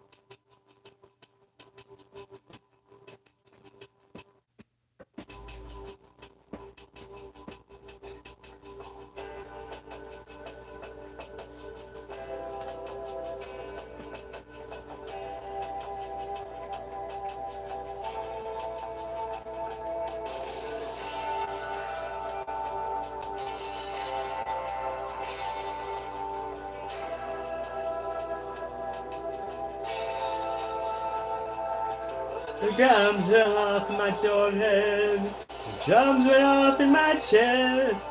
But you married me, baby, just for you. Wide openness. I revealed the depths my tail. Nothing but the shell. Show my tail in seconds. All the night I can rest. Well, taken tempted. Just felt to explode. A blind hand sidesteps the sun at the wide open road. It's a wide open road. It's a wide open road.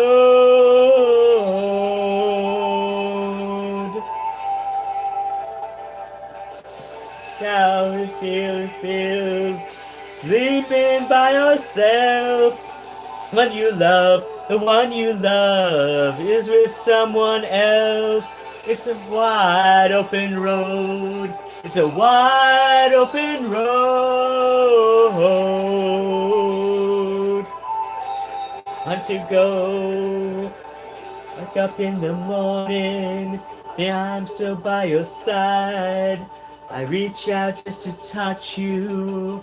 And I realize it's a wide open road. It's a wide open road.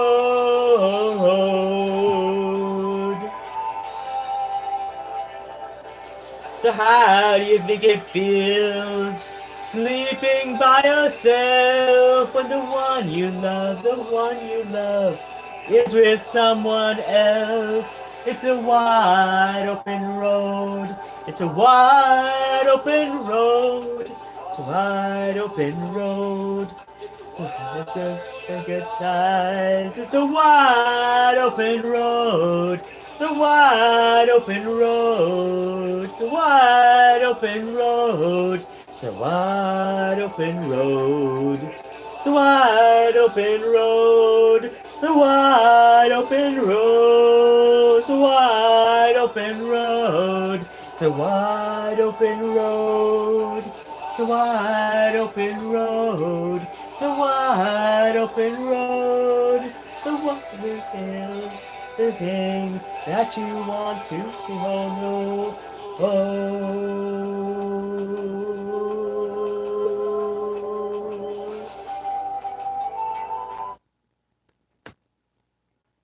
gosh. Oh gosh. I want my young man, 12 years my senior, who's back in Gardydd.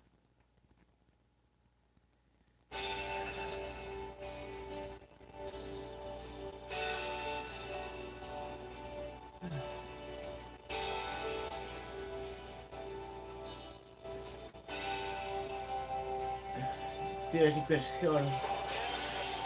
Anyor. Bury me deep in love. Little songs, radio bells. Bury me deep in love. Been love out, days it's been nice well. Get around, stop shop, practice, carrying on to the deadness. And I said, I'm fingers, stretch in spring. From the 16 Paris, the passing of your crypt, bury him deep in love.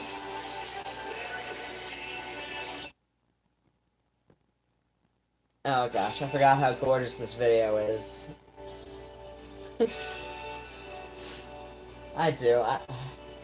I want my young man, 12 years my senior, who is back in Gardydd.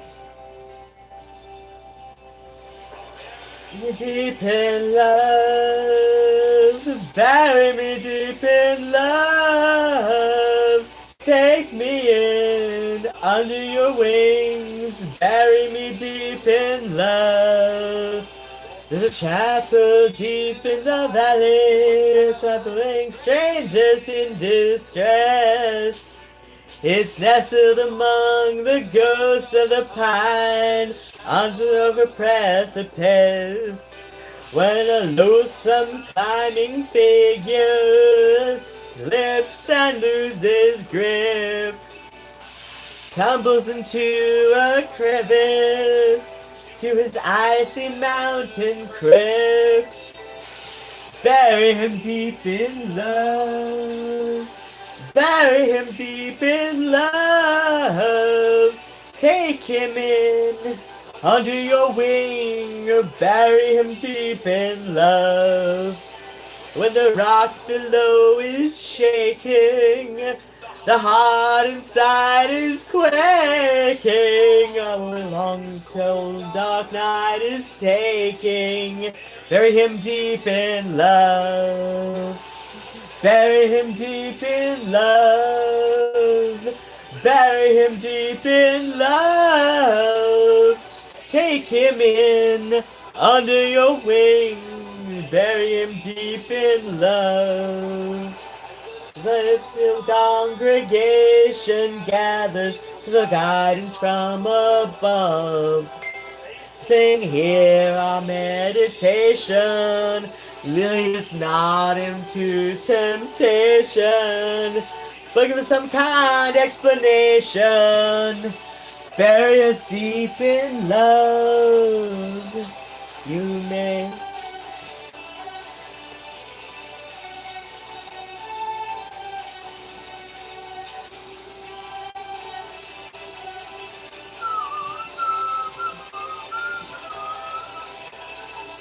You may lose me on the east face, you may lose me on the west. I may be covered over the night, bury me deep in love, yes. Bury me deep in love, bury me deep in love. Take me in under your skin, bury me deep in love. Bury me deep in love, bury me deep in love. Take me in under your skin, bury me deep in love. me deep in love. Bury me deep in love. Take it deeper and deeper, deeper and deeper down. Bury me deep in love. Bury me deep in love. Take me in under your wing. Bury me deep in love. Oh gosh. Okay. I think I am at a point. Oops. Okay. Well, I dropped the thing that tells me what my lyrics are because I remember that people are watching me in a more intimate setting than the other thing than being on stage. So I should go feed my cats now. They want their dinner. Especially this goofy little noodle. Murnau, come here, little noodle. Murnau. Murnau. No, don't get into the synthesizer case, little noodle. Murnau. Murnau. Murnau. Come here. Murnau. Is my goofy little floof ball. You're such a silly little noodle. But now, I finished my wine, haven't I? Yes, I have. Say yes, I have. Say yes, Daddy, you finished your wine. You's a big drunken asshole now, aren't you? Yes, I am. I am. I admit it. I'm kind of a douche right now. Yes, I am. But you're very cute. What, Murnau, am I being annoying? Am I being even a little bit annoying? I love you, though. I love you. I do. I do. Mwah. You're a cute little noodle. Yes, you are. You're so cute. You're so cute. You're so cute. Even when I'm not all drunken and weird, right? Yes. Yes. You understand. But, okay, Murnau, let's say goodbye. Oh, alright. Alright. Fly be free. Okay. Okay. He's getting annoyed, and he wants his din-dins. Don't you want your din-dins? Gonna pop up? Gonna pop up? No. Okay. Okay. But the internet wants to see your fangies. The internet wants to see Murnau's little fangies. Okay. Well, okay. I guess it's time to give the cats their dinner, and I've been streaming for 5 hours. And if I have made not even a single dollar tonight, that's okay. I'm okay with that. I'm okay with that.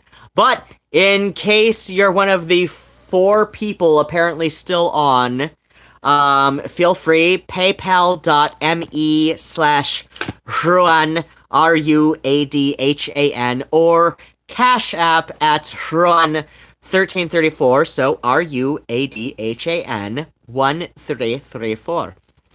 If you found me even vaguely entertaining, even a single dollar will tell me how much you love me. And if I'm totally lucky, I will have the $500 I will need to get that beautiful vintage bike that will replace the bicycle that was stolen. But if I get even half that, I will get an almost as beautiful West German bicycle to replace the one that was stolen. But, yeah. Hi, cat. Why are you in my spot? That's my spot. You know it's my spot. What? Are you trying to tell me something about the state of your dinners? Kitty cat. Little Murnau. He goes meow, meow, meow, meow. I'm not doing this for your sake. I sing to him all day long. And the other two. And the other two. So I guess I don't sing to him all day long, but I sing to my cats all day long. They find me very annoying at this point. As I'm sure you do. Possibly, maybe. Okay, so... as always, wear your sunscreen, and... I usually say other things. But... bats and kisses, and take care of yourselves, and I love you all so very much, and maybe you'll get to put up with my incoherent, drunken ramblings next week as well. Alright, take care of yourselves, and goodbye!